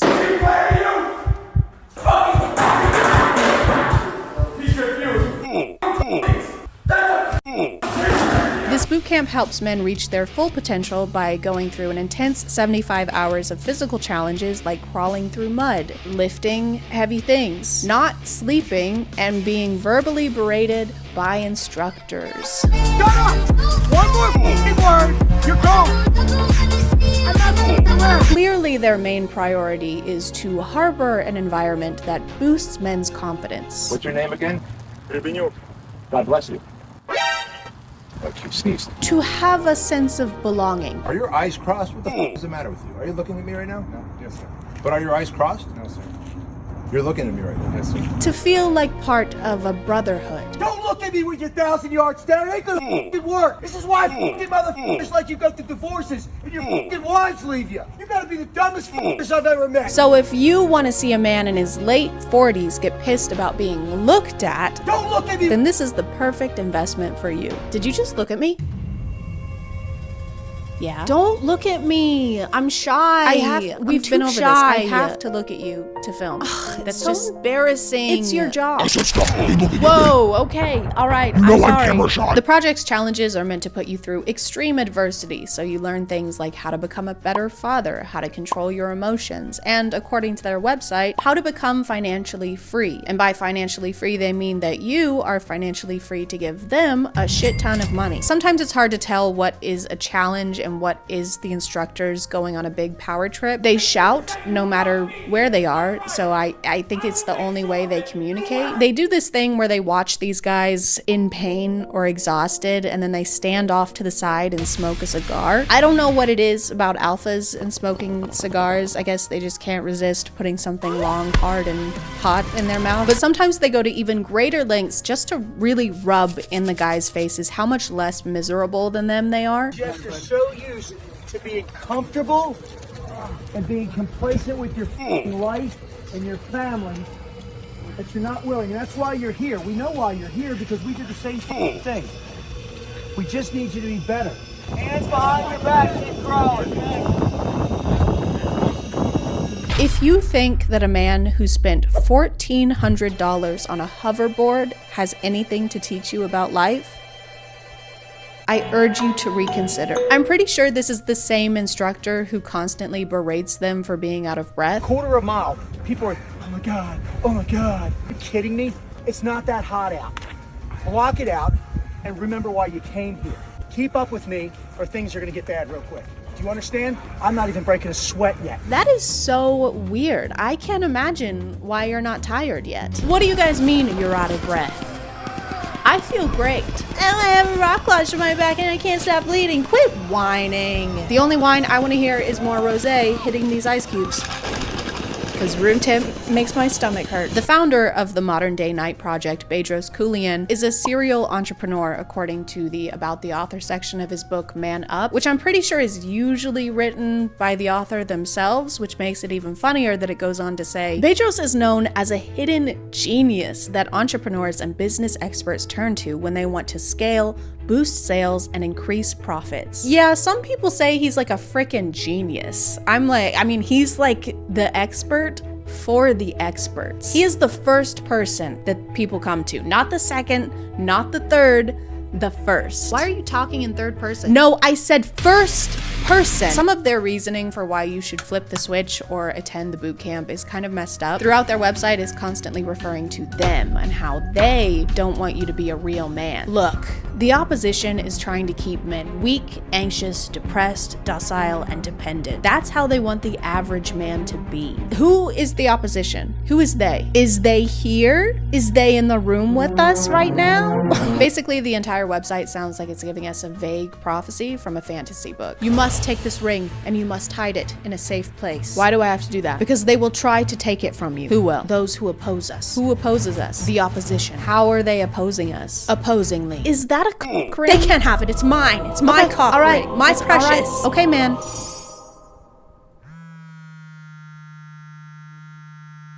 Ew, what the fuck? Keuilian wrote his book Man Up about his self-improvement journey, which began after he was having some mental health issues and started to go to therapy, which is great. That is a huge accomplishment and something to be very proud of. But then he started the program so that other men could suffer like he did, so that they could improve themselves like he did. They would reach out to me and say, hey, Bedros, you should really create some kind of a challenge and experience for us to go through where we could experience that growth. And I was like, man, I don't know how to put you through an experience of suffering. Which completely skips the therapy step of his journey. To be a better human, then you are going to have to suffer. Life actually has plenty of suffering to go around. I don't know if we need to be making more of it. The other day, this guy punched me in the face. Oh my God. Yeah, but then the doctor gave me this sucker. Oh, nice. Yeah, so I need you to punch me in the face. Why? So I can get more suckers. Can't you just skip that and get one from the store? No, this is the only way I can get a sucker. The sucker is a metaphor for... From what I've learned about the project, it doesn't seem like they're covering any of the actual improvement in this program. They're just doing the suffering part. His only job, it seems like, is to get these guys to ring the bell and quit. All of the instructors are ex-military or ex-cops. Guess how many of them are ex-therapists? I'm gonna take off all your f***ing clothes and I'm gonna drag you up and down this f***ing thing. Go on, guess. Shut the f*** up and be a team player and go f***ing join your team. You say another f***ing word, you're gone. Guess. There's no way the whole front of your shirt is not covered in mud by now. If it is, you're just being a little bit. Guess. 60% you will not be here on Friday. Based on the clips I've seen, if you were to cry in front of any of these instructors, they would, without hesitation, call you a giant pussy. Which just seems like they're trying to solve these issues with the same stuff that caused them in the first place. You see, the reason men struggle with mental health is because society pressures them to be big and strong. And so we're gonna fix that by making them big and strong. And to make matters worse, they have another version of this program for children. The Squire Project is for boys aged 13 to 15 and is to prevent big tech and social media from brainwashing the masculinity out of our boys. So it's like a preventative measure for your son. It's like masculinity Botox. A father and son experience that will be remembered forever. And then there's just this picture of a kid strangling his dad. Hey John, remember that time you murdered our father? Oh yeah, I do remember that. That time that I murdered our dad. Yeah. Yeah, I'll remember that forever. Yeah, me too. Me too. A rite of passage for your son as he becomes a man. The rite of passage is killing your father. You have to get rid of him. This town ain't big enough for the two of you. It's you or him. There can only be one. Why are you crying? Stop crying, you pussy. I forgot to mention that both of these programs require liability insurance. I have no idea why. It's a mystery, honestly. Seems kind of unnecessary, really. It's just water, Kowalski. Stop being a little girl. I don't want to show much of the Squire program clips because I find them hard to watch, and I don't know if the kids even agreed to being filmed, but they're doing essentially everything they do with the adults. They're just doing them with their dad. They continue to yell at and verbally berate the children. If you me or ask me one more question on the way down, every one of you are going to crawl from here to the bus.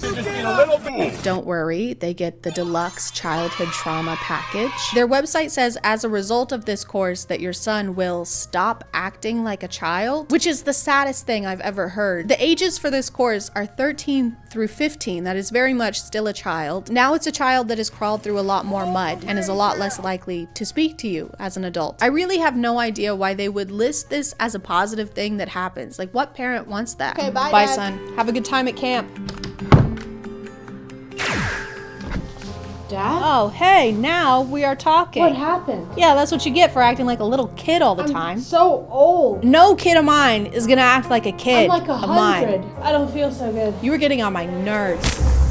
Did you really just die right now? That is so childish. I guess posting on every social media imaginable wasn't enough advertising because they also made a documentary about the Modern Day Night Project, which I watched twice. Like and subscribe to say sorry about that to me. Sorry for your loss, Chad. Of time. The whole thing is Coolian giving more backstory for the project and explaining why they started it. The documentary also seems like a vanity project. The whole thing is in black and white. There's epic background music. It's in slow motion. It's fucking sick. I am erect and ready to eject. At some point when he's describing the program, he refers to the physical challenges as opportunities. And so the ice bath is one challenge, pulling a truck, my pickup truck, and then ultimately a fire truck is another, and hiking just miles and miles every single day during the 75 hours over that 3-day period, and all types of physical, I guess what some would consider torture, but I would look at as opportunities. It's not torture, guys. It's an opportunity. Oh look, this guy's getting the opportunity to be waterboarded. Congrats, guy. On the opportunity.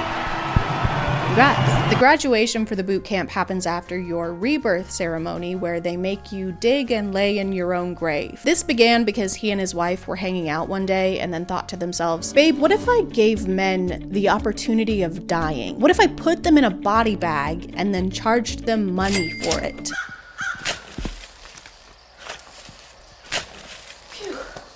All right, and it's just gonna ask you a question there.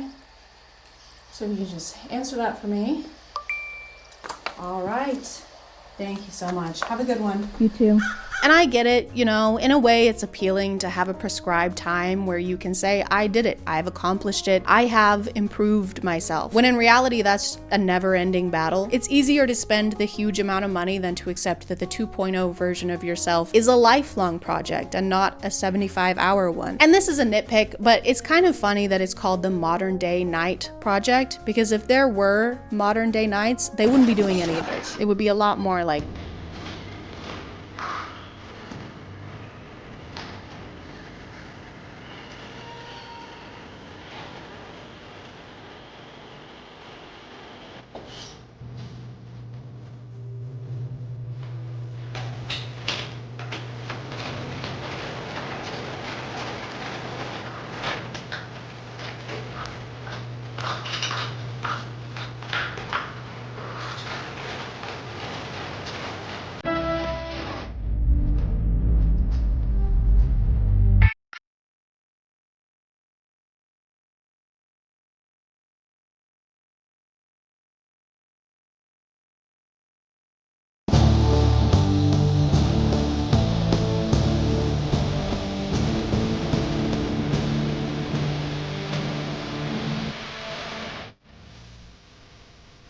gonna call it there, guys. Thank you for subscribing, and if you are still here, thank you so much for watching. I appreciate you clicking on my video out of all the videos that are on here, and I'll see you next time. Okay, bye. Attenzione pickpocket! Attenzione borseggiatrici! Pickpocket!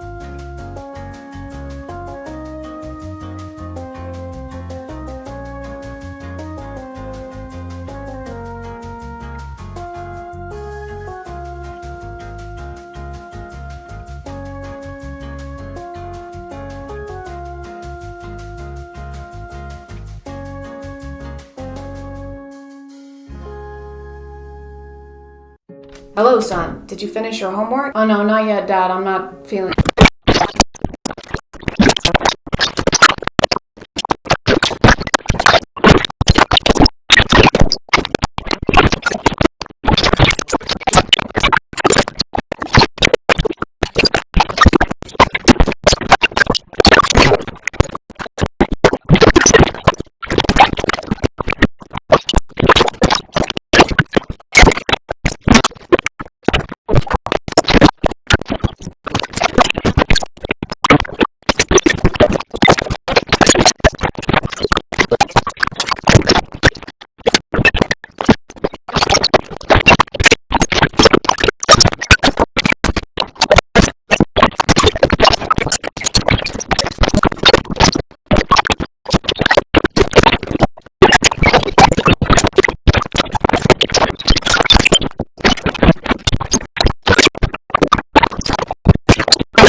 Hey guys, and welcome. Don't mind if I do. There he is. Get in here, big boy. Well. Well. A twinge of cringe. My name is ChadChad.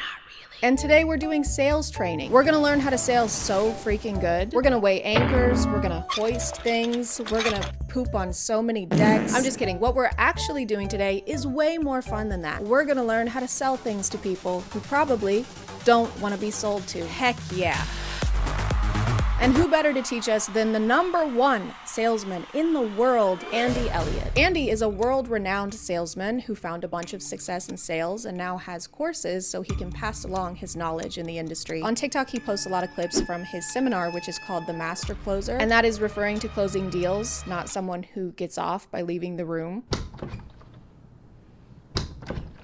What are you doing? A master closing. Ew, dude, close the door at least. If you insist. Or wait, don't, that's not what Andy is kind of an interesting instructor though, because he seems to take what he's teaching very seriously, like life or death. Seriously. If someone right now, I'm just giving an example, kidnapped your family and said they were going to kill them unless you tripled production or revenue in your company, you can do it in a heartbeat. Why someone got to kidnap them? Why is that even gotta happen? It doesn't gotta happen, Andy. No one said you have to do that. And how is my family being in a traumatic situation helping me make a sale? I'm just gonna be more stressed. And if you sign the papers today, we'll throw in 12 months of SiriusXM. That's okay. Who are they? Oh, this is my husband, Ryan, and our 2 kids, Leslie and Morley, and that is their armed kidnapper. Are they okay? They will be if you buy this 2012 Ford Fusion with great reliability and resale value. Mommy, I'm scared. Mommy's working. The way Andy teaches sales kind of reminds me of the Alpha Boot Camp that I just made a video about. He'll tell people to come up and do push-ups if they answer a question wrong, or even just in a way he doesn't like. All right, get that fucking weak ass up here. Let's do 20 push-ups. Come on. He talks about kidnapping and torturing people way more than the normal amount being none. #1, your script. I should be able to pull you up in the middle of the room, flip you upside down, pour water on you, waterboard your ass, slap you in the face and say it. ABCs, happy birthday, date of birth, what's your name? Whatever I ask him, you should be able to tell me. You need to know your name, your birthday, your ABCs, and if you don't, I'm gonna torture you. Very good. And what does W stand for? I don't know. Waterboarding. When he's not threatening to torture or kill their families, Andy likes to body shame the people who attend his seminars. Garrett, take your shirt off.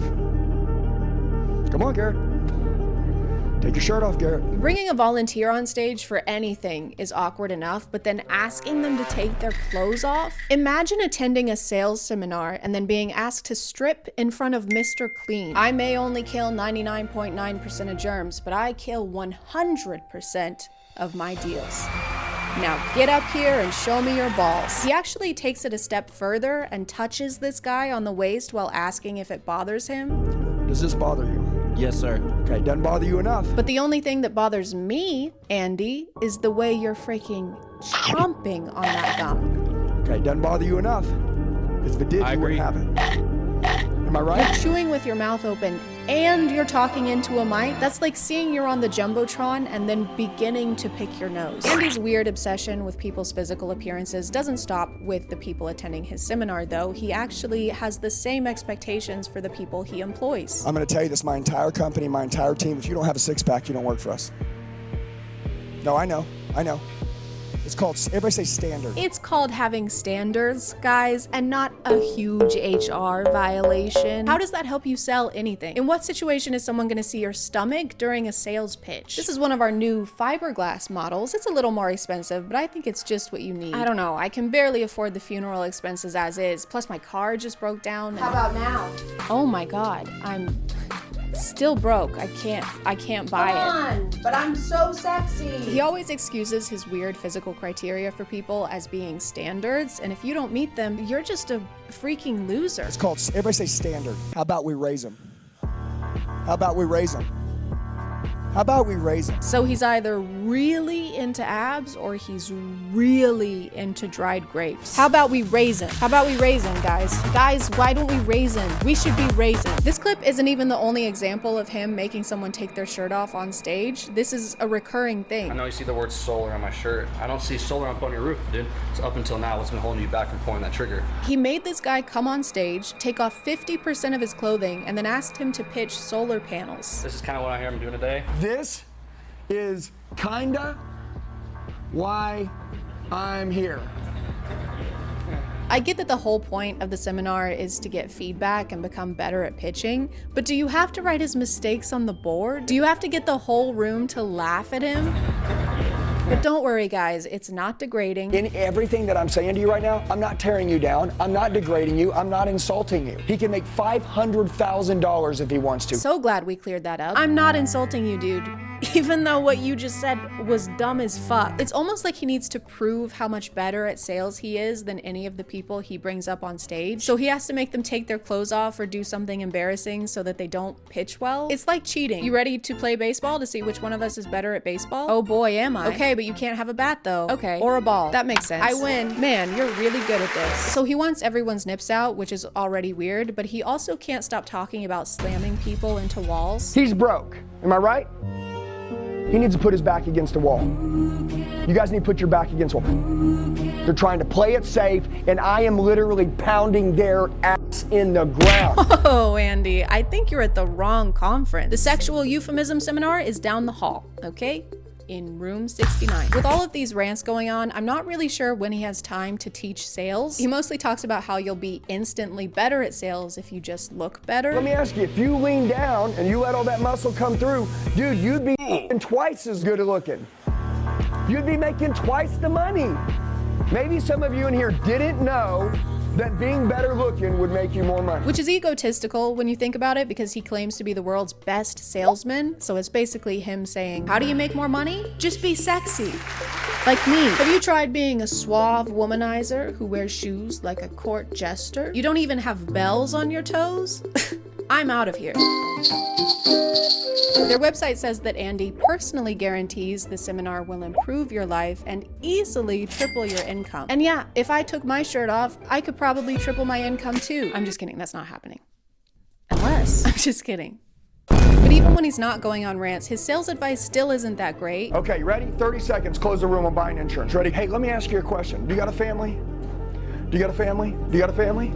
You got a family? Hey, let me ask you a question. 5 times. I am going to ask you the same question 5 fucking times. You got a family? A lot of his techniques don't even seem like techniques. They just seem like guilt tripping. Do you want on the worst day of their life when you're gone for your family to be protected? Yes or no? Okay, it's black and white. If you do, we need to make sure they have life insurance. If you don't, it's not important. Would you agree? Let me ask you a question. Do you love and care about your family and want to keep them safe? Or do you hate them and hope they die? AKA, don't want to buy my solar panels. There is no in between. It's black and white, this or that. What happens when he tries this approach on someone who doesn't have a family? You have a family? You have a family? You have a family? You got a family? You got a family? Well, I did. Do you have a family? You got a family? Find the courage to say yes, regardless of what it costs. And you went home and you said, hey, baby girl, didn't matter what it cost, you're number one to me. And to prove that, I went ahead and pulled the trigger on the kitchen remodel because you're number one in my life. Do you think she'd have a problem with that? Yes, Andy. I think she might have a problem with that. You know what would make your wife super happy? Spending thousands of dollars without telling her. She might even slam you into the wall and pound your ass. Again. He even admits at some point that he never really knows what he's talking about. Do you need to know how solar works, or do you need to know how to sell it? Sell it. Dude, I broke the record in the United States for selling cars when I was young. I didn't know anything about cars. I don't give a how it works. What does solar do? Yeah, who gives a how it works? I don't know. The potential customer might care how it works. The overall message seems to be, it doesn't matter what you say or what you know, as long as you say it confidently. And I thought this was a seminar for salespeople, not politicians. You know Andy creates unnecessary hypotheticals and makes people super uncomfortable on stage, but at least he's open to criticism. By the way, if I say something that offends any of you, it's because you're f***ing ego. You can die with that f***ing ego. You can die f***ing broke. Okay? Whoever's not with them, go f*** yourself. We don't need you. Man, I'm sorry, guys. I was about to say that it's possible to be a salesman and teach people how to pitch products without weird power trips or humiliating them based on their appearance, but I just realized that's my ego talking. Also, I'm poor and should probably die. You can die f***ing broke. I think this is all just a result of telling someone like this that they're the best at something too many times. It's kind of like Pinocchio, but instead of lying every time someone compliments him, his pants get a little bit tighter. To me, it seems like he gets off on the idea that he's better at sales than everyone in the room, which, yeah, that's why they're there. You can't rub your knowledge of something in the faces of people who are paying you to share it with them. You'd never see any other kind of teacher doing that. Can anyone answer this one for me? No? Josie? I'm not really sure. See, this is why you're all broke. We don't know how to solve that problem yet. You know what else you don't know how to solve yet? Being short. What? None of you have jobs, and I bet most of you still live with your parents. We're in kindergarten. I know how to solve this because I'm not a dumb little kid like you. That's why you're the teacher. Everyone point and laugh at Josie. Do it. I can't even count to 5. Hey guys, look, this is Josie. What an idiot. I'm so much smarter than you. I'm gonna call it there, guys. Thank you for subscribing, and if you are still here, thank you so much for watching. I appreciate you clicking on my video out of all the videos that are on here, and I'll see you next. Thank you, love you, bye.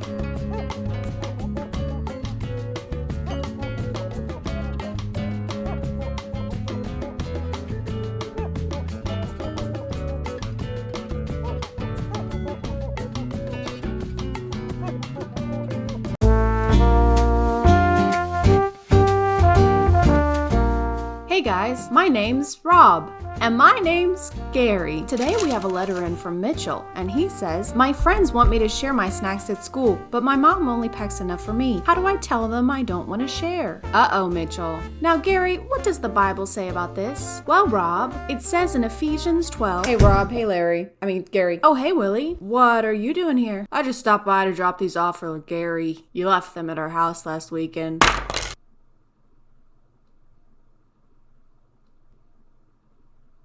Oh, and this, and this, and this, and this. Thanks, Willie, but you could have brought him to my house. Nah, that's okay, I was in the neighborhood. So how's Evelyn? Good! She's good. So, will we see you two next weekend? Yeah, for dinner. Okay, cut. Chad, what's up? Are we allowed to have this stuff on camera? I mean, this is a... Bob, can you go with the flow a little bit today? All right, I'm on a tight schedule. Barbara lost a man in a t-shirt, and I gotta get Larry a new hairbrush, so can we please... Willie, can you please... Yeah, sorry. I'll get out of your hair, Gary. He doesn't even have... Thank you. Bye, Willie. Bye, Willie. Bye, Willie. Leave the handcuffs. Hey, guys, and welcome back to... My name is ChadChad. Not really. And relationships can get boring, okay? You fall in love, and then a few years later, you're still in love, but the things that were so thrilling in the beginning just aren't quite what they once were, you know? But it's okay. Don't worry. There's a lot of things you can do to help. Number 1, buy a swing set. I'm not sure why, but it says to try swinging here. Number 2, hire a sex coach. All right, let's go. Come on, guys. Gregory, you got this. You're a bright, shining star. There you go. Yes, Tyler, keep that leg down. I'm gonna have to card you. All right, there you go. Y'all are crushing it. And if none of these options work, thankfully, Swing Talk is here to teach us how to spice things back up again. Hi, babe. Well, what about my mom? Hi, babe. I'm gonna miss y'all. Bye. Here on the ChadChad channel, we don't believe in not starting out strong. What about my mom? Needless to say, this is the video that sent me spiraling down a rabbit hole. I feel I should clarify that this is not representative of the swinger community on TikTok, okay? They're very helpful over there. Their accounts are mostly just giving advice to people interested in testing out the waters and trying to connect people. I'm talking specifically about this inner circle that I seem to have stumbled upon that consists of around 5 accounts that post jarring content like this. Kind of reminds me of the Rick Lack situation, except maybe worse. I don't know, that's a tough one. I think they're on maybe in the same tier. They're in the same boat. Do you want to know how I make my man happy? I let him play with my mom. Yeah. I'm that kind of wife. Like any TikTok community, they have trends that will get popular and they'll each post their own version of something. But these accounts seem to only have 2 or 3 trends that they really latch onto, and unfortunately, this is one of them. You wanna know how I keep my man happy? I let him play with my mom. This is not actually her mom, by the way. I feel like I should go ahead and clear that up for y'all. They're not actually related, but I personally like how unimaginative they are with these. Like her and her mom are standing in front of the oven just f***ing with a towel. Hey, what super interesting thing should we pretend to do while you say goodbye to us? Oh, well, you could be brainstorming on how to make content that actually takes effort instead of baiting people into thinking we're in a relationship. That sounds like a lot of work. Let's just fail to fold the towel. You know what? That's a great idea. Let's do that. You want to know how I keep my man happy?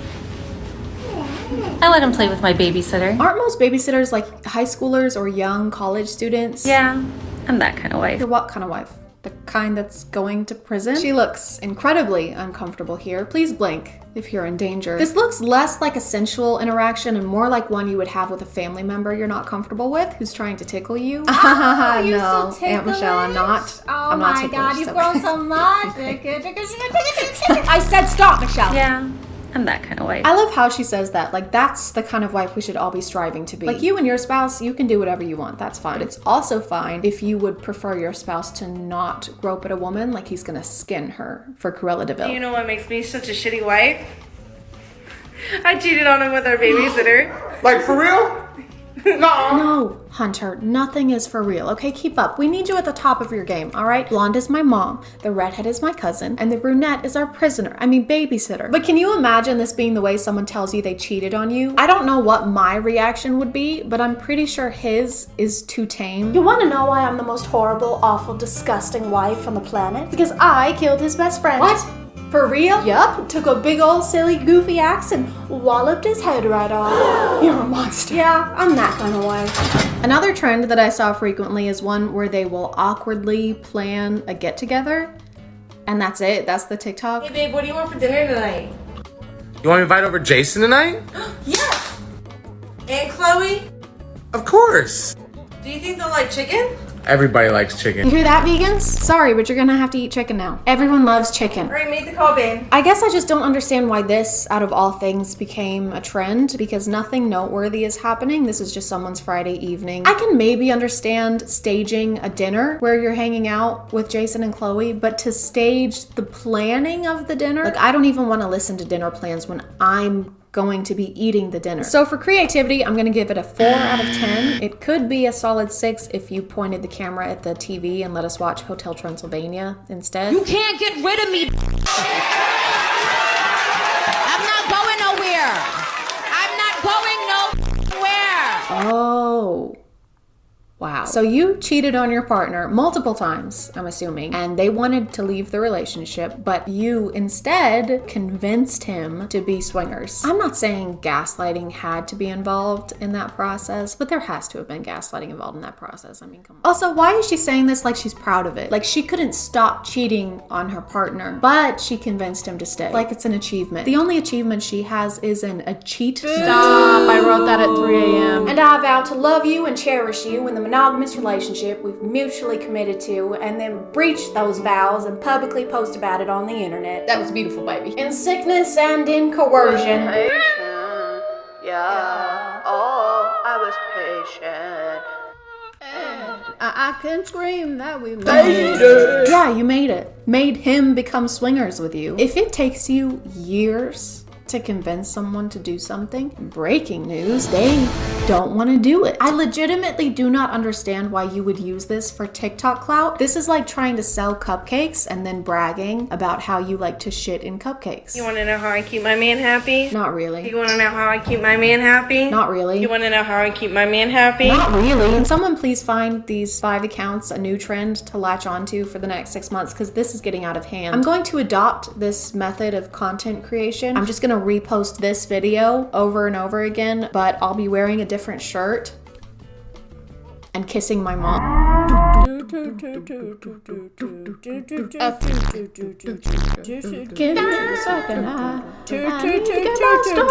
So when you said it took you years to get him to agree to being swingers, all that was true, except the agree part, you know, the most important part. I can't tell if this is also baiting or if she's playing a character. Either way, why would you joke about this like it's a cutesy little thing? I'm technically still cheating on my partner because he's definitely not comfortable with the arrangements we've made.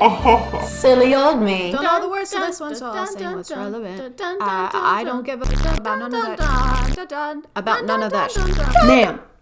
He does not want to do this. How many times do I have to tell you? If he was comfortable with swinging, wouldn't he not care that you're flirting with other people? I've never been in a relationship like this, so feel free to correct me if I'm wrong. But even if he had agreed to this and was taking issue with something you were doing, isn't that a boundary that you guys should discuss together instead of posting a TikTok and saying you don't give a Bethany, is this yours? Oh yeah, that's mine. You can't just buy a $20,000 car without talking to me first, okay? Half that money is mine. I mean, even a text message letting me know would have been nice. Are you even listening? I don't give a What are you doing? I don't give a I don't give a when your spouse won't get off your ass. Wow. Okay. About something super insignificant. And post.